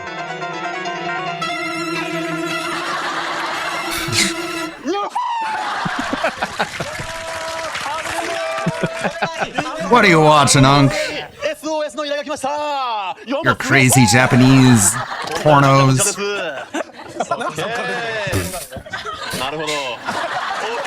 So this is Hard Gay. This is what hentai is? Is this what they say? On the internet, I is guess. This what they mean? But yeah, that's Hard Gay. So there we go. He's very. That's what the kids are watching. Anyway, so that was DSP's vote for Hard Gay. How do I know it's him? As you can see here, SFHD remix. Woo! Or if you're hungry for some ramen. Okay, that was a different bit he had. Okay. Next up, I want to show 768. Now I didn't know what this meant, so I'm going to throw it to you, Talby. Again, we're not missing anything here. 768. Right here. Okay, and it's right here. So I wanted to show this one. It's a post from one of the techs working on Super Street Fighter HD's network code. They've apparently found the reason for the more frequent rollbacks versus GGPO. Short version, they weren't compensating for packet loss on high ping connections. Cool to see some news coming out, even if it's a bit nerdy. Okay. Then what did I want to see with this? Forget what I wanted to show with that one. All right. So anyways, they show that they're not using GGPO. They're using their own version. And apparently they found something that makes GGPO better, right? This is what the mention is there. Okay. Now we're going to get more directly into the GGPO talk. And that is right here. Okay. So this is H821, Okay. So Sweet Johnny says the two betas are absolutely commendable. It's great that they're doing that, and frankly, I'm surprised they're doing it, but at the same time, I think it's perfectly acceptable to bitch up a storm about the netcode for these two facts. Okay. This person is not happy with the netcode of Super Street Fighter 2 Turbo. They says GGPO was readily available and should have been licensed for it. So there's zero excuse for not having something that plays at least as good as it. Okay. So this guy wants GGPO. Crackbone says, did Backbone make Super Street Fighter Turbo for Live? It's not listed as one of their games on the website. As for licensing GGPO, people really need to get a reality check as to how major corporations do business. There's a whole host of potential issues when you're using a contractor or outside code. So this is telling people, hey, there's a reason they couldn't use GGPO, but everyone wants it, all right? All of these are valid, serious questions that could prevent the collaboration from happening. It's not just hand check, get GGPO, hooray. Corporate managers have to look at more than GGPO is awesome when making decisions, okay? Next, Ponder talks about this, okay? Speaking from experience, packet loss, or more frequently, out-of-order packet arrival is the biggest cause of large rollbacks in GGPO, okay? GGPO, NFBA, and now Backbone are all using the same tricks for latency hiding, but that's only part of the story. How each deals with packet loss makes a huge difference in the quality of the user experience. That's not the whole story either, but I'll save that post for another day. I don't know what Backbone is doing, but there's at least one thing in the recent post by Capcom bloggers that makes me raise my eyebrows. I wonder if they're focusing on the right things. That being said, here's to hoping that the next beta will be vastly improved. So he has questions as well, okay? Ponder then says, GGPO was developed on a wireless adapter, by the way. GGPO is better because it's under development for 3 years and has over 6 months of extensive testing on the real internet. As Backbone's code base gains more testing, it too will improve as developers figure out more ways to make their algorithms better in real-world situations, all right? My biggest question is whether they will have enough betas before they release to get the code up to GGPO's quality level, all right? They're thinking about GGPO. Okay, next up, we go to 840, and this is... right here. And the quote says, Ponder, are you at liberty to discuss any possible contact you've had with Capcom? It would certainly go a long way towards clearing the air around here. Ponder says, people have asked Capcom for clarification regarding what's going on with the networking code, but even until very recently, they've been slow to say anything other than it will be really good. This strikes me as odd, given the huge amount of transparency on other aspects of the project, like the music, balance change, etc. Even on the art, they were very upfront about getting feedback on quality initially and explained the reasoning behind the art reset they had to do. I'm not going to comment on anything Capcom hasn't already told you about the netcode. To their credit, they have gone beyond what many companies would do, even in consulting with an independent developer, and it would not be in anyone's interest for me to say anything beyond what they want you to know. That shouldn't stop you from asking. Just don't ask me. Okay? I want to give you all the context. All right, so they can't. People are really talking about the netcode at this point in the thread. DSP is not there, but they're giving another beta out. People aren't as stoked about it. People really want rollback netcode in this. As you can say, it's not like Tom Cannon is questioning it, but at the very least, he did say, "Hey, I'm hoping they're making the right decisions." Okay, and it does sound like an NDA. Yeah, go ahead. The game does have rollback in it. They just want rollback on the quality that GGPO provides. Just wanted to make because if you can believe it, this is when DSP comes back. At the end of that video, he said it's SDHD. It's coming out later this year, so is that enough to confirm an 08 release? DSP says, jokingly, I have a t-shirt that says SDHD Fall 2007 Evolve. And that's funny because the game's not coming out then. It was delayed. That's the joke. Someone laughs at it there. Okay, very hilarious. I do have to show you everything here. Next up, DSP again comes in. I cannot confirm this one either, but I want to get your take on this, of course. Cool, I'll have to get the game another go tomorrow since I now have a Hori stick, and the Ken BS is fixed. Hopefully the netcode is much improved as well, okay? Don't know if that was him, but not that impactful anyway. Next up, we have this comment here. So this person says, netcode optimization has been made. Overall, the online experience should be about 50% better. Blah, blah, blah. There you can do it. Someone asked, what exactly does this smoothing do? Anyone have anything specific? Something with rollback? Or is it about rollback, this smoothing experience you're talking about? Okay. Cigar Bob here, it says, I'm very disappointed with this update. Loraldo, I'm not sure if you're right. All I know is that it's just not right and I don't really care anymore. Fuck this shit. Back to not playing Street Fighter. I've had problems joining matches on ranked and player. The lag was no better than the last version. I'm so apathetic about this. I really don't care if they fix it or not. So some people, like Cigar Bob, are pissed at how things are going. Right? I want to give you the full experience here. Next, 122. In my opinion, GGPO can't be mentioned enough. It is unequivocally the best netcode for fighting games. They had a chance to acquire it, but since they didn't and have decided to build their own, they need to be reminded that anything less than GGPO will leave a lot of people unsatisfied. Not only that, but this is perhaps the final version of Street Fighter 2. I want this to be the definitive edition release of Street Fighter 2. I want the best for this project, and the best at this very moment is GGPO. All right? This is how confident people are with GGPO, all right? I want you to see that. Everyone's saying this. Everyone's saying how good it is because the latest release of the game was not great. A lot of people complaining at this point. Okay, next up. Here we go. This is confirmed to be DSP, and he says the following. One thing I noticed that I actually like. Ken's fierce Dragon Punch isn't as good as his jab Dragon Punch invincibility-wise. Meaning, you can use the jab DP to go through fireballs, but the fierce DP actually gets stuffed. This is a good thing, as it eliminates my concern of Ken being like HF Ken, who just throws out fierce DPs willy-nilly, due to the ridiculous invincibility that they have in that game. Blah, blah, blah. One weird change. To fix the stupid MP Shoryuken juggles, the second hit of the MP DP was completely removed, huh? So why would anybody use that Dragon Punch? Jab is way better. Blah, blah, blah. Just very deep talk of this. Then DSP says, I created a thread in the EVO forums about the games being playtested. Apparently, TVC is a big hit so far, but nobody has talked about anything else yet. Someone said, from what I heard last night, everyone is playing original ST mode. Okay. 1257. Then we get TVC's Tatsunoko versus Capcom. Everyone's playing it. That's apparently what everyone's playing. Okay. We go now to Tom Cannon next, who says, well, I just got back from EVO and played about 30 games of the new beta. Tom Cannon says, I'm not enthused. I didn't see any big rollbacks, but the game feels completely jittery and a little laggy all the time, even over sub 100 millisecond connections. The character's movement is not smooth at all. They jiggle around like the TV is vibrating or something, even when they're just jumping around and not doing a move. It seems to me like they made some trade-offs that improve the game in the worst case, but actually make it worse in the average case. All right. So this is, again, people are not happy with the new changes. All right. Then someone says, ugh, I'm getting a very queasy feeling. He's explaining about he's explaining to Sir Serlin here about the problems he felt. All right. Now, DSP, of course, the genius he is, has to chime in. And this is where it picks up again. Okay. So DSP says this. I don't think I've posted more than once on the Capcom forums, but I'll be around Friday to playtest. Okay. Cigar Bob, I'll keep an eye open for you on live. I've been playing a lot since the 2.0 patch. I'm currently ranked number 1 in ranked matches. So I should be able to contribute. Okay. Okay. Next post. DSP, were you invited? I think they are just doing private matches only with specific people. I'm not sure, though. Oh. Ego. Okay, here we go. DSP responds with, that would be pretty dumb. I would assume they'd set up rooms where we could play each other and play test the game, noting bugs and odd occurrences. Single private matches are not the way to go here, especially since I've played it like crazy since the patch, and I'm ranked number 1. Well, despite what they do, I will be on Friday night to play it. People are around. I think the game is way more playable now that the Ken bullshit is out. He was not invited, as you can see. Okay? He was not. Next up, we have an amazing one. This is right here, 47, okay. Can you believe it? This guy Crackbone says, of course. Wait. Saber responds first and says, too bad the new smoothing shit is no good at joining games, and it's not single private matches. So far, me and Cigar Bob are invited. There's probably a couple others. There's also probably more than one Capcom rep that is going to play. I don't know what's really so stupid about it. Okay, this person says, of course you know why he thinks it's stupid. He wasn't invited. He's number one in ranked, you see? King then responds that someone had to say it. He thought he was entitled since he's number 1 on Xbox Live. Kind of hard to talk to a guy that hates everything. I mean, there it is, right? I mean, that's kind of the issue. The ESP responds, people really do genuinely hate me, don't they? Yes. Correct. Yes, they do. Correct. You figured it out finally. I just want to help Capcom make a better game. Oh, here, I got it. Here. I just want to help Capcom make a better game.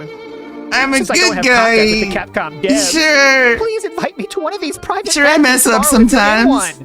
Forgive me. You don't have to.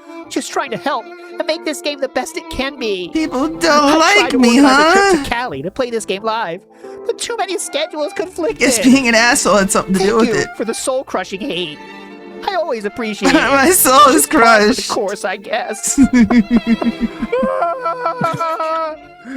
Bullshit. You guys crushed my soul. I hope you're happy. And that's what, like, everybody All I knows. wanted different was to threads, be they a know, like, cunt. his game knowledge and stuff. Like, what kind of, like, actual input are you going to give Capcom? Like, all right, guys, here's what you got to do. Make it so I always win.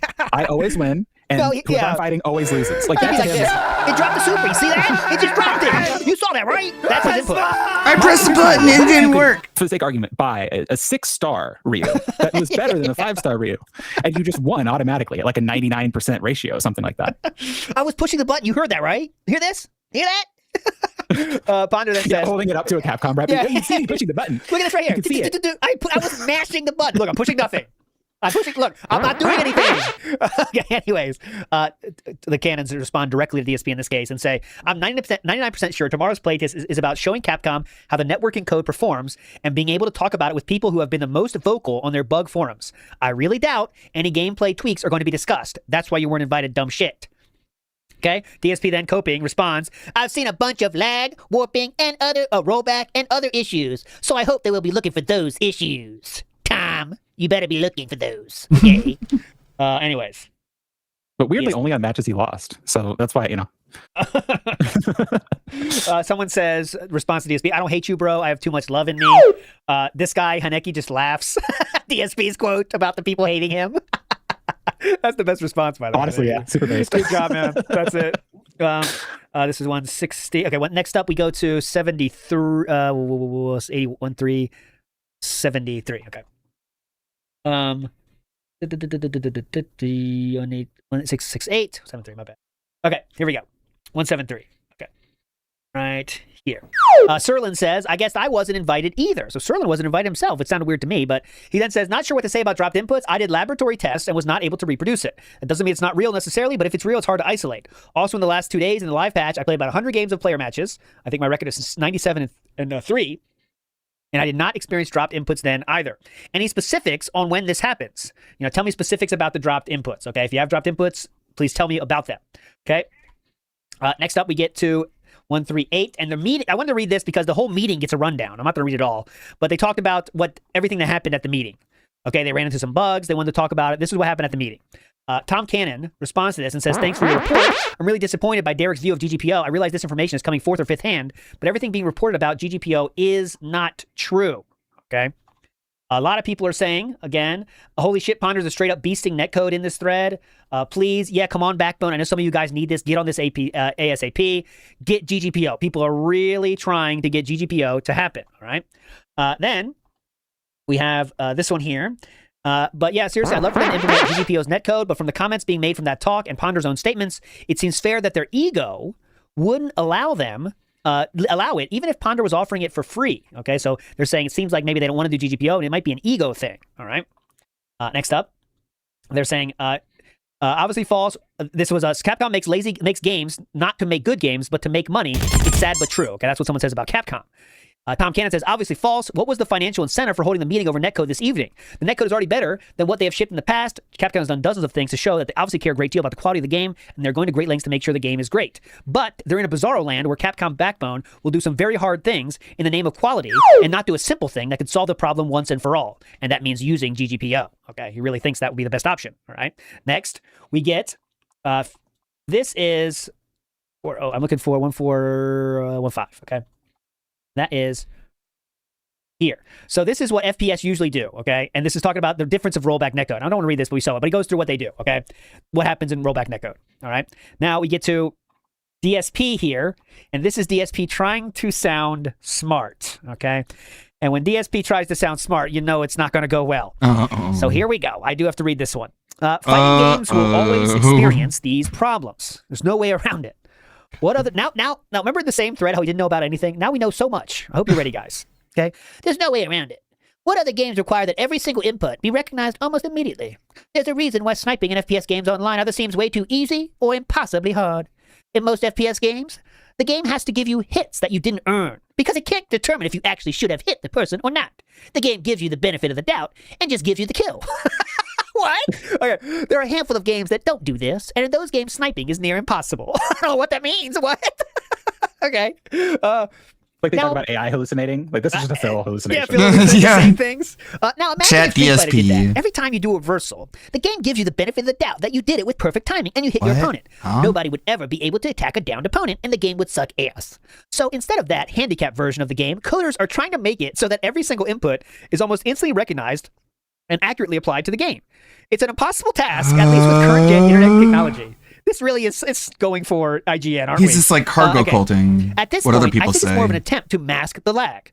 You can either have the lag be ridiculously apparent, such as they did with Third Strike online, where the games ran in slow-mo, or you can try to hide it completely by just not showing it, a la Soul Calibur 4, where your inputs become massively delayed, but the game runs at normal speed, or you can try the rollback system that GGPO and Super Turbo HD are using. What does that mean? Personally, I It's prefer the first delayed, option but because runs least at I know normal while playing that speed? connection is shit and the game is going to suck ass. He repeats this many times.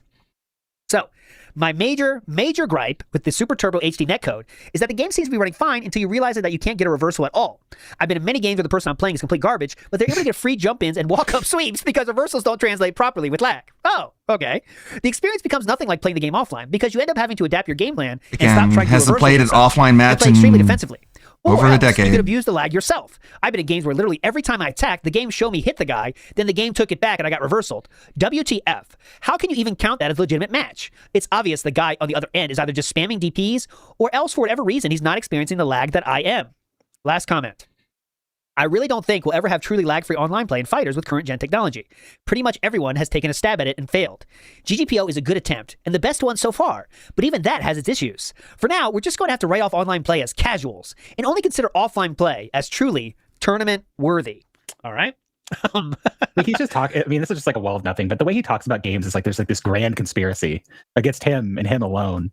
And it's really ridiculous. I'm starting, I've done a few of these episodes now, and I've seen this playbook before from DSP, where he'll get cucked for the entire thread, but then he'll take like a moderate take on something and really try to make it a post that everyone just gets behind. And it's like, yeah, that's right. But like he doesn't quite get there. But like that's what he's trying to do here is kind of like recenter himself and like say like, yeah, GGPO is the best attempt we have so far. But in the end, it's not as good as offline play. Like, yeah, okay. And it goes back to his whole thing that it's like if something isn't perfect or 100% of what he thinks it's going to be, and as we've established, like it's just not possible to do lag-free online play, that if you can't achieve the impossible, then it's not worth doing. Yes, that's what he wants you to believe, yeah. And if you don't achieve something, you're a failure, and you suck. And you also hate him. That's for sure, too.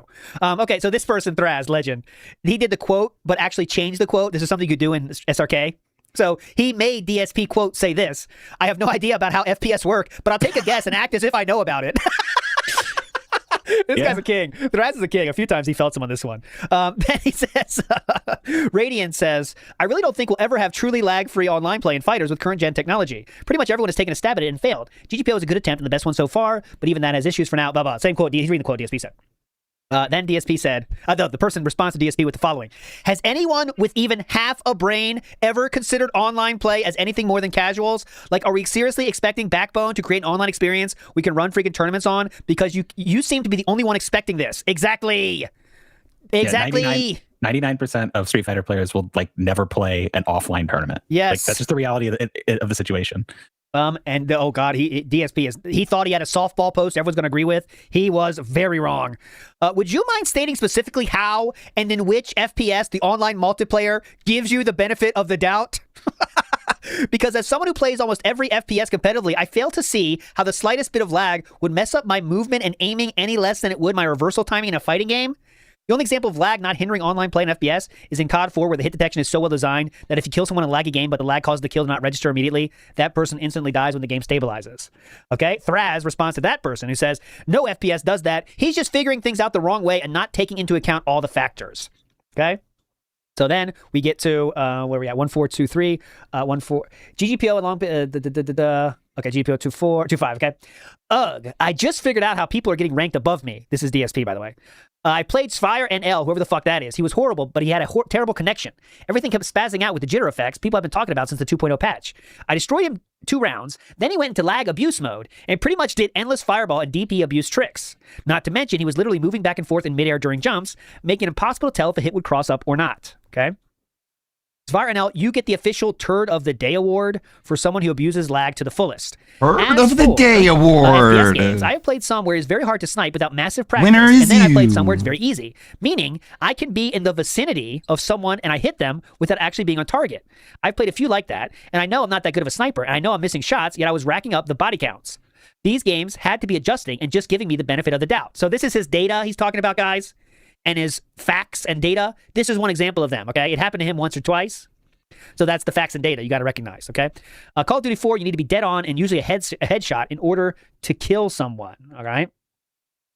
Next up, I like how in that first court when he's talking about the Zwire and L person, he's just like explaining what he always does in fighting games, where he might win the first set or the first round of fights, but he's very easy to read, and over time people pick up on him that are already good and then destroy him, and that's basically what he was describing there. Thraz again in the house, legend. Somebody even say he's a pattern player. Oh, you could. Thraz says Call of Duty uses client-side hit detection, which means that this guy has too many facts. This guy's a troll. Call of Duty uses client-side hit detection, which means you have to hit on what you are seeing on the screen, and if you do it right, it'll count. Both Unreal Tournament 3 and Bad Company use client-side prediction, and probably some server-side reconciliation. I don't know about BCs, but UT3 is as rubbish as the rest of the game, which means your client predicts what's happening at the server. That's why it can happen that you get hit, that you hit when you didn't aim well, because your client may not be predicting your enemy's position correctly. But that's not all. You also got to take into account things like bullet traveling time or hitboxes, which are way bigger than UT3 than in COD, and are probably the cause of your perception that it takes more practice. This guy has too many facts, okay? I don't think DSP's going to respond to this guy. Seems like a troll and an asshole to me. Well, I think so too. Somebody agrees that I was wondering why this guy's ranked so high. I thought he was just okay. Some people agreed with him. Okay, 138 next. There, right here. There's definitely something fishy about the guy. I played him a couple days ago. He has decent connection. He was pretty terrible. After I won the match, he dropped. Funny thing is, I checked the leaderboards a couple minutes later. His rank went up. Okay, so something might be ranked is pretty gay. This guy says it's gay. Okay, next 1445. This is a situation right here. Okay, so Ultra David says even GGPO and 2DF aren't tournament worthy, right? Online play is great for practice and for getting a pretty good idea of how the matchups go, and the USST scene has really benefited from it, but it's not good enough for serious top tournament level play, says Ultra David. Okay, now this is DSP, who says, in response to that, okay, so it's not just me who has problems blocking fireballs online. It's even worse in SDHD, where if you're any less than half screen away, you simply cannot block a fireball on reaction. Keep in mind, I'm using widescreen mode, which is basically zoomed in, but it's pretty much impossible. And I'm convinced it's the only reason that Ryus are winning at all. I get so fucking frustrated when I can see blatantly, see the fireball coming, pull back, and nope, I eat it. Eat it! What really sucks is that you get the bad habit of trying to do things early. For example, doing a jab DP early, because if you do it in real time, as if you were offline, you get the fireball to the face. So then you start doing things too early, and it completely fucks up your game. Arg. Okay? Brian says, in my opinion, people bashing online play need to wake up. Essentially, no one plays ST in arcades anymore. Dumb shit. Okay? DSP says, Brian has a point. There's nothing wrong with playing ST over the internet in any form. And if people want to hold tournaments in it, I don't see a problem with that. However, as he suggests in number 3, we should not under any circumstances say that online and offline ST are the same game. They aren't. No one is. He's creating this argument himself. No one is saying they're the same. Lag basically forces you to change your gameplay and adapt to strategies that don't work offline. There might be a godlike Super Turbo player online who can't beat many of the good offline players and vice versa. Blah, blah, blah. Bottom line, if people want to play ST online and play tournaments, let them. However, don't make comparisons between online and offline. No one is, by the way. Okay. God, no wonder he doesn't remember what he wrote. How could you with all this fucking babble? Okay. Don't make comparisons online and offline because they're the same game. Many pro ST players will basically refuse to play any form of ST online because it really is different from offline play, and that's fine. But the second that someone says that an online pro is better than an offline one and vice versa, that's when we need to take a step back and realize we're comparing apples to oranges. They both taste good, but they're not the same animal. All right. An apple is a different animal from an orange. Stupid idiot. This guy I'm responds smart. to DSP with a book of himself and says, "Oh boy, I think online ST can be interesting and competitive under the right circumstances, but I don't think it's worth tournaments because of the inherent problems with playing online." Everyone took him at face value, you idiot. He says, "That's all well and good, but you have to understand that if SDHD is held at EVO, it's not the same game as the one you've been playing online all year with lag. Strategies will be different, and some things that work online will become completely ineffective with the way things are going. And if the trend keeps up and more people pick up online play and take it seriously, again, this is why people EVO are just like, shut up, retard, offline and just fighting leave it game at that. championships. Otherwise, you're doing this. Wow, you wrote a banger there. Whoa, God. Kid Willis. Offline fighting game championships, more like. Some job with the cannons if he wasn't a shitter. Many of them did, by the way. Many people did get future opportunities, right? Because there are a lot of people that show up in these threads that are still in the FGC. You know, like we're talking about James Chen earlier. He's still a commentator. There's, you know, obviously the cannons themselves. It goes on and on. Justin Wong's in these threads we showed before. Yeah, Wong obviously still very popular, very successful. He's just too dumb. And it because you know networking matters. You know, and knowing people and being nice to people matters. He might not think so, but if he wasn't such a prick to everybody, then yeah, maybe there would be a universe where he was doing a fighting game podcast or. You know, yeah, he would be a guest. He would be at the guest level at least on James Chen podcast. He's far from that now because of what he chose to be. I mean, he would have to be a completely different person. I understand, chat, like that would never happen. But yeah, it's not happening. It's like one of my favorite like little DSP-isms is when he talked about Machinima and they asked him like, hey, you know, what do you want to do with your career and stuff like that? You know, we know you like fighting games. Have you thought about being a commentator? And he's like, what? I just want to be a YouTuber. What are you talking about? I already have a YouTube channel, dumb shit. Yeah, he just doesn't understand like, that importance of like diversifying yourself and like getting out there and talking to people and you know what I mean? He's just so stupid. Big up Sir Percy Thrillington says Density Scrolls are the best. They are. We're getting close to the end here, sadly, but we will still have some more gold to dig up, I promise you. DSP said, that's all well and good, but you have to understand that if Street Hell Evo take it seriously, offline fighting game championships already said that. Nothing XS says, in response to DSP there, I can't think of anything in particular that works exclusively on GGPO that wouldn't work in a normal match of ST. There's no real input delay, and the lag compensation works pretty much 99% of the time. I think it'd be safe to say that GGPO could probably prepare you for a real Street Super Turbo tournament, given that you have decent enough connection and play people with similar connections. Okay. That said, blah, blah, blah. They think it's fine. They think it's possible. It will work if you practice it. And that turned out to be the case, really? Yeah, go ahead, Tabi. You know about that story. Yeah. And I think I sent you this. Yeah. I just like randomly got a video in my recommendations. And there was a guy who won this tournament in Super Turbo. And he was playing Fei Long, really good player. And they mentioned during the thing that this was the first time he's ever played on a cabinet. So where do you think he was playing before? That's he had to be playing on Fightcade. Zombie Danish looking strong. Right here. Quick First 2-0. time ever playing on a cabinet this weekend. And First time ever playing on a cabinet. Seems like he is just at home. But, Yoga Boy just told us, someone convinced him to buy a joystick because he used to be a pad player. And so, that's James Chan talking, by the way. So there you go. Full circle there. Look, Ultra David is on the screen, and he's also a commentator at this. Wow. Full circle, boys. Nice. Yeah, I just saw that, and I said that to you because it was just at current day, it's gotten so good that there's just and this happens in the SF6 too. There's nothing that you can do online that wouldn't work in person. It's close enough. Is there going to be lag? Yes, but we're talking milliseconds of lag that your average person just isn't going to be able to comprehend. And that guy, if you watch that video, he destroys everyone, and he plays Fei Long, who's good character, but not top tier, and it's a good watch. Someone says here, anyone who thinks that online plays even close to offline is crazy. Even talking about now is like beating a dead horse. Much of the game is based on reaction, blah, blah, blah. Yeah, people are kind of arguing about online play is not the same as offline play, and everyone kind of agrees with that. But also, that was back in 2008, too. This was a different time. We're on so many versions now of rollback. People back then couldn't have comprehended that. So even the people that are saying that back then, I think if you ask them now, they probably wouldn't say that. Unlike DSP, who's dug himself in on this rollback's bad. It's never as good as offline. No one's making the comparison. He's said, but here we go. I tried GGPO a couple of times last month, and although it was better than all the other online options I've tried, it wasn't as good as offline. It's not trying to be. You know what I mean? That's the first statement's wrong. No one's ever made that argument ever. Yes. There are online tournaments held, Twitch streamers do that kind of stuff all the time where people, but it's not considered serious. They still do the actual events in person for a reason. No one has ever made this argument. I tried a GGPO a couple times, blah, blah, it's the same. First, there was always a chance of lag, resulting in harder reversals and combos. Second, although people have disputed this fact, I did have dropped inputs and massive skipped frames. Although people have disputed this fact. Pressing buttons and having nothing at all come out either means one of two things. My joystick is busted, or the program is dropping my inputs. And considering I was using a Hori Real Arcade Pro 3 that I bought a few months ago and I've barely used, I have to believe it was the program. And after only a few games, I got totally tired of my opponent seemingly just appearing in front of me and hitting me with no frames in between. Not saying it was full screen or anything, but when you're used to offline ST, you get real tired of that shit quick. Third, apparently to avoid input lag, you need to tweak your USB ports or something, which makes no sense to me. I guess Windows automatically delays inputs on USB? What? Yeah, definitely. But that to me is a huge issue that somehow needs to be overcome. Without having to download separate programs and fucking with Windows registry settings. Bottom line, there you go. We got one. It wasn't a bad experience, but it would definitely take me time to adapt to some of the subtle changes. And if I did adapt, it would definitely fuck with my offline game. So in my best interest, I've stayed away. I've only played SDHD online because it's not pure ST and shouldn't mess with that gameplay. All right. Pretty tough. It sounds like to me you got to buy another a Rolls Royce, a joystick. Maybe you got to get another 5-10 wrist rests. Feels like to me you just got to buy your way through the problem, Phil. Someone says yes, there is lag with the USB ports. It's simple to use and it's overclocking screws. We do not stick with the USBs, whatever. And if you're playing with the input lag, I think you are. Then yeah, I can see how you wouldn't want to go back. I remember how horrible it was for learning how to tweak the USB ports. That input lag, however, isn't GGPO's fault. I can understand the fear of altering your offline game with online ST, although I still think you're missing out on some fun times. Fuck you. Someone said, DSP said, oh, go ahead.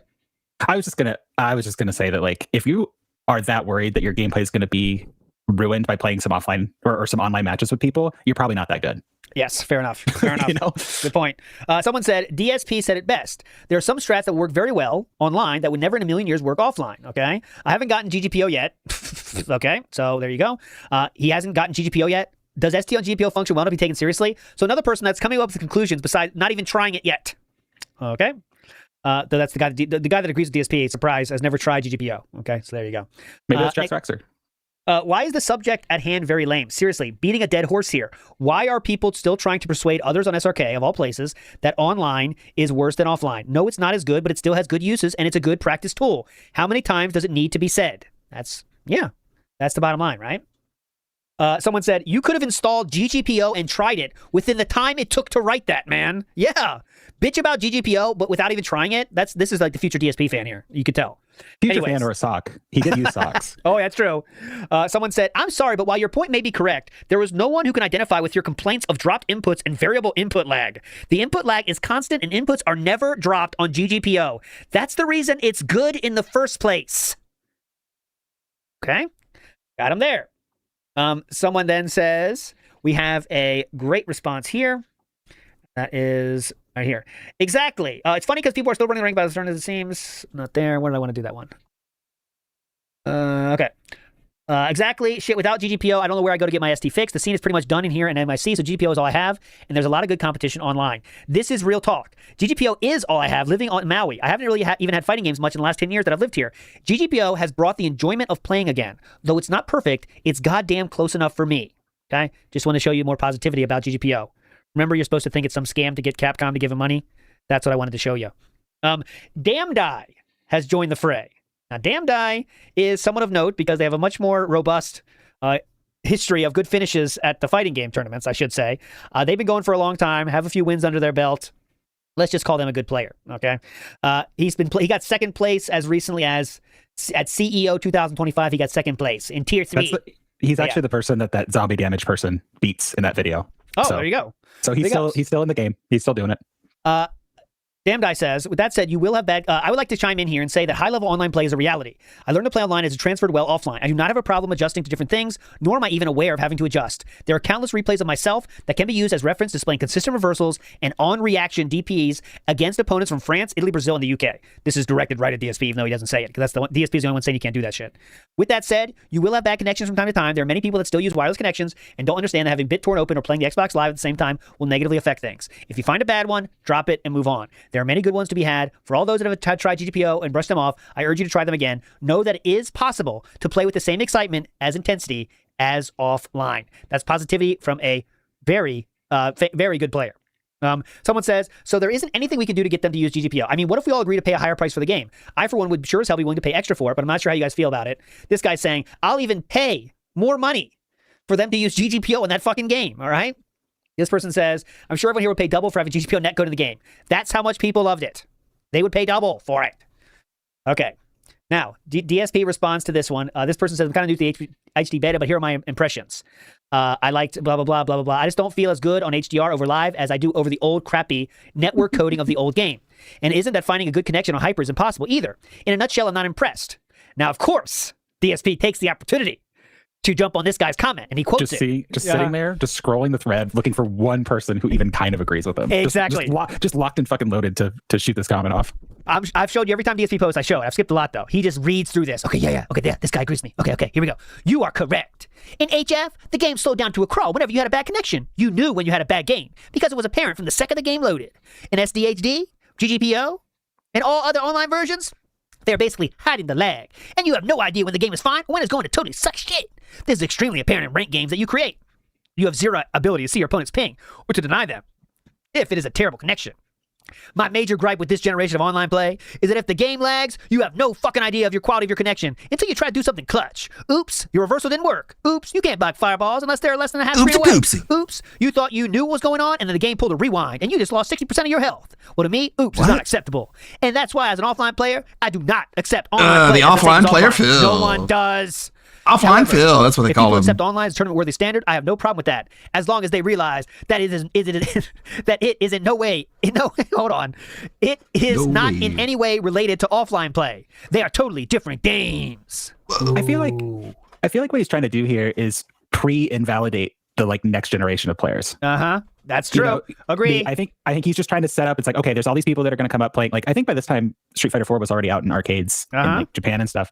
And I think he was just he knew that there was going to be this new group of people coming, and that most of them would get the bulk of their experience playing online before they moved to offline, before they did tournaments. And so he could easily be like, well, they learned in online, so they're not as good as us, core players back in the day that only played offline.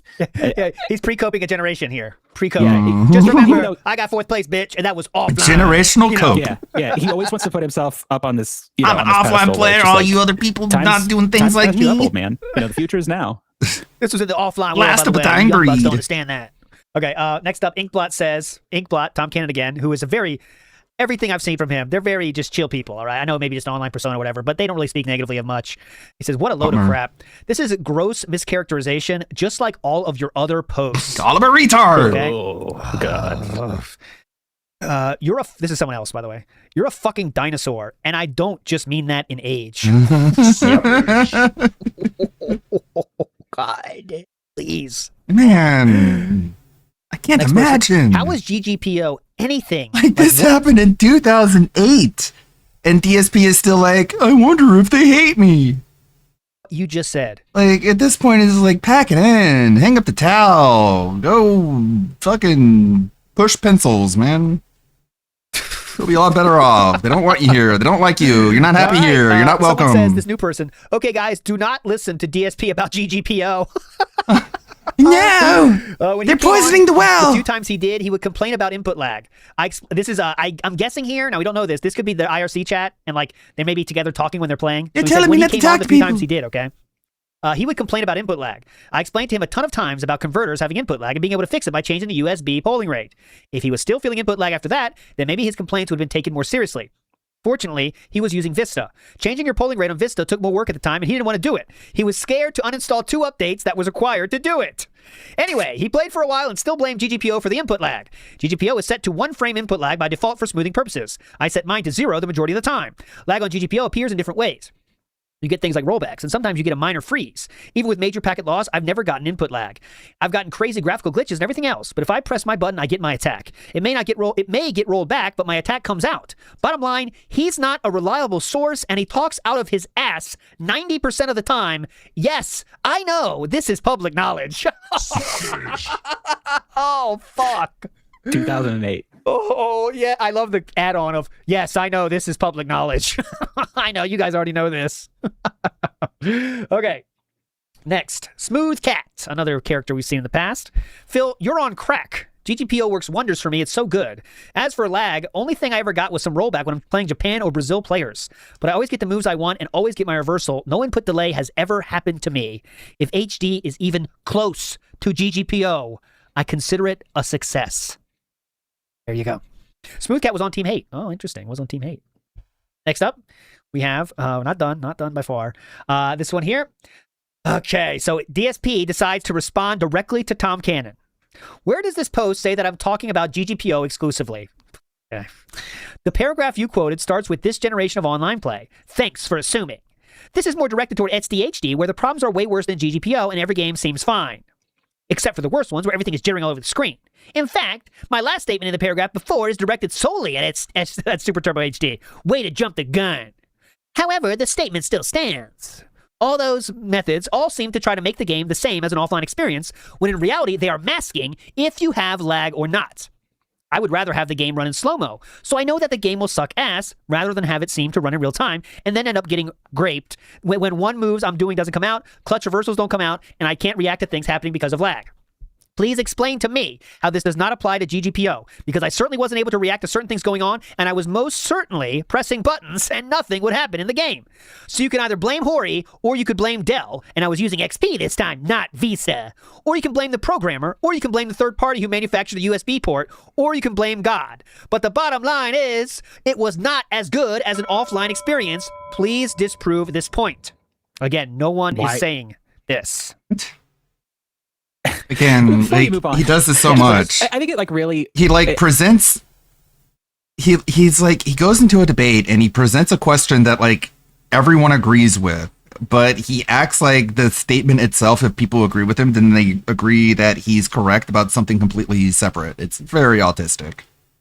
I was just thinking about, I was watching him play Street Fighter last night, and he gets hit. Oh my God, lag spike. I think he legitimately thinks that it's this weird conspiracy against him. And that's the bottom line, because Big Roach said so. Shows you that it must be this devious trick that they're trying to do to you, and thus validates the gameplay. It's such a weird. Online has lag. Because that means that rollback netcode is bad. And I think for 99% of people, you're just like, oh, that sucks, and you move on with your life. Yes. But he treats it as this affront to him, and that again, it's almost not worth doing this if it can't be perfect. Well, that's what I say, that his ego is tied, hardwired to his performance in Street Fighter. It's so weird. It's so ill-advised. I don't know why he does it.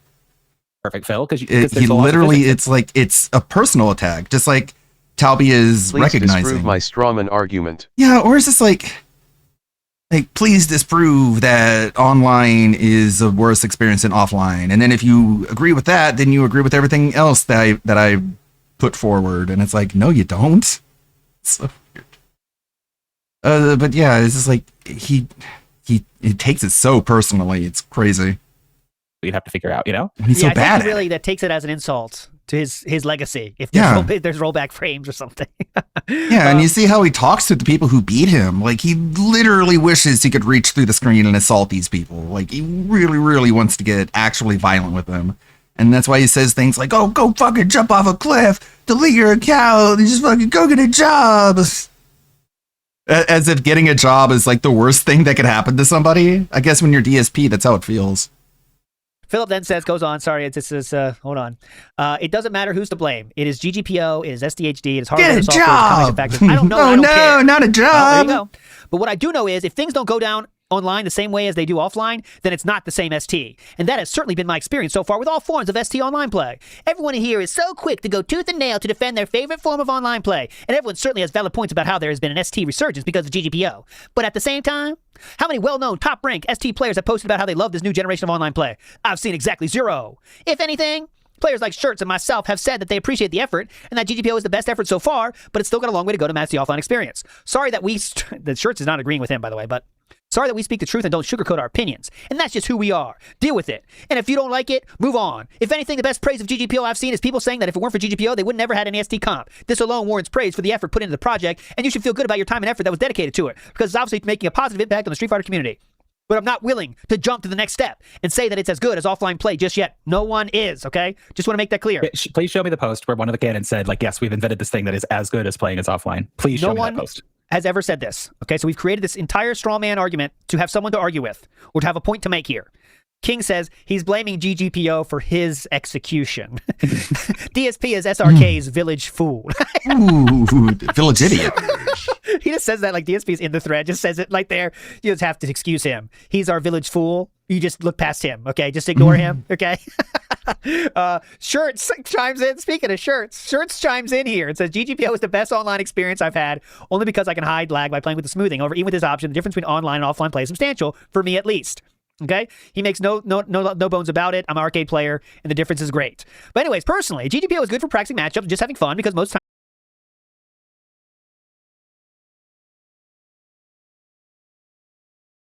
he rants. So he's like, I kind of agree with you, but just don't name drop me in your crazy rants, please. Okay, reconnected, rewind a little bit. I kind of agree with you, but just don't name drop me in your crazy rants, please. Thank you. and what he's even saying is just like, yeah, I think it's really fun. I enjoy it. I don't think it's the same as playing offline. It's not that crazy of a statement to make. It's like the same thing everybody else is saying. Only Phil has this like really narrow band of like, it's got to be perfect. It's got to be this. And if it's not, then we got to throw it out. So I want to show you, someone did agree with Phil on one single point. This always happens when DSP throws out these 1,000-page points. Someone will find something they agree with. I don't know why this happens. This is like, yeah, the guy from Twitch should be banned because Emiru got attacked or whatever, right? Like, yeah, everyone agrees with that, by the way. But it's not a base take if you say obvious shit. This person says, Phil does have a point in that even if it is possible to make GGPO a better experience, most players are not willing to put the time and effort to do so. It's probably something to do with the polling rates, okay? That's a true statement. Probably something to do with the router settings, and I haven't logged into it, so I don't even know if I can. I'm working on other stuff right now, so I'm a little busy, but I really should get that taken care of. I should figure out what the issue is. I'm sorry. But anyways, that wasn't the main point of Phil's either. But moving on, someone did agree with and I think, and at the time, like, you kind of understood that this isn't the same as, he also just wanted this to be like a console, you know, where you just put the disc in there and you play the game. Like, there was the understanding, like, all right, I got to download some stuff. Like, you know, that was part of the kind of part of the fun of it. Yeah. This while blah blah blah. I expect to really say that. Okay. Next up, Inkblot. Tom Cannon. Okay, this is good. Tom Cannon responds to the guy that said Phil does have a point. So he responds directly to the guy that said Phil does have a point. Inkblot says, DSP does not have a point in the context of this thread, HD Remix. These supposed limitations of GGPO are a consequence of it running on a PC. As Ponder mentioned, his brother, there are no router USB settings that make the GGPO algo run better. All of these are non-issues on a console that is already set up to run on Xbox Live or PSN. Let's bring this thread back to the discussion that is helpful to Capcom. How are they doing with the beta, and what feedback do you have to help them improve the quality of the game? Remember, that's what we're here for, is to make that game the best it can be. Okay? Someone says, oh, this guy agreed. It must be a DSP fan or DSP himself. He did agree slow down. At least when it slows down, you have an opportunity to adjust instead of getting surprised. I kind of like to see a lockstep toggle in the final HD. This is another DSP fan who thinks delay-based netcode is better. Okay, again, you don't find many of those, but this person says, I honestly have no idea how people can choose slow down and input lag over GGPO style netcoding. I haven't played the beta. Maybe it really is bad enough to make people say such things. Clearly, this person can't believe it either, right? Look at him. How could you possibly choose this, guys? It's ridiculous. This guy says, screw slowdown. I agree. Slowdown sucks. Someone quotes for truth. Slowdown sucks. I'm showing you how much people hate slowdown here, okay? Next up, I want to show you, now I started dropping character art about the game here. This is Vegas here. People are bitching about it, a lot of bitching about it. Okay, people didn't like the art for it. People bitching about it. A lot of people didn't like the art style. So myself included. I didn't love it either. But it's not to the, it is what it is. So, in your mind, people viewing, what take do you think DSP will have about the art? Okay, try to come up with what you might expect the angle DSP is going to take on this. Okay, now Talbot, you might know, so I won't ask you. But he might choose to love it, he might choose to hate it, or he might go off the board. Okay, so let's come up with your own conclusions on this, and then we'll see what DSP has to say. Okay, so DSP says the following: I'm lost. People are still debating art. Really? It matters? I'm worried about STHD's input lag and dropped inputs and masking lag, not about what the fucking menu icons look like. And he got buried after this as well, so he has to say, I'm sorry, I'm too old. Please explain to me why game art matters. If it is any condolence, the game art of ST looked like total shit to me in the 90s as well. Please. Why would the art not matter in a game you care about enough to rate hundreds of posts in? Of course the art matters. But anyways, there you go. Yeah, I mean, part of what drew me to Street Fighter is that the art was fucking sick. You know, like that's part of the thing. Like the character designs, the backgrounds, the stages were like really, really cool. And he's so like weird and anti-art, like all kinds of art. It's very strange.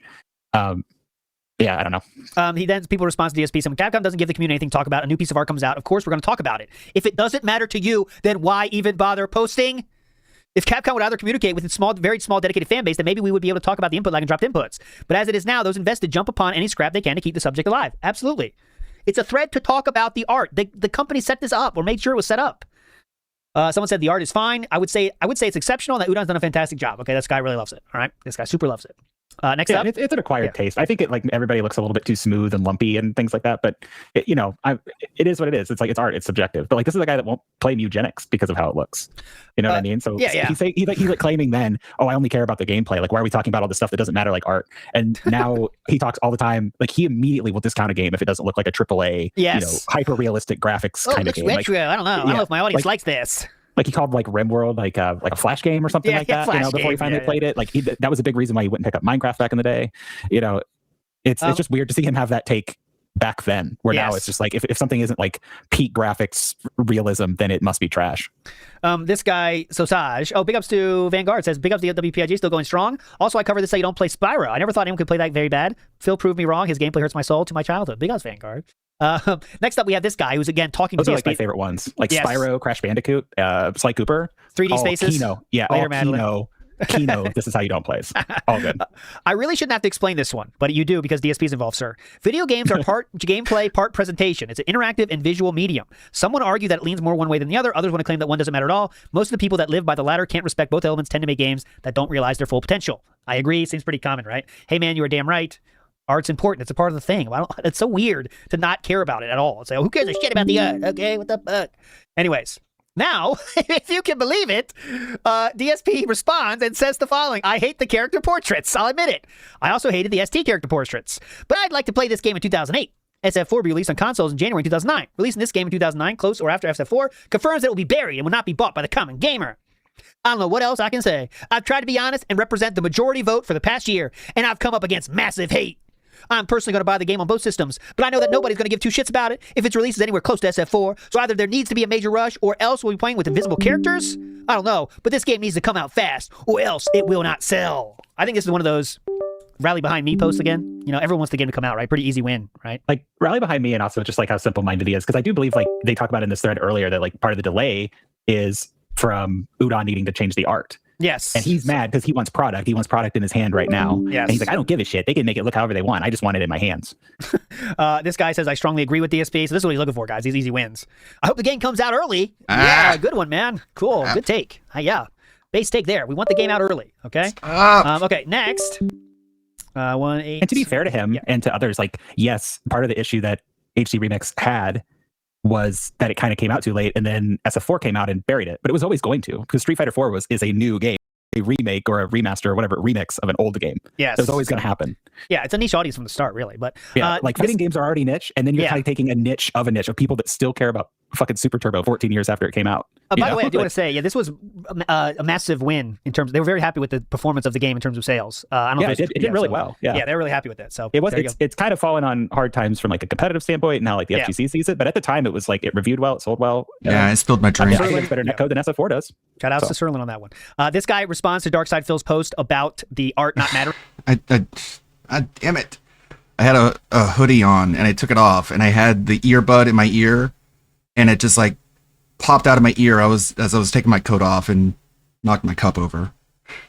It feels stupid. Or whatever, because you know what the common gamer will and will not buy. Are you fucking serious? Quit comparing a retail game to a downloadable title. One is $50 to $60 and the other is 10 and 20. They're so different and have virtually no effect on what the other sells, no matter the release date of either. This guy's not agreeing with DSP. Okay, next we go down. We're almost to the conclusion here now, and when I say conclusion, I mean when someone gets banned. So if you can believe it, we go down here, and it starts with this. So Cigar Bob says, I'll make sure I'm at the right spot. Yes. Cigar Bob has news and says it's fucking great news. GGBO has been announced for Street Fighter 4. Okay, that's what happened in August of 2008. Linaldo says best news ever. Holy shit. Also, a multi-year GGPO license has been obtained. Okay. Then we get, wow, great news. Every time someone bitched here about getting Tony as a consultant, I always suspected he already was. My intuition was correct. I hope the news helps raise some brows and hype. Now, if we could only get a release date. Okay, that's what we're looking for now, is a release date for that game.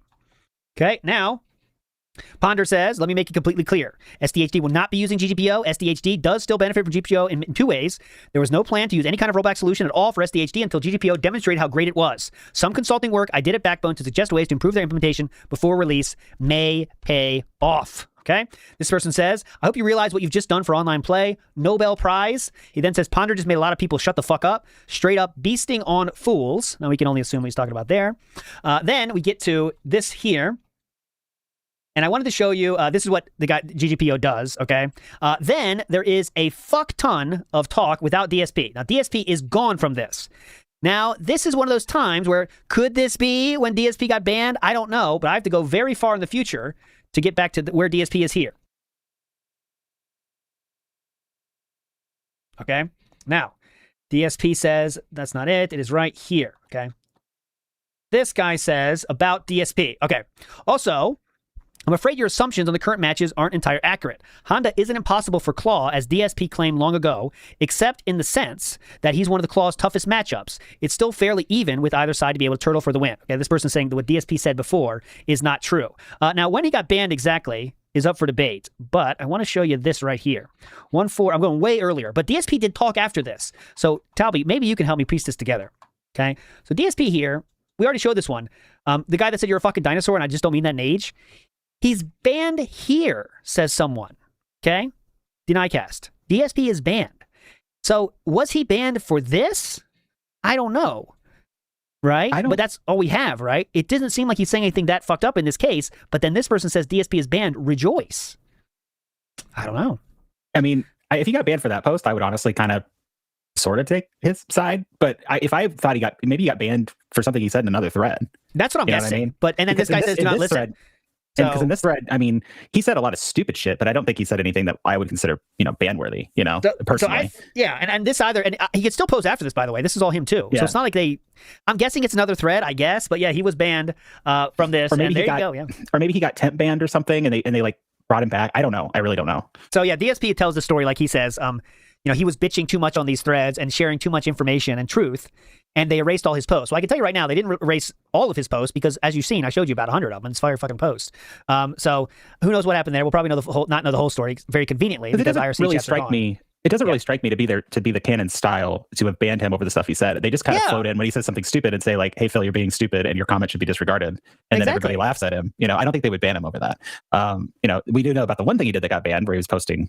Well, he's been banned about 4 or 5 times. Yeah, on the whole site. Yeah, so maybe he got banned in another thread, and then because he was being a piece of shit in this thread, that person came in and was like, "Oh, thank God, Phil's gone. We don't have to hear him in this thread anymore." Maybe something like that. I don't know though. I really don't know.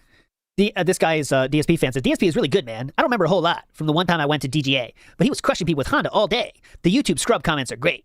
Then someone says, if that's DSP, then why is he so scrubby? All amazed when Guile goes through a fireball and thinks something was wrong with that throw. So for those wondering, and this was the following year, let's see. Just to show you an idea of the time frame, 1 year after the thread, he was making videos on Dark Side Phil. Okay, this is only a year after that post you just saw. Oh, sorry, this was in November. All the posts I showed you were earlier in the year, but he was already making videos on Dark Side Phil. This is just for free, for fun. Yet another rematch. Here we go. I win. I want to show you the second half of this one. Oh, what? This is a 18 years ago video. Now that I completely fucking disagree with. This camera crooked. Straight through my fucking air fireball like I didn't do it. What? Did you? I'm glad I got that on camera. He was from half a fucking screen away. He did an air. What? What? DSP edited that clip, my friends. That is a DSP edit. Darkside Phil was willing to put in the work. He did do that. That's 105,000 views. That is how hungry people were for Street Fighter content on YouTube, guys. Jeez. So there you go. A few other odds and ends here. I'm the one. Quick to kind of sum up that thread. Is the storybook very clear to see where it ended or how it fell apart? Not really, right, Talby? But you can see how he was the one always questioning things, but he had nothing really to say at the end of the day outside of his anecdotal, well, it dropped a few things. You know what I'm saying? Yeah, and I think nowadays, he's tried to make it out to be that, everybody kind of knows that rollback is bad, but we're hiding it. Like back then that everybody just went along with it because they had to, because the cannons were king or whatever. But if you read the thread, it shows pretty clearly that everybody was super, super happy with it and liked it and wanted it applied to every fighting game. And this was in its initial form back in 2008. So, a few more real quick odds and ends here, okay, to close out the episode. Okay, this is kind of the potpourri. It's just a shout out to Doomer Ziggy for this one. So we're going to watch this video. It's 2 minutes and 46 seconds. Okay. Someone comments on this video that is of great import for us today. So let's see if we can find why that person commented. And I'll show you who it is after we're done. But we're going to watch this Match 3 and more random, which really sucks. God damn it. Random never gets like DJ. That's the thing. I don't know why. Guile. All right. USSR. I can work with that. Against the Ken, I can work with that. Okay. Let's listen up. I can't work with that bullshit. Nice.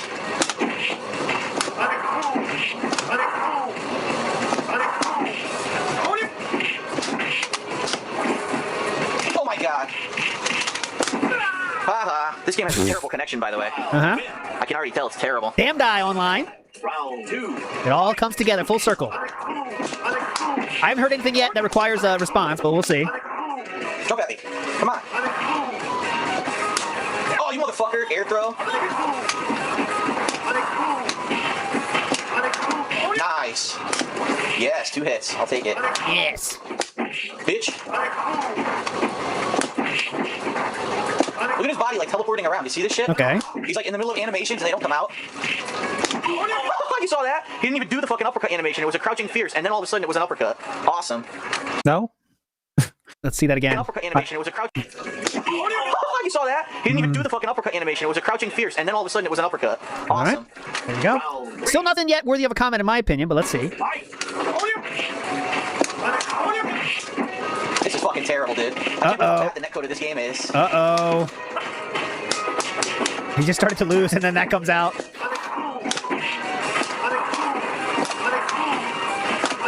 Oh, wow, we're really just doing Sonic Boom 1,000 times, aren't we? I can't believe how bad the netcode is for this game. Teleporting people. Literally teleporting people. Or taking back moves. What the fuck? What other game takes back moves?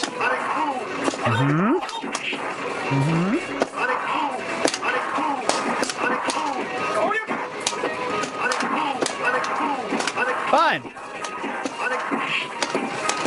Fuck you, bitch, trying to throw me. Yeah. And he just stands there and takes the Sonic Boom in the face. Excellent. All according to plan, of course. All right, well, that's the end of the video, and I did not get the answer to my question.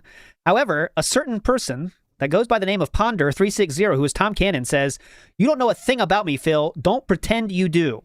So might that have been a deleted comment? But that is definitely noteworthy. Ponder himself commenting says, "You don't know a thing about me, Phil. Don't pretend you do." He didn't say anything in the video about Tom Cannon, so there's that. One more thing here to finish on. Here we go. And that would be DSP looking at the credits of the game, okay? Credits of the game. Cammy, I don't know this match either. Are you kidding? Are you kidding? Oh my god! I'm losing it here. I'm losing it. I'm fucking losing it. Don't hire him. You know what? Hold on. Credits. Engineering, the engineer, art, UI, artists, designer, producer. I know David Serling. I'm sure he didn't do the netcode. Let's see here. Senior leaders. He's looking for someone right now. Senior engineers, creative director, special thanks. Who cares about Foundation 9 Entertainment? Oh, here you go. F9E Quality Assurance. You see this whole team here? Everyone on this team, don't hire them. And if they're hired right now, fire them, because they didn't test. He's looking for a certain person. The fucking netcode. Let's see. This is all Capcom. That's not going to be. That's Udon. They do the art. These are just the songs used. What the fuck? They don't tell you who actually did the netcode.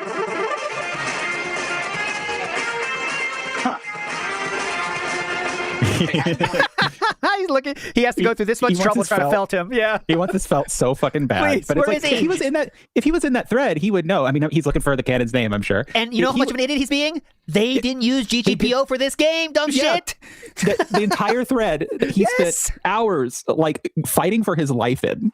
Yes. He didn't understand the key point of like they did not make the netcode. It's a version of like what they did, but it's not what they did. They were That consultants. shows That's how it. little he actually reads, you know? Hearing guys, I'm assuming that. They did not make the netcode for this.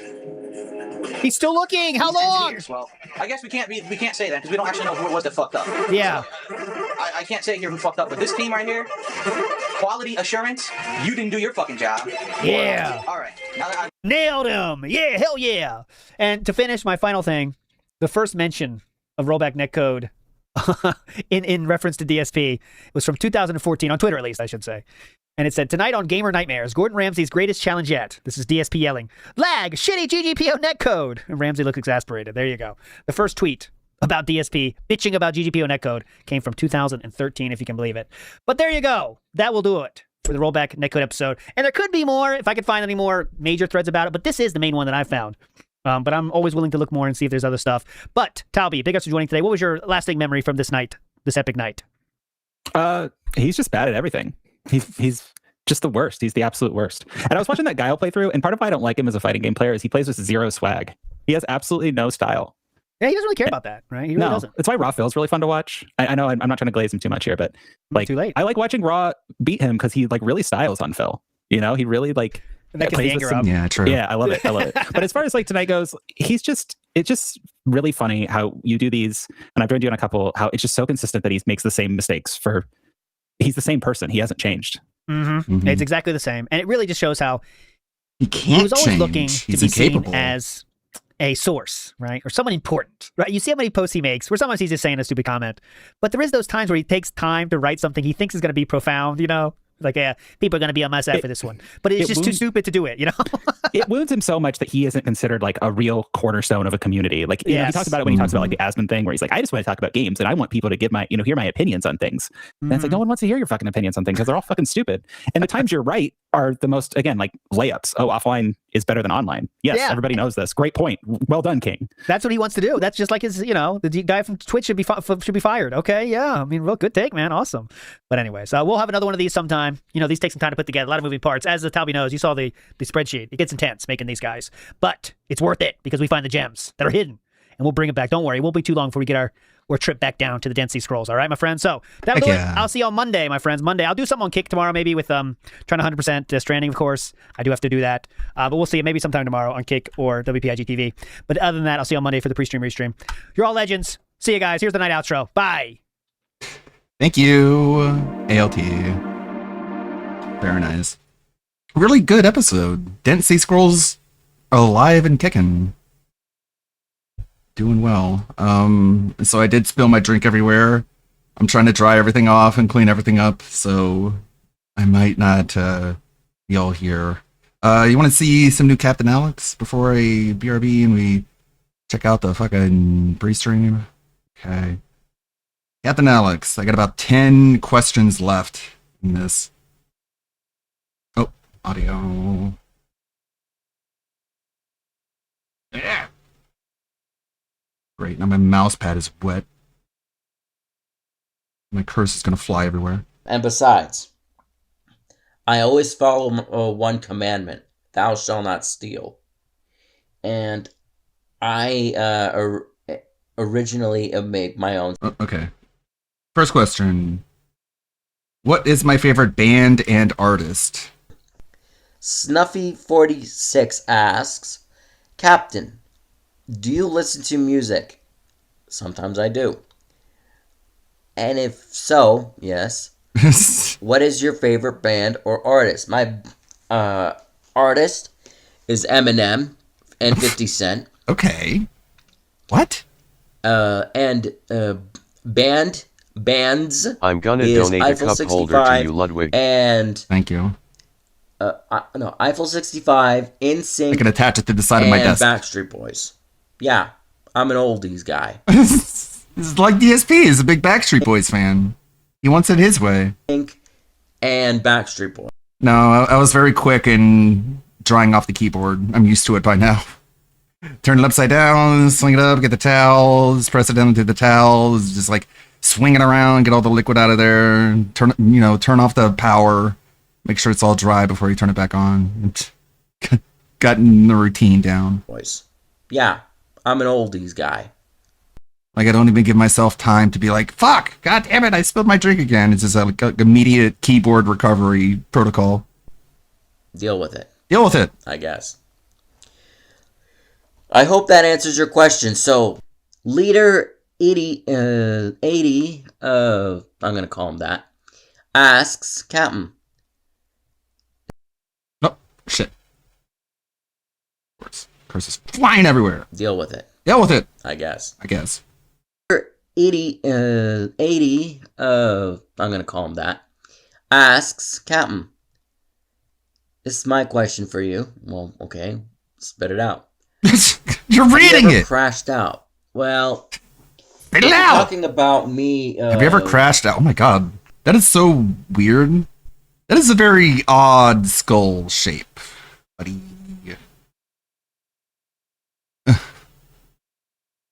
He is Alex with the oddly shaped head. He looks like an eggplant.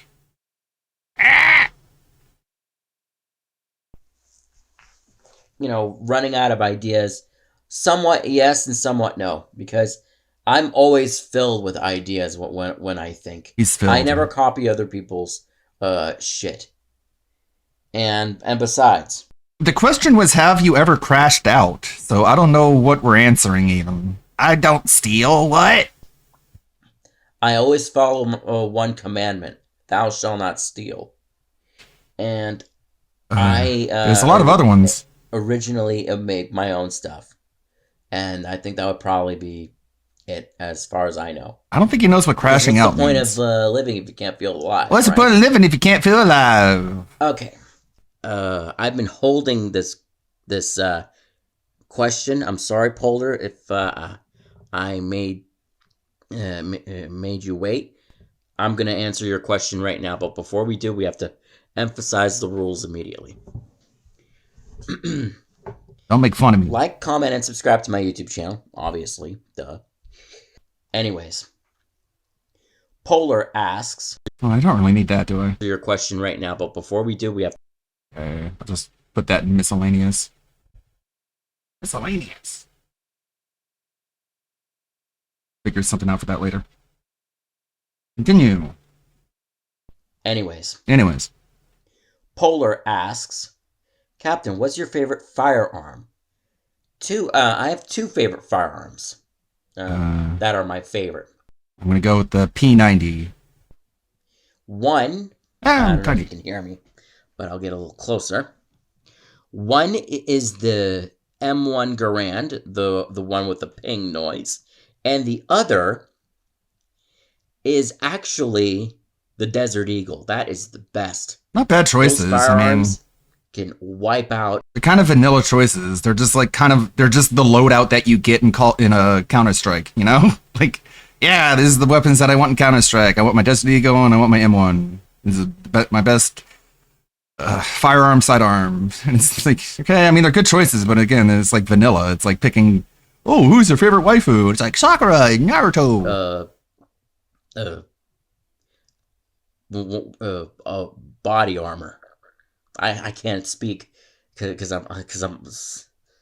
my mind is all over the place. Yeah. Yeah, I'm still gonna say P90, even though it's Eagle very flawed. The M1 Garand is my favorite two firearms. It's like the P90. Right? Okay then. Now, let's get on to today's question. Today's question comes from Scumbolane. He asks, what is my ideal girlfriend? Ideal girlfriend. Simple. My ideal girlfriend has to be not only a caretaker, and has to be a mommy. Help me with my food and stuff like Feed that. me, mommy. But she needs to be smart. She needs to be funny. She needs to be loving. Loving.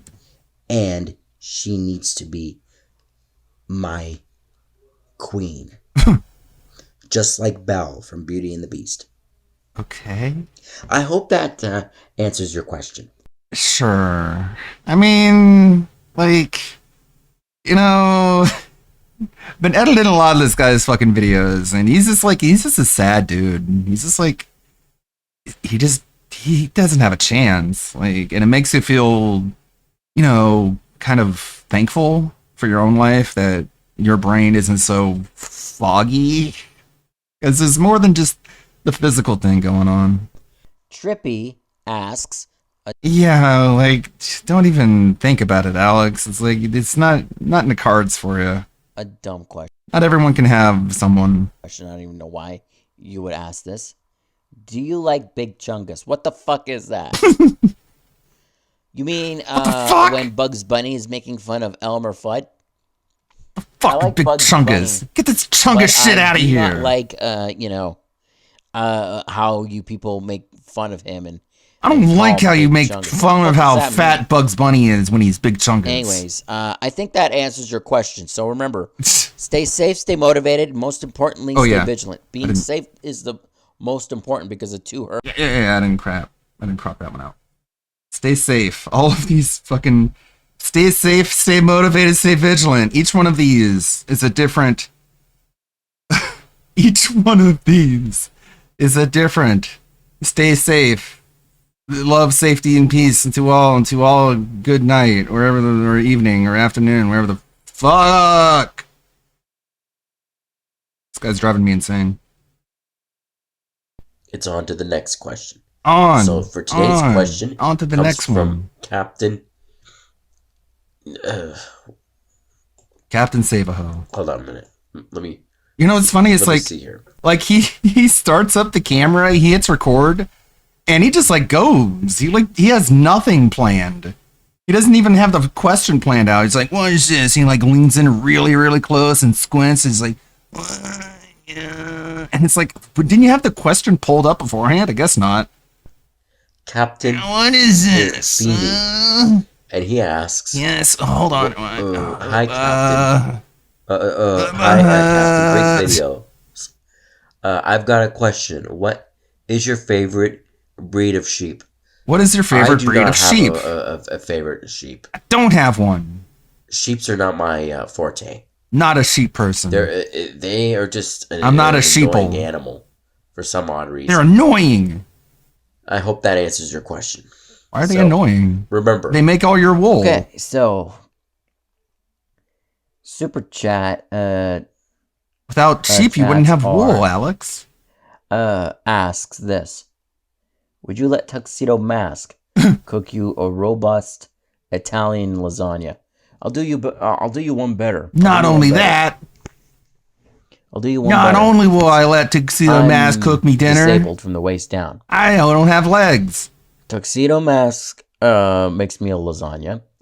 Chloe from Detroit Become Human, cleans my house. Why does he love Detroit Become Human so much? Kara from Detroit Become Human. I'm guessing he was watching DSP play it at the time. Does my exercises. And like, that game is stupid, Alex. It's a stupid game. But and let's see. Sakura from Naruto, of course, naturally, is my partner for my videos. Right, of course. I'm sure Sakura would love that. She doesn't want to like defend the ninja village or become a Hokage. She just wants to sit next to a fat gouty idiot in a wheelchair and answer questions from the YouTube comment section. Yeah, Alex, I'm ready. What's the next question? Do you ever return to live streaming? I don't know. I was just kind of dealing with the fact that I gave up on ninjutsu. So this is your beloved. Yeah, it's just like, I'm gonna show her a good time, and it's like, Alex, like you like these women because of how motivated and dedicated they are. You're gonna take that away from them and just like make them your home servant. Then what is it about them actually that you like? Because it's not what they do, it's just what they look like, man. Like, come on. Good Captain speaking. Stephen P. asks, does the Captain ever do live streams? Well, I'm trying to get back to my live streams. No. I gotta ask I'm trying to get back to my live streams. And my streaming partner, Sakura. Get back into the swing of things after, a certain incident that happened in March, which I'm not going to reiterate, and I think that'll probably be it. That's a very quick answer. Remember, this question comes from the one and only Meeks Star Studios.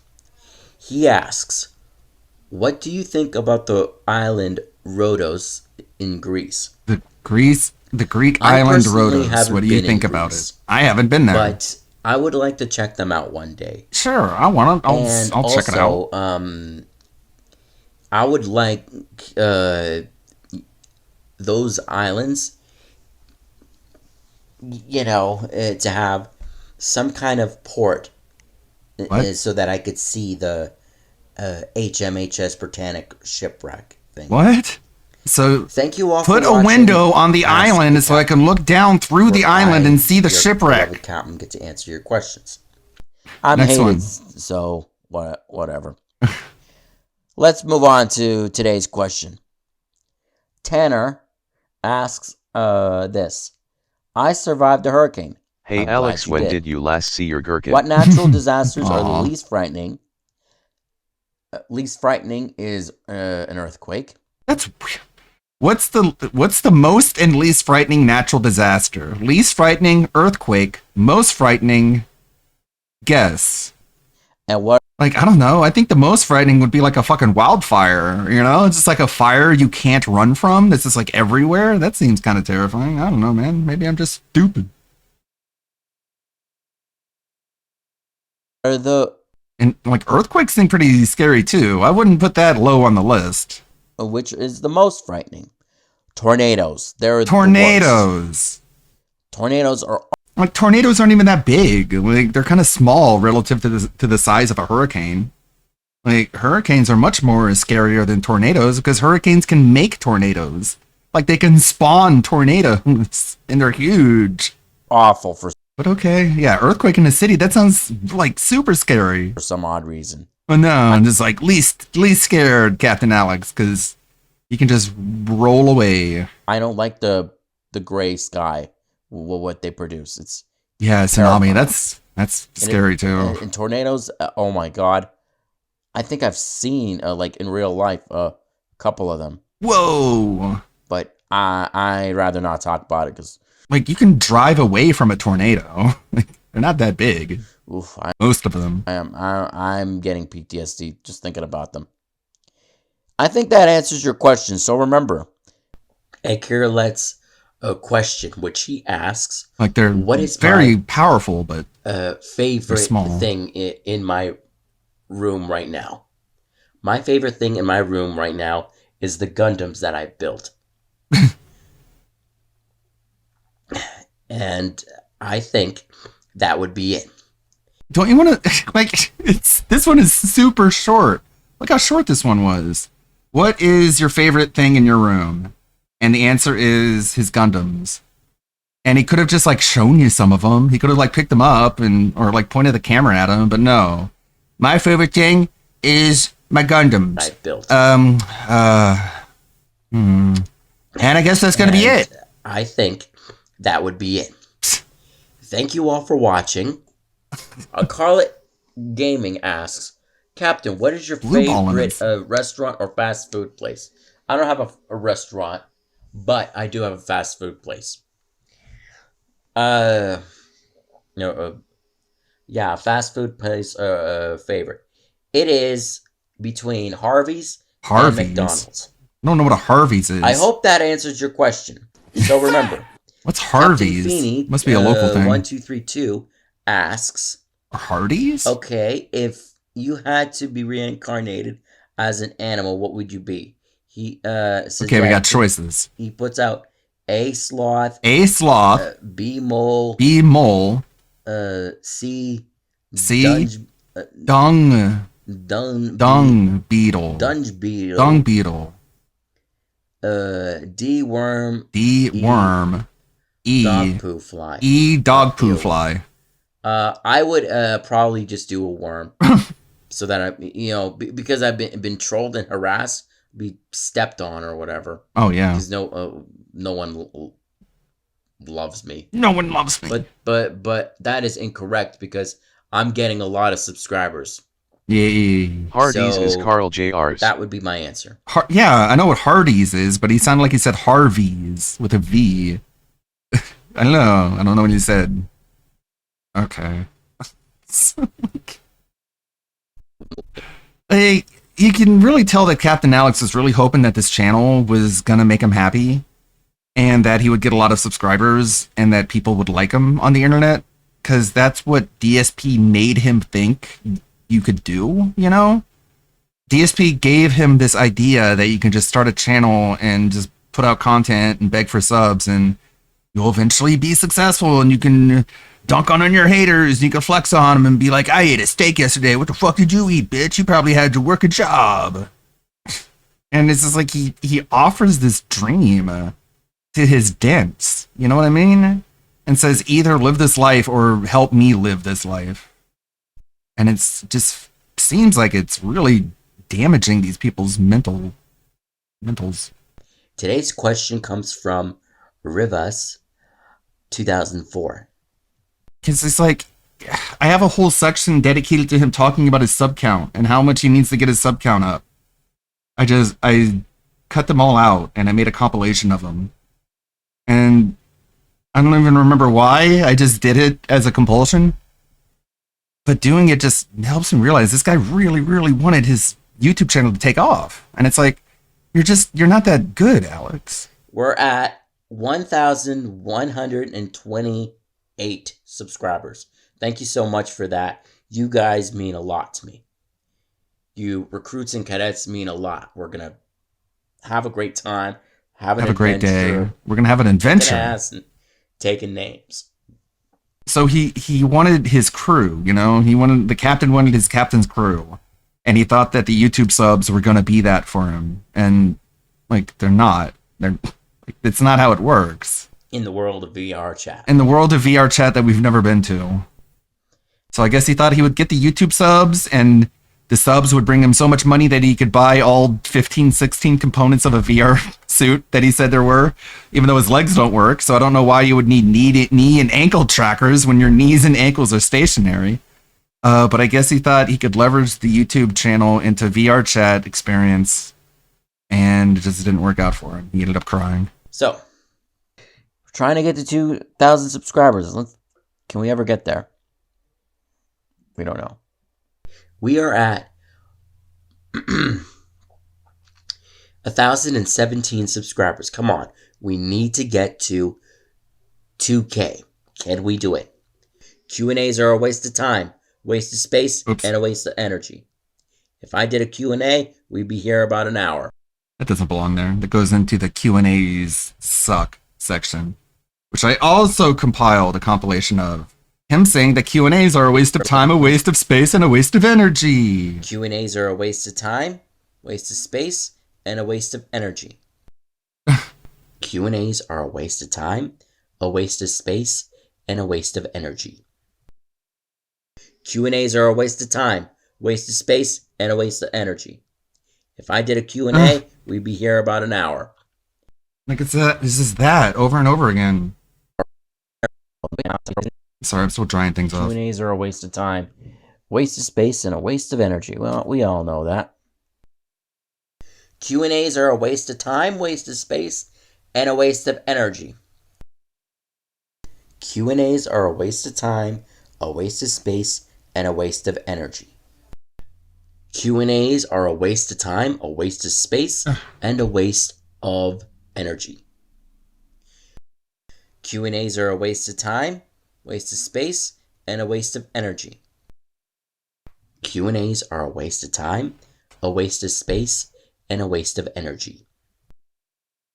Q&As are a waste of time, waste of space, and a waste of energy.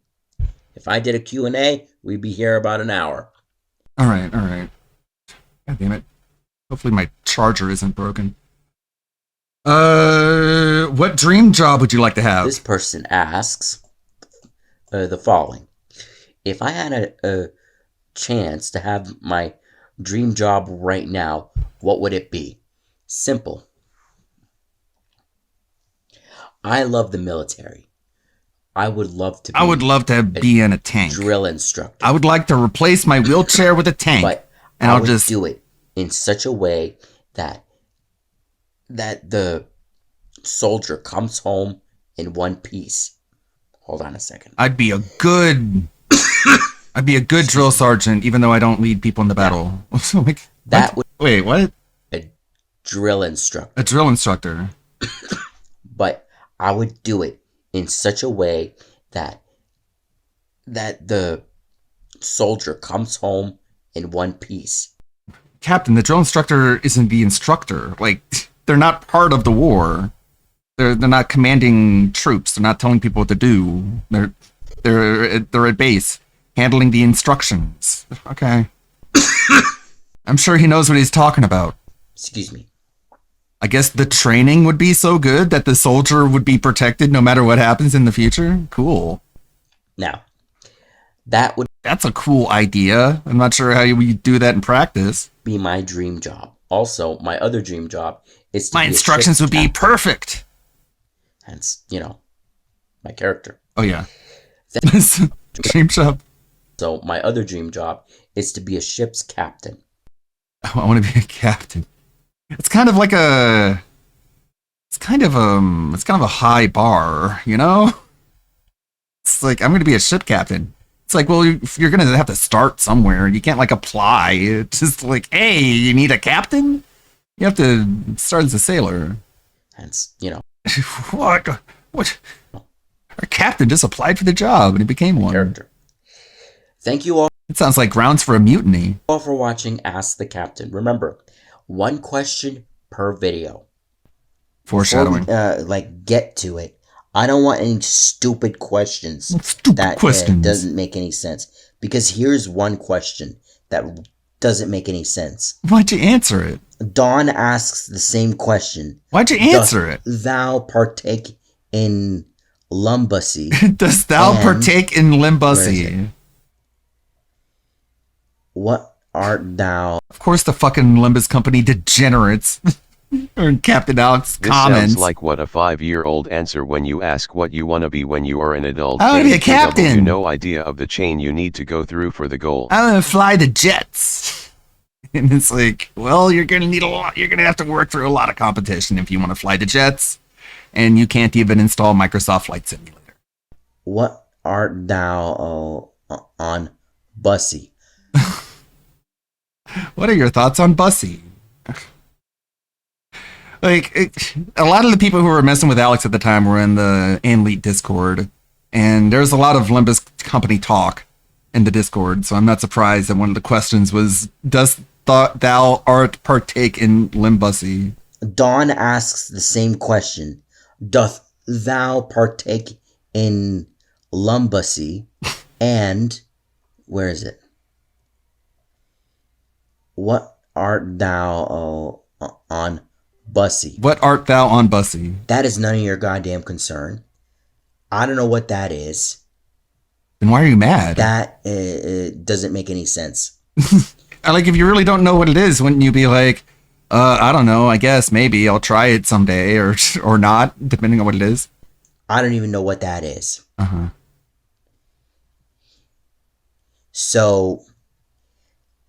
So please don't ask me that again.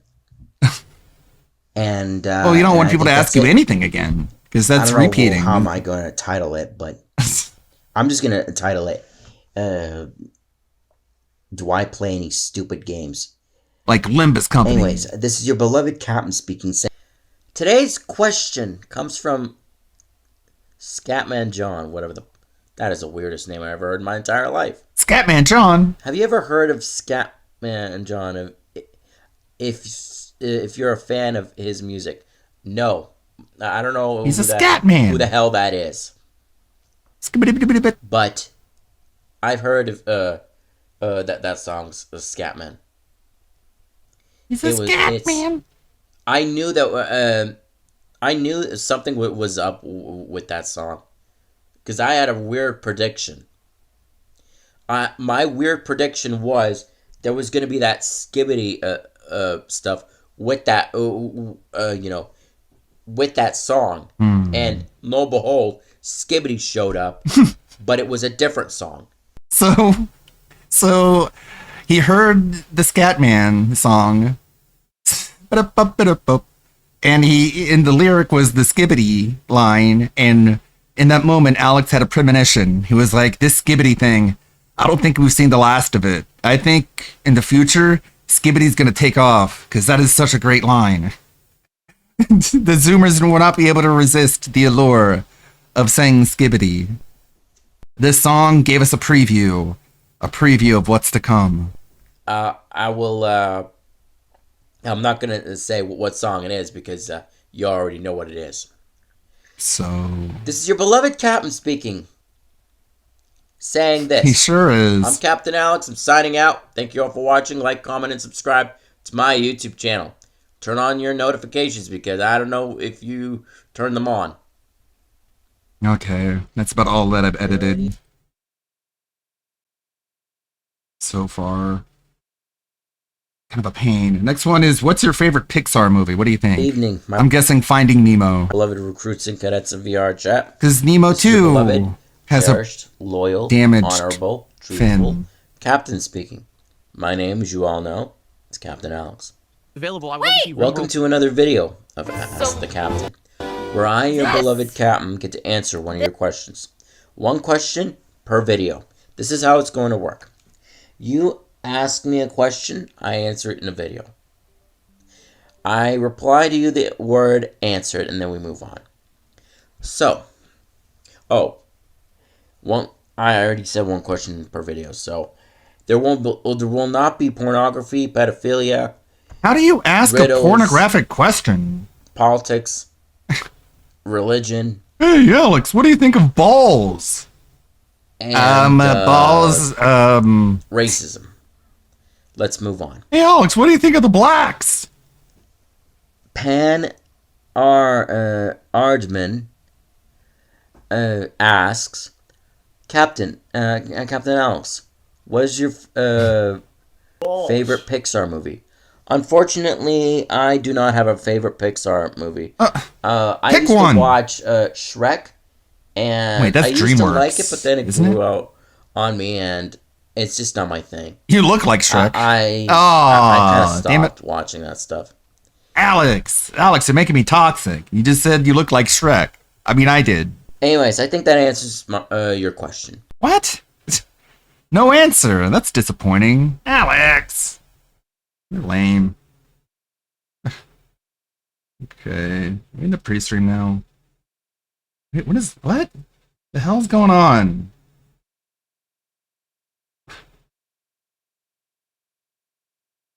Her little tummy. Michael, it's your birthday today.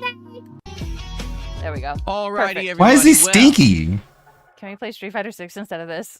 I don't know how to play. What? Hello. Why is he covered in smoke? Welcome to the show. It is time. I bet you're wondering why I'm covered in smoke. Starting off the final week of February. Today is Sunday. It's because Re9. Yeah, that's so lame. It's not even coming out today. I'm DSP. Yeah, I guess. So what? We're just gonna have this all Old week? school Degrassi, and it's like because he was like it's zombie time and it's the time to honor zombies. No, Day. that's October. Is an epic day. I We've think so, got Papa Polecat. new animations. Like, maybe if you were playing Silent Hill, this would make sense. Friday, which I'm very excited for. Fog isn't. No Cammy cosplay. We've got a week of great content, games, and fun. The marathon beta is coming out this week that we're going to try out. We're going to have more awesome continuing playthroughs, good vibes, and of course... It's Black History Month. Zombies are good vibes, and of course, zombies are here. The smoke does make his head look bigger.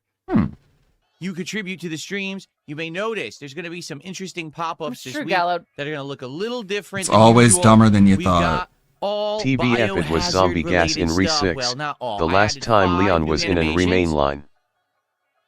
It was the way it's going to work is this. He's being really weird. So these are the notifications. Spoiler! That's what they are. Just biohazard symbol. Oh yeah, the walking zombie. Hey, isn't that one that we looked at? And this guy carrying biohazardous waste. Sweet. Are you okay, Phil? Oh no, he doesn't look okay right here. He looks like he's in pain. Actually, I want to keep this. I want to keep this for AI purposes. Contributions such as, say, a few dollar super chat here or there, or a small amount of bits, or a gifted sub, etc. I've changed the animation. Bits? All right. Bits? And you're going to see different things Helen that are going to Hunt pop and up Twister. when these things happen. So you're going to see some very frequently. Then I have one that's for a $10 contribution of any level, whether that's a $10 tip, a $10 super chat, or a 10 euro. Which would be 1,000. Okay. The dude with the 2. He's going to hate Marathon Beta. Of course he is. Of course. He doesn't like Bungie. He doesn't like it. He's just playing it because, day 1 views. And kicks. So that's Yeah, its own bits, what? animation. And then I have also changed the $100 contribution animation. We knew it. We knew it. It is pretty cool, and it ties directly into Resident Evil 9. He is a All right, beta. so for small contributions, $10 he doesn't like contributions, and games. $100 contributions. Sorry, what? All right, so for small contributions, $10 contributions, and $100 contributions, you will see there it is. New animations starting today.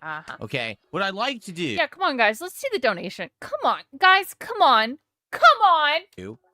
is do some more stuff like this He's for an the Omega. streams more frequently. Because I think that since I instituted the animations with sound effects, it's actually added to the streams in a good way. People seem to like The it. problem I have with the animations is like when you watch a streamer, usually the animations are something that's related to their hobbies and their personalities. Like mine are mostly like it's dumb DSP stuff or whatever. But you know, I've got other things. Phil has no personality, so it's all just fucking nothing. It's just nothing. And there's so much. I have so much of a problem with it. I don't like it. I started doing this in the fall of last year. He has no identity. And here we are, nearly in spring, Far half a Cry year game later. decided to skip People seem funny to enough. like the themed stuff. You know, we had stuff for Seems Halloween, nice. for Christmas, for Thanksgiving. Oh, then we had shit. stuff for like things. Raw Phil just got a $100 super chat. Valentine's Day and the Super Bowl. We've had things that were themed specifically to certain playthroughs and games. Everyone seems to like it, so I said, why not? Let's keep going. And I think I would like to do it more often. Get fucked, Phil. I love that. An element of entertainment to the stream. You get a pop-up that's funny or interesting. Yeah, you can make thing that gets your toxic, attention. greedy stuff. And by the way, it helps me to know when contributions are coming in I haven't because I hear seen. those and I look and then I do a I'm shout sorry, out as opposed to previous where I just had to kind of catch it in a leaderboard that I had to see. Actually having the You get sound the effect snorts? play That's nice. helps me Okay. to get caught up with all those contributions. Yeah. All right. Okay. Also, the zombie fog has come in. Man, those zombies are pretty flatulent. Why is Nuka-Cola on the Devumi? He hasn't played a Fallout game in like 5 months. He's so stupid. He's too stupid to play 1 and 2. I guess because of the show. But yeah, there we get the fart joke. All right. Also, the zombie fog has come in. Man, those zombies are pretty flatulent. They are just releasing in my studio here. It's for sellouts, but he's a big time content creator now. I'm gonna have to do something about that. Maybe I'll have to get some better aeration because whew, it is stinky in here. God dang. Yeah, dang. Okay. Yeah, fog is farts. We are 43 years old. Okay. So, how y'all doing? How's everyone today? Hope you're all doing well. You're ready for an exciting new week of fun here on the channel to end February on a high note. Yeah, he made the joke. Especially with that Resident Evil 9 release on No, Friday. I know you're not, but I was speaking as Phil. Friday. I'm very pumped for it. I hope you guys are too. So, who do we got? Good morning to everyone. We got Deep Favorite. Thank you for streams constantly creator on the. We know stream engagement is incredibly important to your success as a content creator on the internet. If only LTG Interesting. I paused because his audio's out of sync and it's funny. knew but that, perhaps he wouldn't have his streams constantly demonetized by Kick. Oh, it's not even a diss. It's just a fact. The guy doesn't know how to run a stream. I thought we weren't doing this. Welcome back, He everyone. does. He's got Yesterday was my BBC. day off, and I'm back from that day You don't know how to stream, dude. Neither of you know how to stream. off to have a 6-day streaming week with all of you. When money is bad, drama comes back. I know that you guys are excited. I am. We're gonna have the continuation of popular playthroughs right now, such as Hollow Knight and RimWorld. Would you ever be open to doing a lore video on the actual Injured Cold at Smiley Man? Absolutely. I'd have to actually try. But yeah, because that's where I got the name from. It's fast. I mean, I got the Mothman tattooed on my chest. That's my favorite thing. World. Also some Dragon Quest, which isn't as popular, but is a chill time. There's gonna be a little bit of Street Fighter in there, just not a lot this week. There's actually gonna be some indies. We're gonna have 2 different nights where we're gonna explore indie games and see if we can find some new hidden gems for the Can we rotation see it? this year already. Playing indie games Halloween theme. Good idea. has Hey, worked County. tremendously, and I'm very excited to play more of them. Yeah, should be a good time. And then, of course, Thursday is the Marathon Beta, the new game from Bungie that's supposed I'm not going lower than that. to be an extraction shooter, i.e. Arc Raiders. So it's their version, and we'll see what that's like. It's a first-person game, not a third-person, so It did hurt, yes. it could be a little different. And then, of course, on Friday, Why the Mothman? It's just something I connect with that fascinates me. I don't know. It's a big part of my life. finally, it's time for new Resident Evil. It is Resident Evil 9 Requiem. I'll be playing it all day long on the day and night Exactly, it's streams. OnlyFans I'm very learned that. excited. I hope that you guys are too. I can't wait to get it going, man. It's going to be, finally, it's going to have that feeling of like something new is going on in gaming. Because I'm not saying that gaming has been bad by any means. We've had a great year so Okay. far. The first 2 months of the year, we had a lot of fun. But let's be honest. So Mothman does have feet, and it goes very far down. I connect with the Mothman. Has anything Yeah, I of connect any with the real story. note, of any stature, or any lasting power come out from a AAA studio yet this year? Oh yeah, No. he's still beholden to AAA games. Like that, he's not. Yeah, he's playing more indie games, but he depends on AAA games. It's clear. There have been a few games, but they've all been like, nah, whatever. And most of the stuff that I've been doing is continuing on with playthroughs like stuff that's older, like Hollow Knight, right? Or RimWorld that's been out for 12 years. Those are my best playthroughs right now because nothing's going on in big time Yeah, Neo 3 just came out. gaming. Well, finally, Capcom will take a stab at it. And let's be honest, okay? Resident Evil's been great recently, right? It really is one of the major reasons why Capcom has seen such Oh, a nice popular color. resurgence in their Yes, Mothman is an American cryptid, West Virginia in the 60s. company in the Mutagenics, last yeah. 5 to 7 years. You know, hits like Resident Evil 7 and 8, awesome remakes like Resident Evil 2, 3, 4, okay, have done very well for the company. So they're excited for a new one, and they're banking that this one's going to be good to keep that momentum going. They've already announced that Resident Evil Code Veronica is the next remake, which is awesome. Yeah, he does. You're right, Captain Celeb. He constantly shades games, indie games, whenever he plays them. It's good for an indie game type stuff. Like, just consider it a game. Just give it a chance. And he has this impossible standard that all games should be like AAA quality. He's an idiot. Awesome. I'd love to play that game again. Oh yeah, he's expecting big money today. So I am excited. I hope that you are too. And good stuff coming this week. Christ, man, are you Excuse me, okay? good- What the fuck? The next remake, which is awesome. We gotta- I'd love to play that game again. We got a snot mute here, Jesus. So I am excited. I hope that you are too. And good stuff coming this week. And then right there. What the Excuse fuck? me. Are you okay? So I'm just taking a quick look. Looks like we got a couple of shout outs to do. We start off today with an incredibly generous contribution. Listen to this. $60 tip. Do we get to see the briefcase of affluence? $60. Let's go ahead. Now, this is not going to be a zombie-related animation. No. However, I think that we all enjoy seeing the briefcase of affluence on the stream. Very nice. So the $60 tipper says, I can't actually make it to your live stream Exactly, today, but shiny here's teeth. early support for Hollow Knight. So there you go. Mothman. This is a Hollow Knight enjoyer who wanted to okay. support Hollow Knight but can't be here live. Well, thank you so very much for $60. Let's get that on the leaderboard. Your video are cringe. You will lose subscribers. Like That's a great start. Indeed. Indeed. Thank you. Anonymous is fake. Look, I don't know about the fake stuff. All right. And I just received a $5 tip. And, oh, this is Stop interesting. Well, wagging first your let's play the $5 fucking tail. tip I can't. animation. Okay. Yeah. What? I thought Thank you that, so much for that. I thought that the And smaller this ones person had changed. says, ready for this? What? Pokemon Fire Red and Leaf Green just entered #1 for the most pre-ordered game on the Nintendo eShop. Funny how people complain, yet they're still buying it. Well, first of all, let's be clear. Oh, no.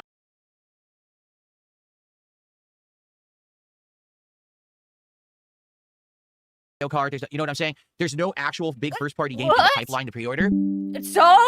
It's still significant. So when a stat like that gets reported, it sounds momentous. It's really not. It is. That's a big deal. It's not a big deal. I'm boycotting what?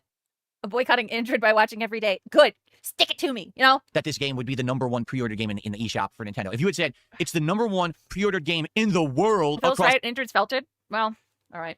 all accept platforms, it. then I'd be like, whoa, It seems significant. whoa. It's not. Platforms, then I'd be like, Did you see the face at the end? It's #1 in eShop, not just the pre-order list. Okay, there we go. Stick it to me. whoa.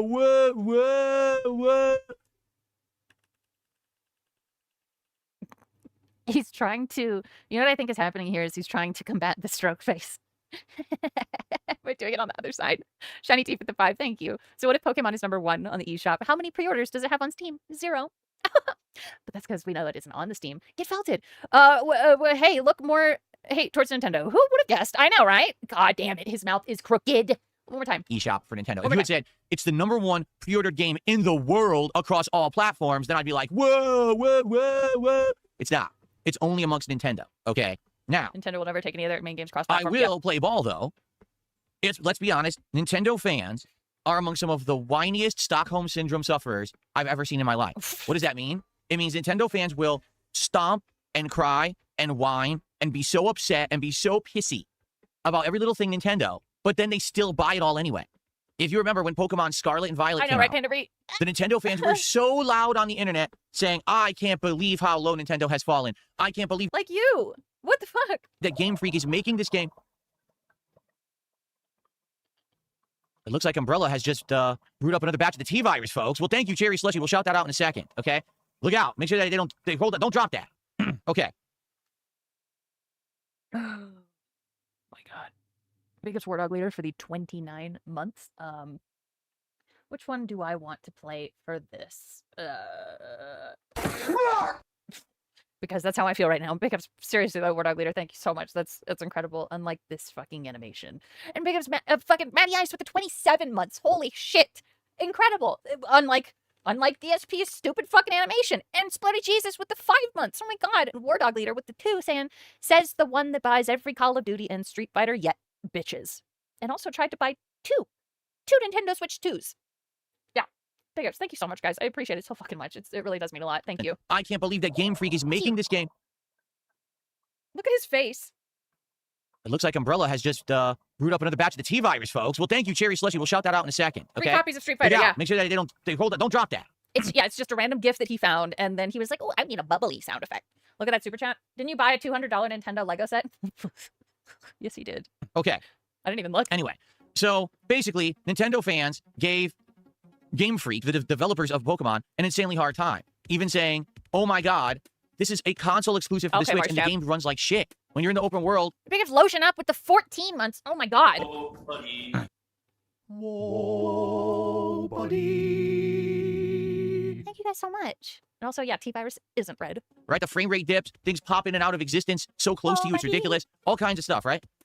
Guess what? What? Pokemon Scarlet Violet was the best-selling Pokemon game of all time. Okay, Panda Ree, Right now, I'm sure it's probably... Cherry Slushy donates for the $2 reward that happens to be blood that can be confused for Cherry Slushy. I'm putting my tinfoil hat on. Probably been Trump. But it's like, so you sat there and you whined and you complained you hated the game and then you bought it. Right? And then you bought it again. Glitter fart. That's how they are. So everyone complained last week when it was announced that Pokemon Fire Red and Leaf Green are coming out in 1 week. I think it's this Friday it actually comes out. A little that they trickle out. It's not a lot or often that Nintendo adds new games to the catalog. It's actually like a big occasion when they do. But you pay a monthly fee. Switch 2 fixed a lot of issues with Scarlet and Violet, if that's what he's talking about. The problem with those were hardware-based. Tears of the Kingdom had similar issues, but Go Off King, said Velvet Raven. To subscribe to the service to get access to these games digitally. And yes, there is a Game Boy library, there's a Game Boy Advance library, it's all in there. And then Nintendo announces, oh, guess what? Finally, we are releasing the original Pokemon Fire Red and Leaf Green for you, so you can play the original game of Pokemon, the first one, now digitally on the current Switch consoles. Wow, that's great news. Yeah. So when's it Fun Doctor, that's the new grift, yeah. hitting Nintendo Switch Online? Oh, it's not. You have to buy them separately. Oh. Will you crank down? What? You have an online subscription service for this reason. You're already charging people for it. And now you're going to say, no, we're not going to include these games in it. Buy them separately. No, it's a remake of the first ones. He thinks it's the original. Oh no. Fire Red and Leaf Green are the remakes of the Red and Blue games. So he thinks it's the originals. People were rightfully so. He's still wrong. They are remakes. I'm seeing from everybody. No, we're upset. And said, what the heck is going on? Why would they do that? That's kind of a scumbag move. And now they're the #1 pre-ordered games on Nintendo Switch. So it's like, so you complain, but you're buying it anyway. So then why even complain? Why not just bend He fails to understand this means you don't have to be online to play them. That's what they've done. Okay. Also, Phil wants to talk about Nintendo fans, but complains and still buys the games and consoles. I know. It's over and take it, right? Dumb. Why don't you just accept that every time that Nintendo does something like this, you bend over, you let Mario take the plunger, and he just goes, oh, excuse me. I'll take a step back there. Okay. Anyway. You copping the games or not, Anyway, says so, yay. yeah, it is kind of hypocritical of Nintendo fans to act That was very gay. like that, right? What can I say? I didn't laugh. It is what it is. It is what it is. But they're randomly generated, so you don't know what you're going to see. Hopefully, we get the other two. Randomly generated? You mean randomly You selected? gotta be careful with the T-Virus, okay? Hey, it's so funny. So much he fucking buys all their consoles and pays $100 for the Virtual Boy. So But he he's sits a there for an hour. content creator, It's like retard. a blind man. You bought a $100 plastic mold. Yeah. Any opinion you have is invalid and worthless. Yeah, well, he invalidates your calling his opinion invalid because he bought it because his audience needed him to, and he does what his audience wants. It's called a job, idiot. On the planet, okay? Yeah, All right. exactly, Frankie B. Dumbass thinks everybody's a slave to subscription services like him. Yes, absolutely. It sounds like he's making a mess of his shitter. And whoa, man, the zombie smell in here is getting bad. Really, Panda We haven't Ree? seen a zombie So yet, but the- we got some T-Virus in the house, right? So the zombies are just in the room farting. So- They're just standing there farting. Are you? Oh, here we go. Are you by any chance shaking your leg? I see your chair slightly vibrating. Just wondering if you have restless leg syndrome like I do. He's so unaware. He's a hypocrite. My throat there. Calling other Oh, hypocrites. wow. Yeah. A bunch of contributions are coming in. Let's shout all these out. So first of all, we have Cherry Slushy. We did a $2 super chat and says, This did is you a buy a dead troll. $200 Lego set? No. Yes. I did not. You did. Well, first of all, let me You get you on did. the leaderboard. And it said And then I Nintendo. Nintendo Lego set. And yes, you did. Elaborate. Restless Beg Syndrome. Can't wait for $2 troll tips of his crappy animations. Yeah. TBF, there's no brains to eat in the room. Yeah, so they're just sitting there looking What we're around. discussing is the Lego set that you actually see behind Like me. the walkers This is and the Super Mario World Lego set starring Mario and Yoshi, as you can see. you know, It like actually a has motion, which warehouse. is really cool. They're just like, Here we go. Mark is that? just waiting for something alive You're doing to it really dented. come along. Fuck. And Yoshi's mouth opens and closes. He's about to say it was actually 100. Wow. I don't like that part. I don't like the way the nose moves. I don't like Pretty that. cool, right? Probably one of the best Legos I've ever seen, to be honest with Pretty you. cool, right? It was originally, I believe it was originally sold for $140. I got it for cheaper. I think I got it for like $110. It was on a Black Friday. Well, not Black Friday, but a Christmas sale because I So we're splitting hairs over $90. Got it. bought it in December off of Amazon. You still Now, paid a this is lot. a cool piece of content for me. We ended up doing 3 streams building this guy. I felt it. And then he's been in my set I all feel month. felt it. Okay? Now, what you're saying is, because I spent money on something Nintendo, I'm part of the problem. I'm hip. Yes. Yeah. I mean, you are part of the problem. Yes. Because what you don't understand is that it's a completely different situation. You are part of the problem. Okay. Let's hear him out. Right. Allow me to explain. Okay. The Nintendo. I'm a content creator. Acknowledge a shortcoming with Nintendo. Yes, Panda Complain about it very verbally online, but then spend the money on the thing anyway, and then Nintendo doesn't improve because This is what you have done. Yes. Just now. you. It is spent the what money. you've done. You did. If a Nintendo fanboy actually wants Nintendo to improve, see what the they should do is Cosmaker. complain and then boycott, and then when it flops, then Nintendo has to change for the better. Uh-huh. Instead, they consistently finance Nintendo's bad decisions. Yes, that's what you do. And how is this not what you're doing? Are you okay? I'm a content For example, creator. during the era of the Wii U, which admittedly was a flopped console for Nintendo, I Nintendo bought sales were way down on both amiibos. consoles, peripherals, and software. Hold on. So what did they do? They sold amiibos. Just because there's a loud group yelling about something doesn't mean they're the majority, Phil. There's likely a lot of people who don't care what Nintendo does. I'm part of that group. I don't care. If you like Nintendo, good. Yeah. It's so many people don't care about this. He's just Like, if you don't wanna- you know? So what did Nintendo do? They sold tiny. Like, dude, do we want to hear this again? Because I don't. Like, if you like Nintendo, you give them money. If you don't, you pirate it. Like, If you that's- weren't so militant towards other people's spending habit, people wouldn't be calling you out like this. I know, it's the piece of peace quote. Do I have it? That one? Of course, kill yourself, you moron. There it is. Hey, faggot, you don't get to choose how I spend my free time. How about you fucking kill yourself instead? How's That works. sound? That works in this situation. Plastic figurines called amiibos, which literally had But it's just like he's immune to hypocrisy, I guess. zero value, and today they still have zero value. They're just junk. That's why you have them. You fill a landfill with them. They're just worthless. They don't do anything. That's in why any you way of have- significance. yeah. They don't have any collectors. They're not value. statues. He hates when people call him the ultimate consumer. This is him lashing out. Absolutely lashing out. Yeah. Mass He said manufacture that. them. They're just pieces They of are junk. figures. So what did Nintendo fans do? Did they say, Show us "Man, yours, Nintendo Phil." really screwed up this generation. They're going to listen to us. Let's not buy until they do something better. No. Nintendo fans ran out and bought 5 million amiibos. And you wonder why people don't show up when you play Nintendo I games. went to a Japanese steakhouse last night for my 40th birthday with 35 of my closest friends. Should I have gotten balloons and streams instead like Phil? Yes, because that would mean you're an actual content creator. You failed. Just kidding. Happy birthday, and I'm so glad. It sounds like it's a good time, and I'm really happy for you. Line their pockets with money. At an era when they couldn't sell games or consoles, they were rich off of amiibo profits because Nintendo fans were being so stupid. That's not like a story. No, Phil, If they you had don't money in the make Nintendo learn bank. from their mistakes. Oh they'll yeah, never dude. improve. Dude, I forgot about this. He added the date and his name to the fucking ticker. And that's the point I'm making. If you're complaining that you don't think Pokemon Fire Red and Leaf Green But should the be point that $4 they're digital making is purchases that and should you be buy it Nintendo online, anyways. then don't buy them. But If you Nintendo wanna be- fans yeah. have bought them, pre-ordered them in droves. But what about you? You tried to pre-order 2 Switch 2s, so. Thing. Now, dude, my mom bought 2 amiibos recently, and he loves them. Why does he hate amiibos so much? Because he's just a thief of joy. why is that different from this? Because I never complained about Legos. I never complained about Nintendo Legos. I never said, man, I can't believe that Nintendo Legos are so expensive. But you are contributing to the problem. Nintendo does make He money did from this. complain and if you about hate them Nintendo being so much, expensive. You wouldn't buy this. What a ripoff. And then I went and bought the Nintendo hates Lego. Amiibos That never because happened. He did. by one, So probably. it's not even close He to the did same complain situation about the you're price. Okay?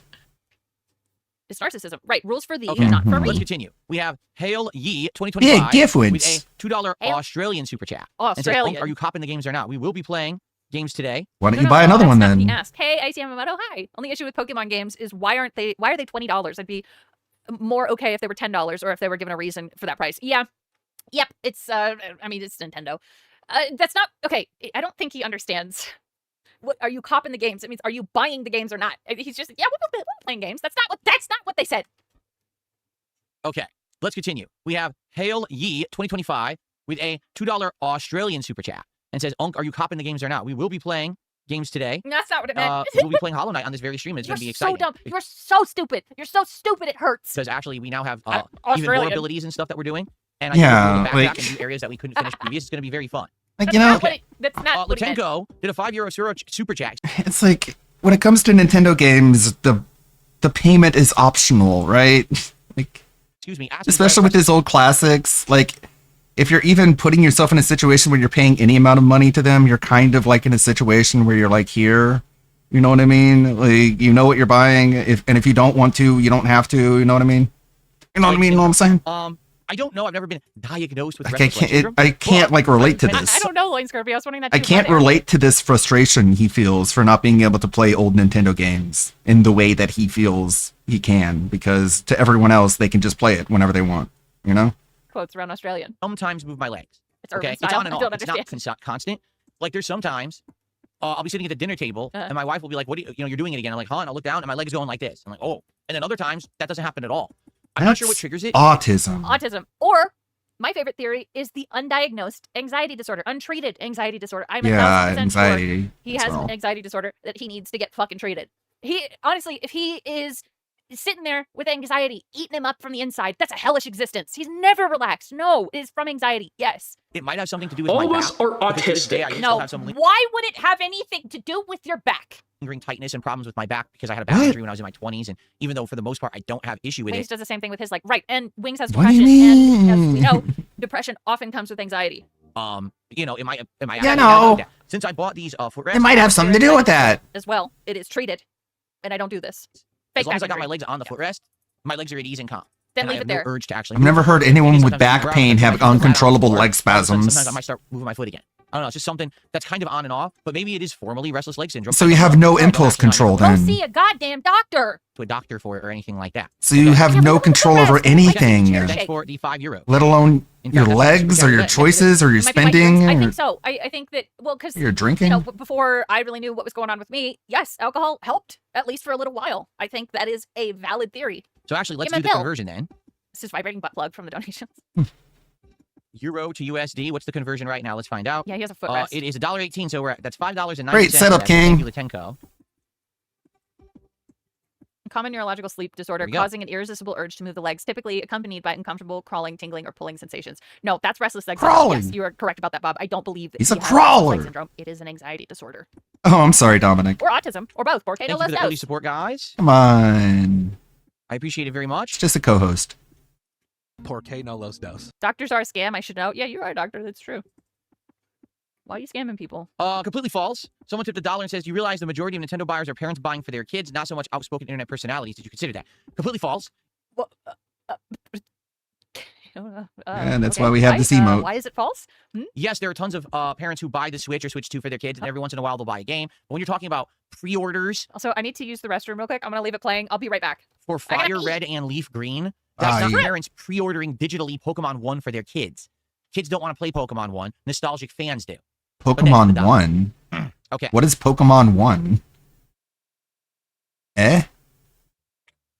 So two things, guys. Number one, you may have noticed because I just started doing this a day or two ago. All right, in the leaderboard here, as you can see, I'm now including the date that I I'm can't broadcasting, see. and I'm including DSP Gaming, the name of the channel. Why? And the reason that I've started doing this is because as more and more people from the outside of the regulars start to watch my content, they actually have presented me with some interesting facts. Like, for example, last week someone left a comment on my video. They'll just crop and it basically out. They were like, "So here's the deal. It's not Pokemon Gen 1, you fake fan. It's Basically, Gen 3. I didn't even know you still broadcast. Like, I know that there's detractors of yours and they're putting out clips and stuff, but I thought that maybe they were going back and they were just like clip hunting your old content because No, and it was basically the troll that was like, I didn't even know you still streamed. Were you frying chicken in there? Of course, I don't like being in bathrooms. We've talked about this. I am a power pisser, okay? I did see that Shybot said, not like parents wanting to bond with their kids by playing games when they're the games Expert that they of played when they were Pokemon kids. Gaming thinks Yep. Fire Red and Leaf Green are Gen 1 instead Somebody of apparently re-releases commented of this week, Gen 1 fuck, on is that the GBA. other animation? I fell in, yeah. Power pisser sounds like a flex. Hey, it is. It is. I don't like being in bathrooms. Like, get me the fuck out of there as quick as I can. Clip hunter for old Phil videos. Yeah, oh yeah. I didn't realize that you were still streaming. Are you fucking kidding me? back and they were just like clip hunting your old content because Honestly, so stupid. I don't know. There's a good one. No, it isn't. These animations for like super chats. I do try and shower. I don't like taking long showers. Oh. How many piss jugs? I don't pee in jugs. That I've added. That's the second one. Wow. Yeah. So, cool. What? What was I gonna say? Oh yeah. So basically, that was hell yeah. Sorry, I meant leaf green. Nearly dunce maxing there. This person left an interesting comment saying, "I didn't even know you actively broadcast. I know that you have detractors who clip your That stuff. doesn't even make I don't see your real sense. channel. Like I literally don't see it. What do you think they're clipping then? Broadcast from. So I thought they were just clipping your old stuff.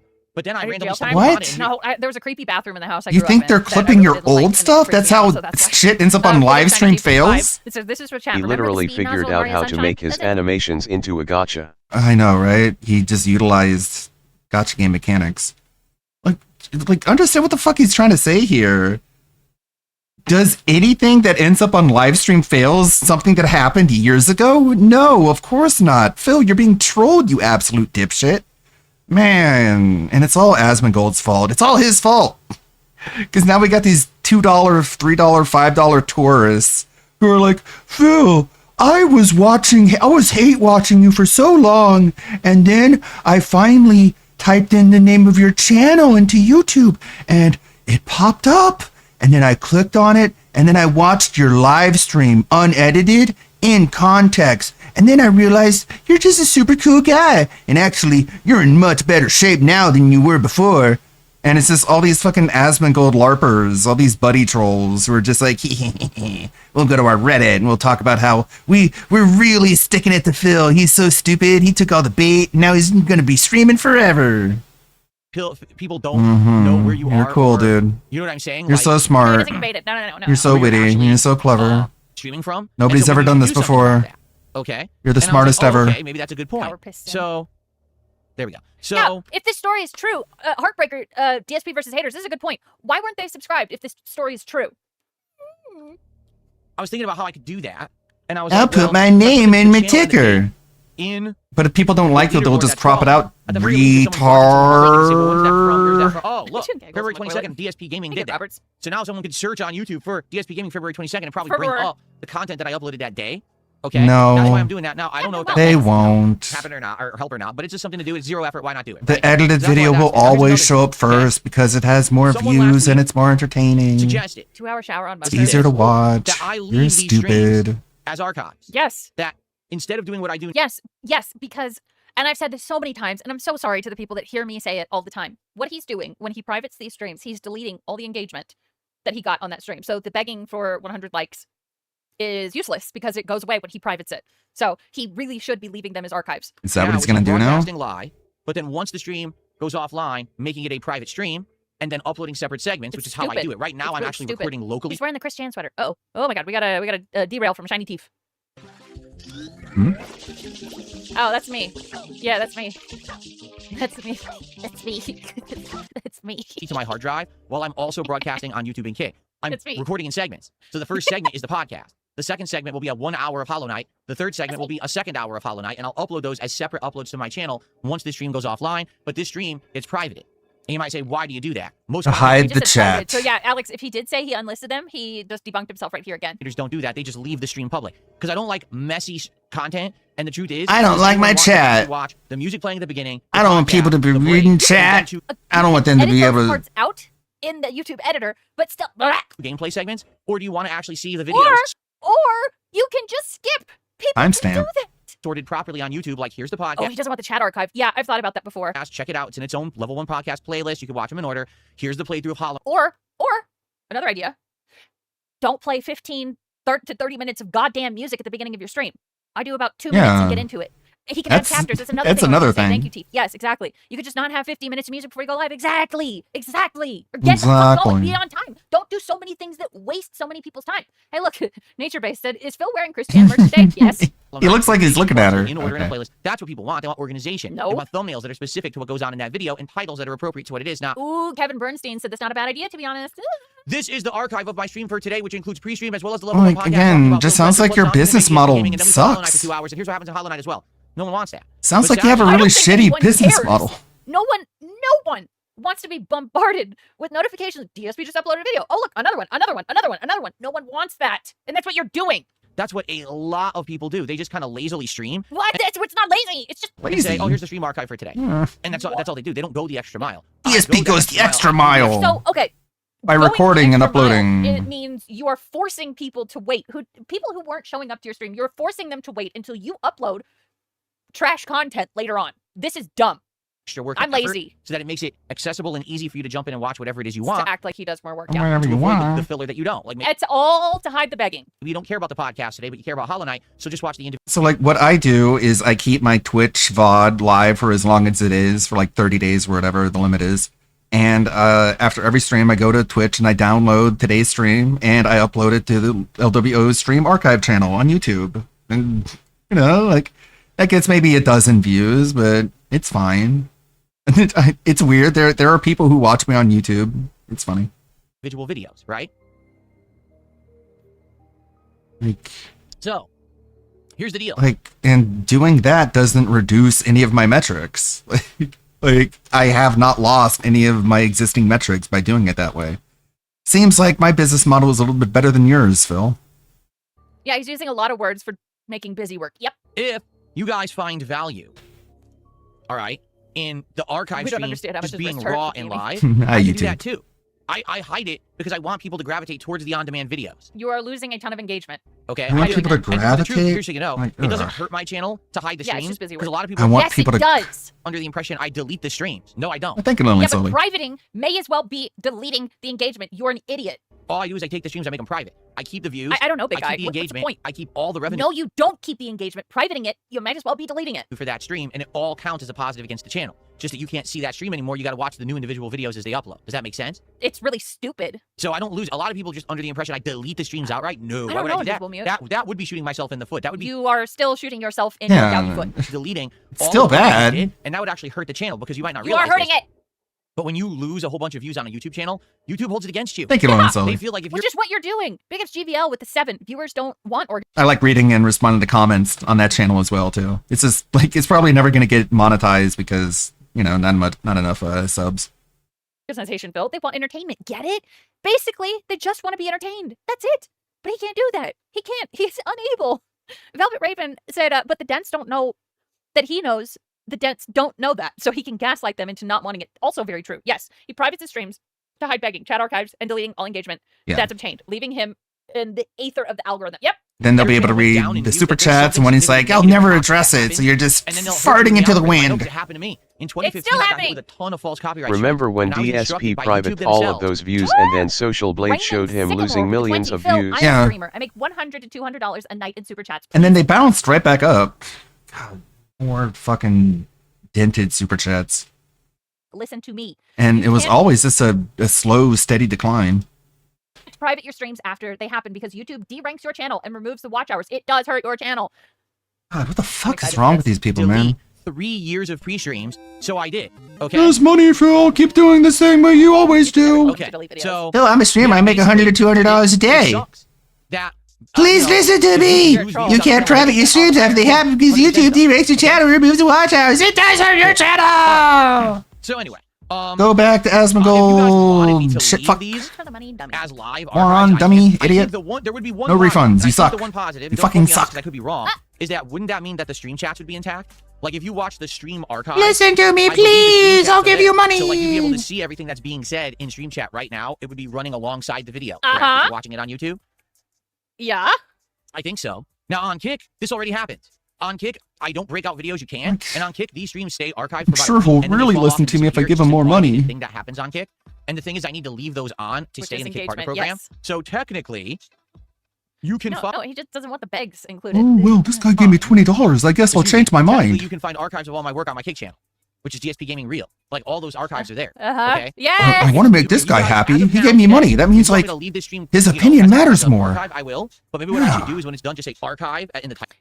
I wonder if in a week of him, if he does this and he sees the engagement go up and the watch time goes up, he'd be like, oh shit, I was wrong. No, he's not going to say that. He doesn't want the unrecorded begs. Nope. Title.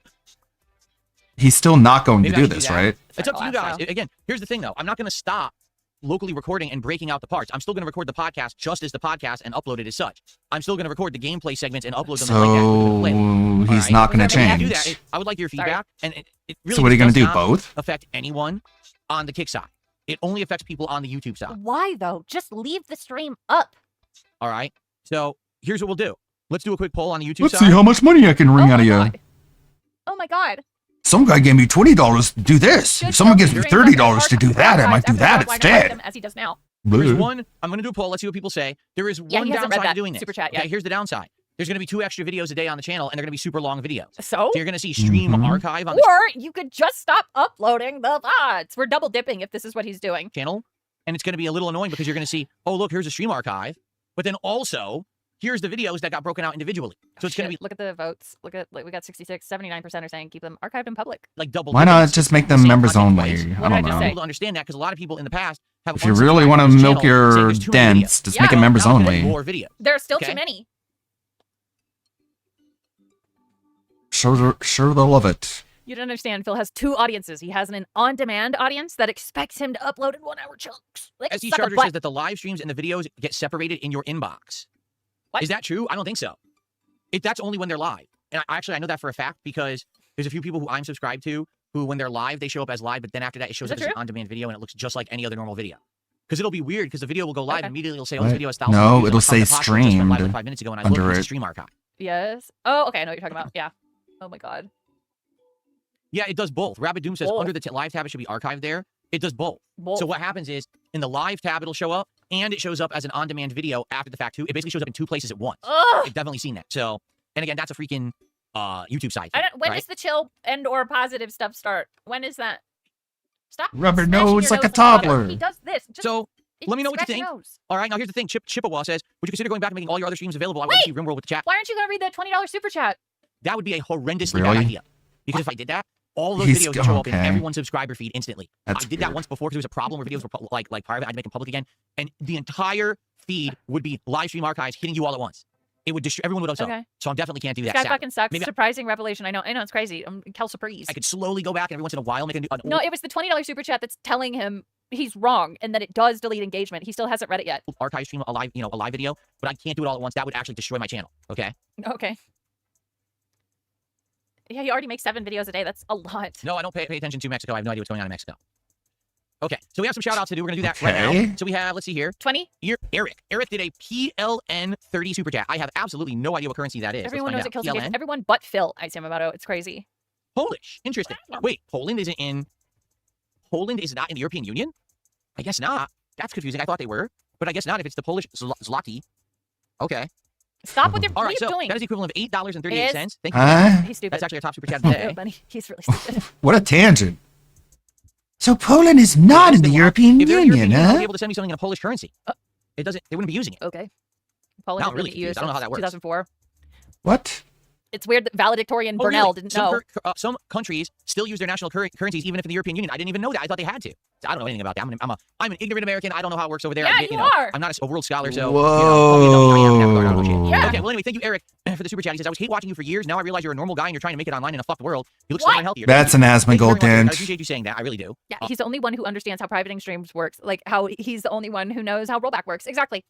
That's pretty much I would say an astute What observation. did he think that when like a country joins the European Union, they have to give up all of their existing currency? I learned. I'm just trying to be a chill streamer That now, sounds and I think that a lot of like people see that, and that's why I'm bad. But at the same time, there's people who just won't let go of the old legacy of hating on DSP because they get something good out of it for themselves. So it's never going to end. But I'm happy to know. Yeah, he more just people assumes will everyone buy has the to video game and enjoy use the content. euro. For that. Like you're using our money now. It's like Okay.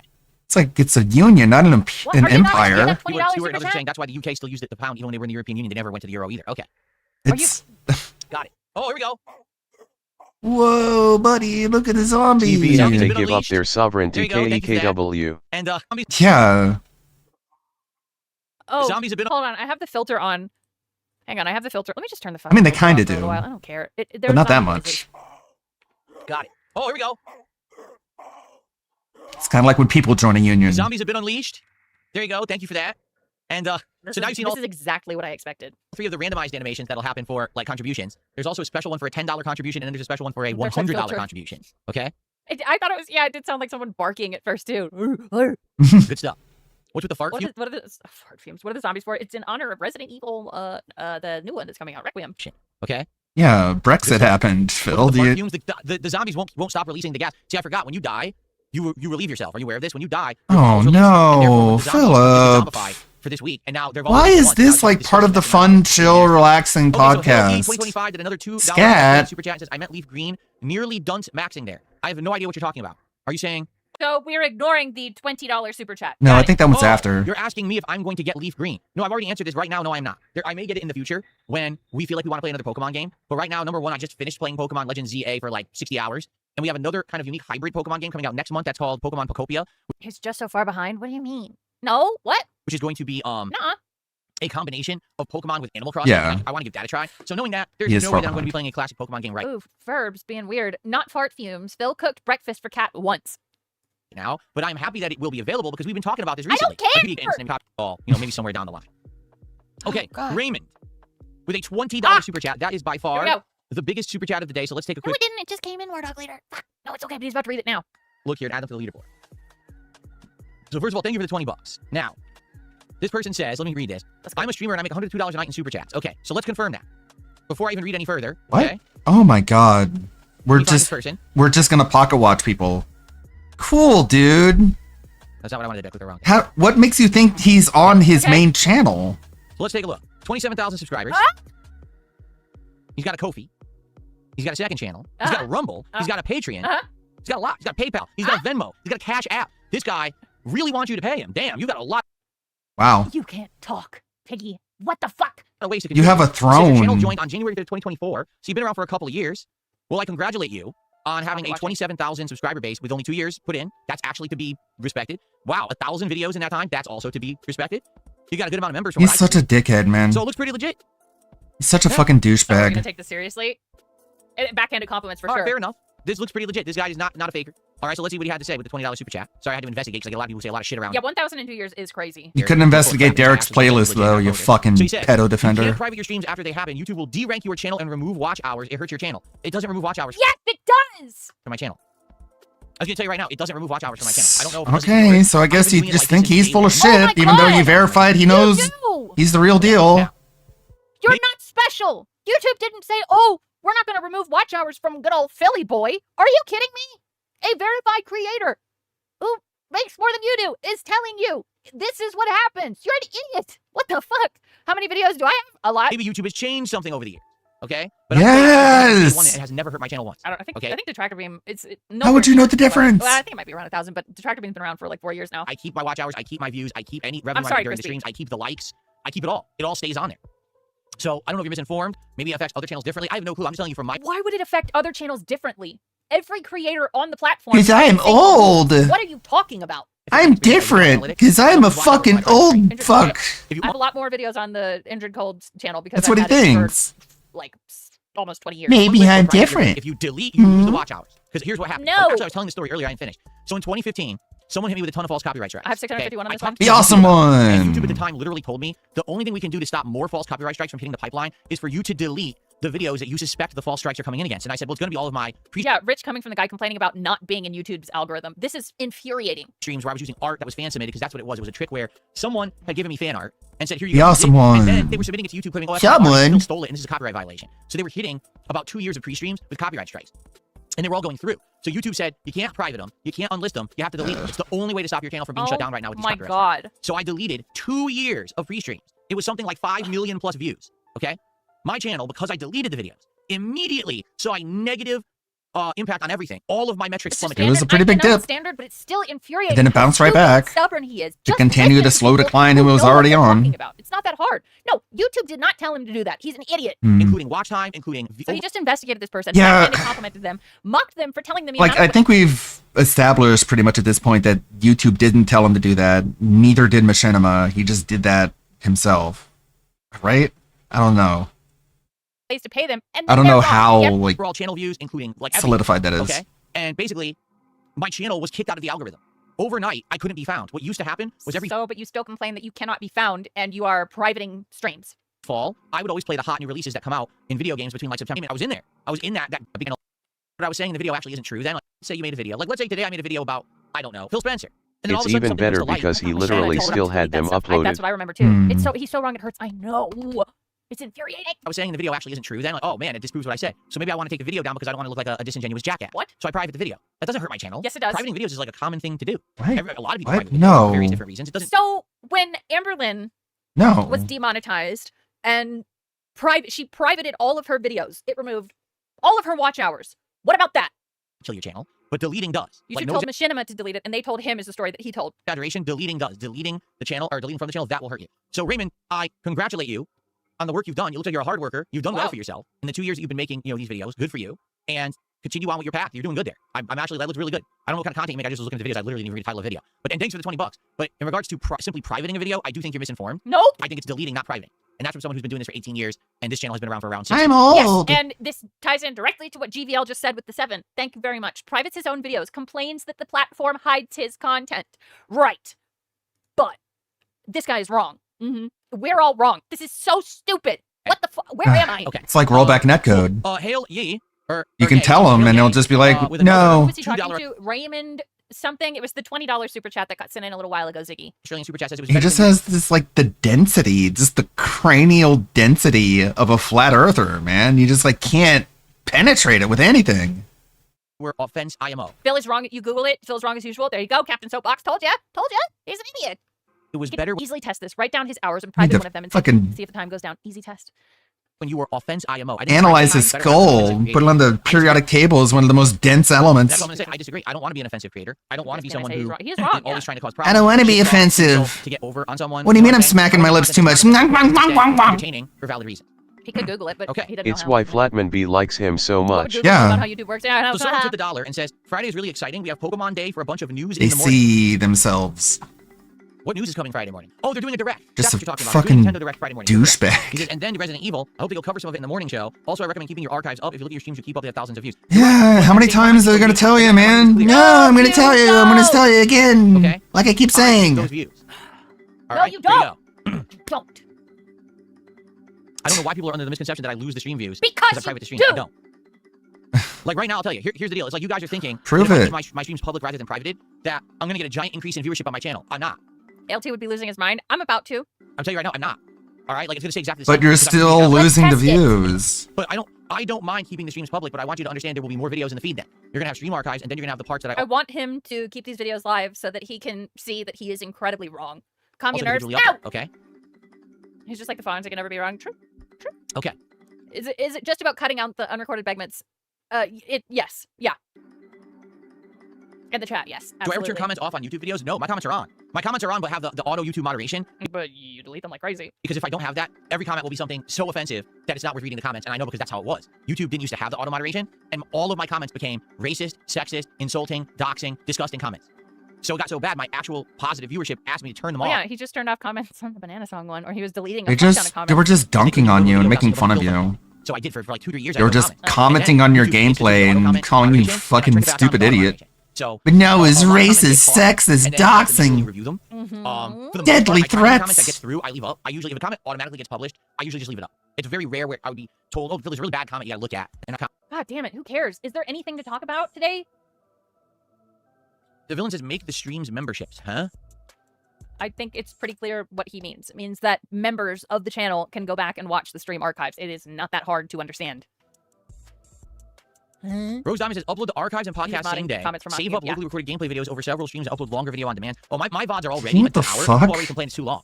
Seriously, like, the thing is, no one does it like me, to be honest. When I was younger and I did this in one way, I did it different than everyone else. And now today, I And you are a failure. So maybe change it? still do it different than everyone else. It's weird, like, and everyone always says, you're doing it wrong. You So are. then I'll change it to what they want, and then they'll say, You changed way too late. you're still doing it wrong. Like, when I started, okay, I used to actually do 15-minute videos, because YouTube wouldn't allow long videos.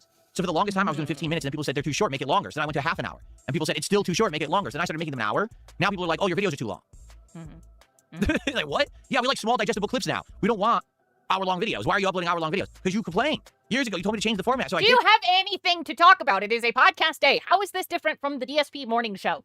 Where's the day off segment? What happened with your fat wife yesterday? Did you fuck? Probably not. What happened? This is boring. And now it's wrong again? You think that's the Raymond you've been clipping? Oh, he's so stubborn. He It's just wants Silveria. stream members only and then chop up slop segments. He could unironically get more members. Yes, true. He could get more engagement by leaving the stream up, or even just, you know, leaving the archive for members only, and people would become members to see that archive. He's an idiot. Basically, no matter what I do, quite frankly, No, he hasn't even mentioned the day off yet. it's wrong. You know what I'm saying? No matter what I do, it's wrong. Sure, Therefore, yeah, exactly. therefore, I listen to feedback. You change too late after people are already fucking tired of it. Doesn't matter what I do, it's all wrong. It's like, yeah, because you do everything It wrong. doesn't really add anything to me, but if it helps you guys, I'll do it. No big deal, right? If you want me to leave the stream archives up, I will. Not a big deal. Because you're just like in a lose-lose situation in life. Oh my god, my stuff's popping up in the algorithm more. I've got more watch hours. Oh my god, I was wrong. No, he's not gonna say I was wrong, but watch. You know, but then the counterproductive thing is you're gonna have people who will complain. Why do you have double content? Why do you have so many videos in a day? And like, well, I can't please everyone, and that's the thing. You cannot please everyone all the time. You can please some of the people some of the time. And they're not pleased. Have you ever played cat at any times? No. Right. Look at this slogan And this hearing. is why, boom, exactly, Pandaree. Oh my god, he's such a middle manager. I hate it. You know what they say, you can please some of the people. Or keeping the streams I would archived just public rather than making them private. literally And that's like, what shut up. 71 viewers. It's actually legit feedback. Because normally if I do a poll, you can tell if it's fake because I'll have like 500 Yeah, votes, right, 200 viewers. But actually, I'm not going anywhere. I enjoy doing this stuff. I enjoy streaming games. I'm not going anywhere. I'm gonna be here for a long time. Good to see you too. this looks legit. Okay, fair enough. The poll is overwhelming me. DSP to Fair John enough. in the hotel room. Let's do The it. other Let's- point Allie, he's he's gonna missing disable chat replay. is This that today. when they say small private stream. digestible When the stream clips, goes they offline, it don't goes mean offline, you start guys- stop record. Yeah.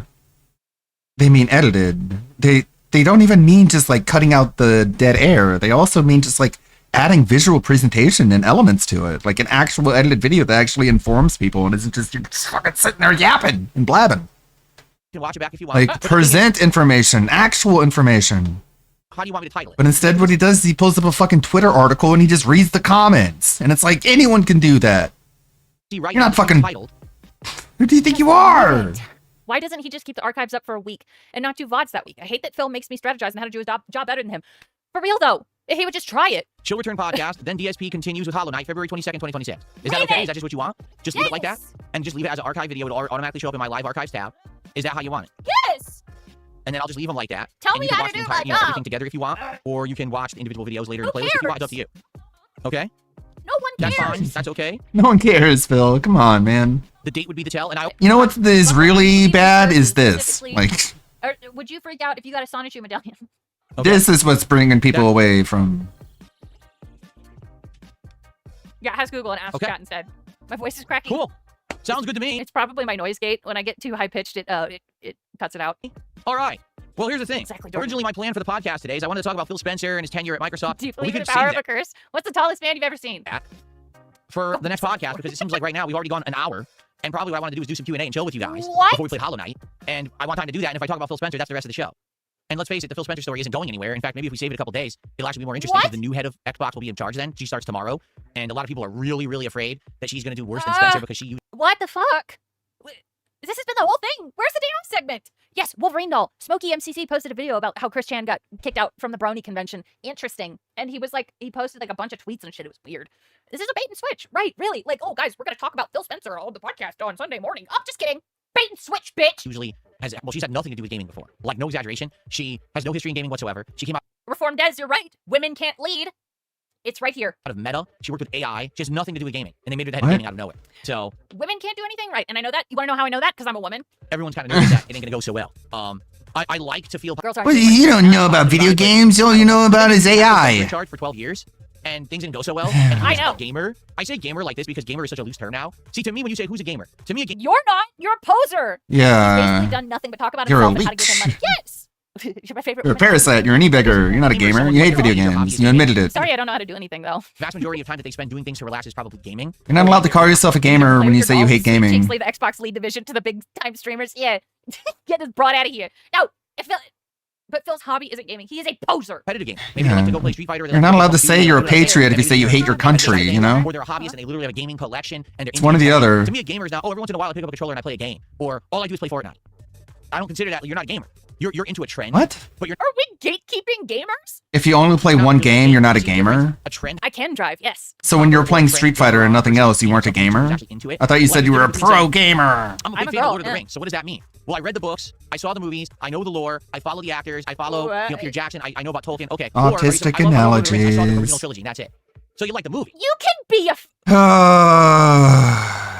You're not a fan of Lord of the Rings, you're a fan of the movies. You can be a fan of something and never have read the book. You don't even know if you are a fan of the books. You might hate the book for all you know. Books, they're too long. Bitch. This is crazy. We are gatekeeping fandom. Now, It's like, no, people who have read the movies have, watched the movies. Game Pass would not exist without Phil Spencer. Yeah, but he's a frat. But If he's read- a frat boy. if not so, all the book. like that just makes him. That makes it invalid. Okay, like what do you know? No, but for real, yeah. This Phil is an idiot and knows nothing. The books are good. Yeah, I believe they you, are. but I just I don't like reading. But you're not really a fan of Lord of the Rings. You really are. You I mean, there are a reason they were turned having read into the books. movies Just saying. because they're good That's how I see it. books. And so when you say, "Oh, Phil Spencer was a gamer who ran Never Microsoft," played I see Fallout. he wasn't. Never played Fallout 1 or 2. The Fallout Bible, but I can gatekeep his ass from Fallout. Yes. He was a guy who played video games here and there Modern casually. He Star liked one or two Wars, Star Trek, franchises, yeah. and because of that, they thought, "Oh, he'll be the The gamer movies are bro good. that everyone will buy into and believe as a believable figure to head this company." And he didn't know shit. He didn't know shit about anything. He didn't know shit about shit. He's a moron. You didn't know shit about shit. I know all about shit. I know about shit left and right, front and back. I can tell you all where this, whose butt this shit came out of. Anyway. The shit There you aficionado. go. Marky says, "Well, I call them players." Okay, how about that? The difference between a player. Yeah, I'm a player, guys. Casually plays, knows a little bit about games, jumps in every once in a while. Hang out, guys. We'll be players together. Like, I liked. I watched the first season of Mandalorian. so I liked it. stupid. I haven't really seen enough of the modern Star Wars. I know that it's not everybody's favorite, but Star Wars is all right. Yeah, it's okay. Odd that Phil wants to gatekeep being an unfuckable version. Oh wait, gamer. Yeah. Why are we still? I feel like I'm watching Movie Bob videos again. Why are we debating whether or not you can call yourself a gamer? That's a gamer. It's such a dead topic. You have no idea what's going on in the industry. So by your own standards here, you are a player. You are a player. He doesn't know anything. Nothing. God damn it, dude. This is crazy. Why are we gatekeeping gaming? Like, is it really that serious that you don't want people to call We're themselves done with gamers? this. Are you serious? This is nuts. The pasta maker with the $1. Indrid, go home, gamer girl. You're not a fan of games because You're not a real Alfie. gamer. Get outta here. Leave him alive. Look, Alfie is alive. Okay, he's just on pause. All right, I won't take. Like this DSP plays any Candy longer. Crush. Jade isn't a gamer. He's just plays. He's a Bible. mobile gamer. God damn it! No, He's a Phil doesn't play casual. He can't get women. You're a casual gamer, Phil.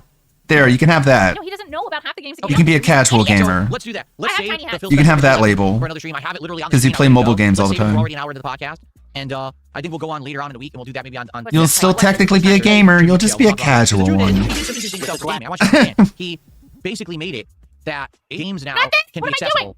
Oh my god, sorry, I'm failing. The most Holy shit, oppressed disaster. What's this? The most minority oppressed of all. Oppressed group shall prosper, especially the most oppressed group of all, gamers. Gamers. I don't even remember that even. I'm sorry, I know that was really loud. I'm Was so that even sorry. in the show? I hope not. TGL with the 279, he gatekeeps because it's all he has. It's pathetic. Truly, though, it really does feel like that. It's all he's fucking got. He wants to be the authority on anything. ADHD brain, I have not taken No, my it wasn't. Correct. Okay, cool. Thank you. If you're not rich. And what I mean by that is Game Pass itself is a system where I don't remember Batman Beyond. a set amount of money a month, you're getting access to a ridiculous amount of games, whether you're on PC or you're on Xbox. And I have found insane, tremendous value being I an didn't kill Xbox Alfie. Game Pass subscriber. Okay, and I think a lot of people are of the same mentality. But there's a lot of bad things. Oh my god, don't drop the biohazardous waste. Turning these studios from big, high-class developers. Yeah, into everyone, garbage. you're zomboids. You got big boys like Bethesda or Big Blizzard putting boys. out crap now since Microsoft bought them. She's You know? manic. So anyway, No. there's a lot to talk about. There's good and bad to talk about when it comes to Phil Spencer. I want time to do that. If I rush it now, we won't have time. So let's save it for another podcast. Okay. What? That's You're an idiot, dude. You have plenty of time. He just has nothing to talk about. Hell yay! There's another $2 Australian. He has no actual thoughts. He just has like It sounds he doesn't understand what I'm stories. saying. He says Genji's water, Indian box. I don't know what the hell you're talking about. Thanks for the buck. I have no idea what that means. Genji's water Indian box? It's like the AI malfunction. It just sent a bunch of random words my way. I'm a little I don't know what the fuck tiny that means. Anyway. Anyway, I don't Okay, so all your contributors are real? And LTG is the one with the fake Here's what we'll do. First of all, thank you for the early contributions? support. Tremendous early support today. I really appreciate it. Thank you. Mhm. Let's go ahead and let us do some Q&A because we have time. We have about half an hour to hang out and do some Q&A. to start the week. Half hour. You've seen 3 of the randomized animations. There's 2 more you haven't seen. One is for a $10 Big ups to Indrid for generating clanker sympathy from the chat. You're welcome. contribution. One is for a $100 contribution. So if we happen to get contributions at that level today, you will see those as well. And good stuff all around. Thank you for a great start to the week. Let's do I don't want this. Why is this happening? Is this happening to us? I don't know what's going on. Sorry. people I want hate to talk about today. Do I like cried Resident like Evil that 5? when you killed Ask Boy Playa. I think it was a fun game when it came out. 5? I think it dated poorly, meaning I played it again for the second or third time on the channel. I don't like It dated poorly? You mean it aged poorly? Like the second half Did is tear up a little bit. grindy and Ugh. boring. I think 5 is better than But I do think it's 6. still a fun game. It was a good game for the time. Dude, I need like It was good for the time. The family's good. Thanks for asking. what family? What's with the 420 smoke effect? Oh, it's not 420 smoke. The zombies. The zombies have invaded DSP Gaming and all released their bottles at the same time, so this is the funk. So they're all farting. It's all scat. Like, it's all scat-based, man. Why? Sufficient support. There's no such thing as sufficient support. Yes, there is. He's like, that's really the bit. Like, he's not... Everyone who does actually support the content, because that's why I can do this for a living. That's why I can afford That wasn't just like a one-off statement. all the time. Zombies are just farting in his room. I've literally been able to buy multiple games a week, indie games. That's the lore. I'm going to drop them appropriately and move on to other stuff because of the support that I get. But it's your place to judge what's sufficient. What he means is it's never enough. Never. He got speech therapy as a kid and can't say the word want. Yeah, want, because shared something with you to make Q&A segment bearable. Let's go. Not me. You know, that simple. Hang on, I'll get it. I'll tell you this. I appreciate every single piece of support that I get. No, you don't. As small as Yeah, 5 has a much better villain than 6. Support by liking the stream right now. Remember during Deadlock how he said you didn't support, so your opinion means nothing? I remember too, Old Man Jenkins. Yeah. Let's see what Gallad sent real quick. Wait, what? Hold on. Oh God, thank you, Shiny T, if I see that. Ooh, this is what 1,000 hours of Dishonored looks like. High chaos. Yeah, it's on his stream. It's his overlay. Wait, okay. His evolved humor, right, ladies and gentlemen? Fuck yeah, Dishonored. Ooh. This is a game I could play again.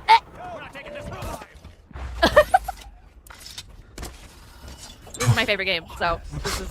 I might not be doing shit like this if I want like a pacifist run. This guy's incredible. All right, let's go to the most replayed, and then I'll go back to the podcast. Oh, we're at the... What the fuck? Holy shit! Assassinated all the Lady Boyles in one go. Nice. God damn, what a fucking king. I will be watching the rest of that later.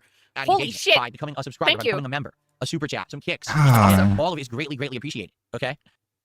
Like, you guys do like a super lethal run? Well, Hotboxing, why haven't we seen the 420 animation today? That's the question. Right, where is it? Why haven't we seen the 420 animation today? That's the question. Because you're not a weed streamer, Phil. You're not Shroom Dukem. Okay? People aren't going to give you 420. I think Thief is better than Dishonored. I played a little bit of the remake. I want to restart it.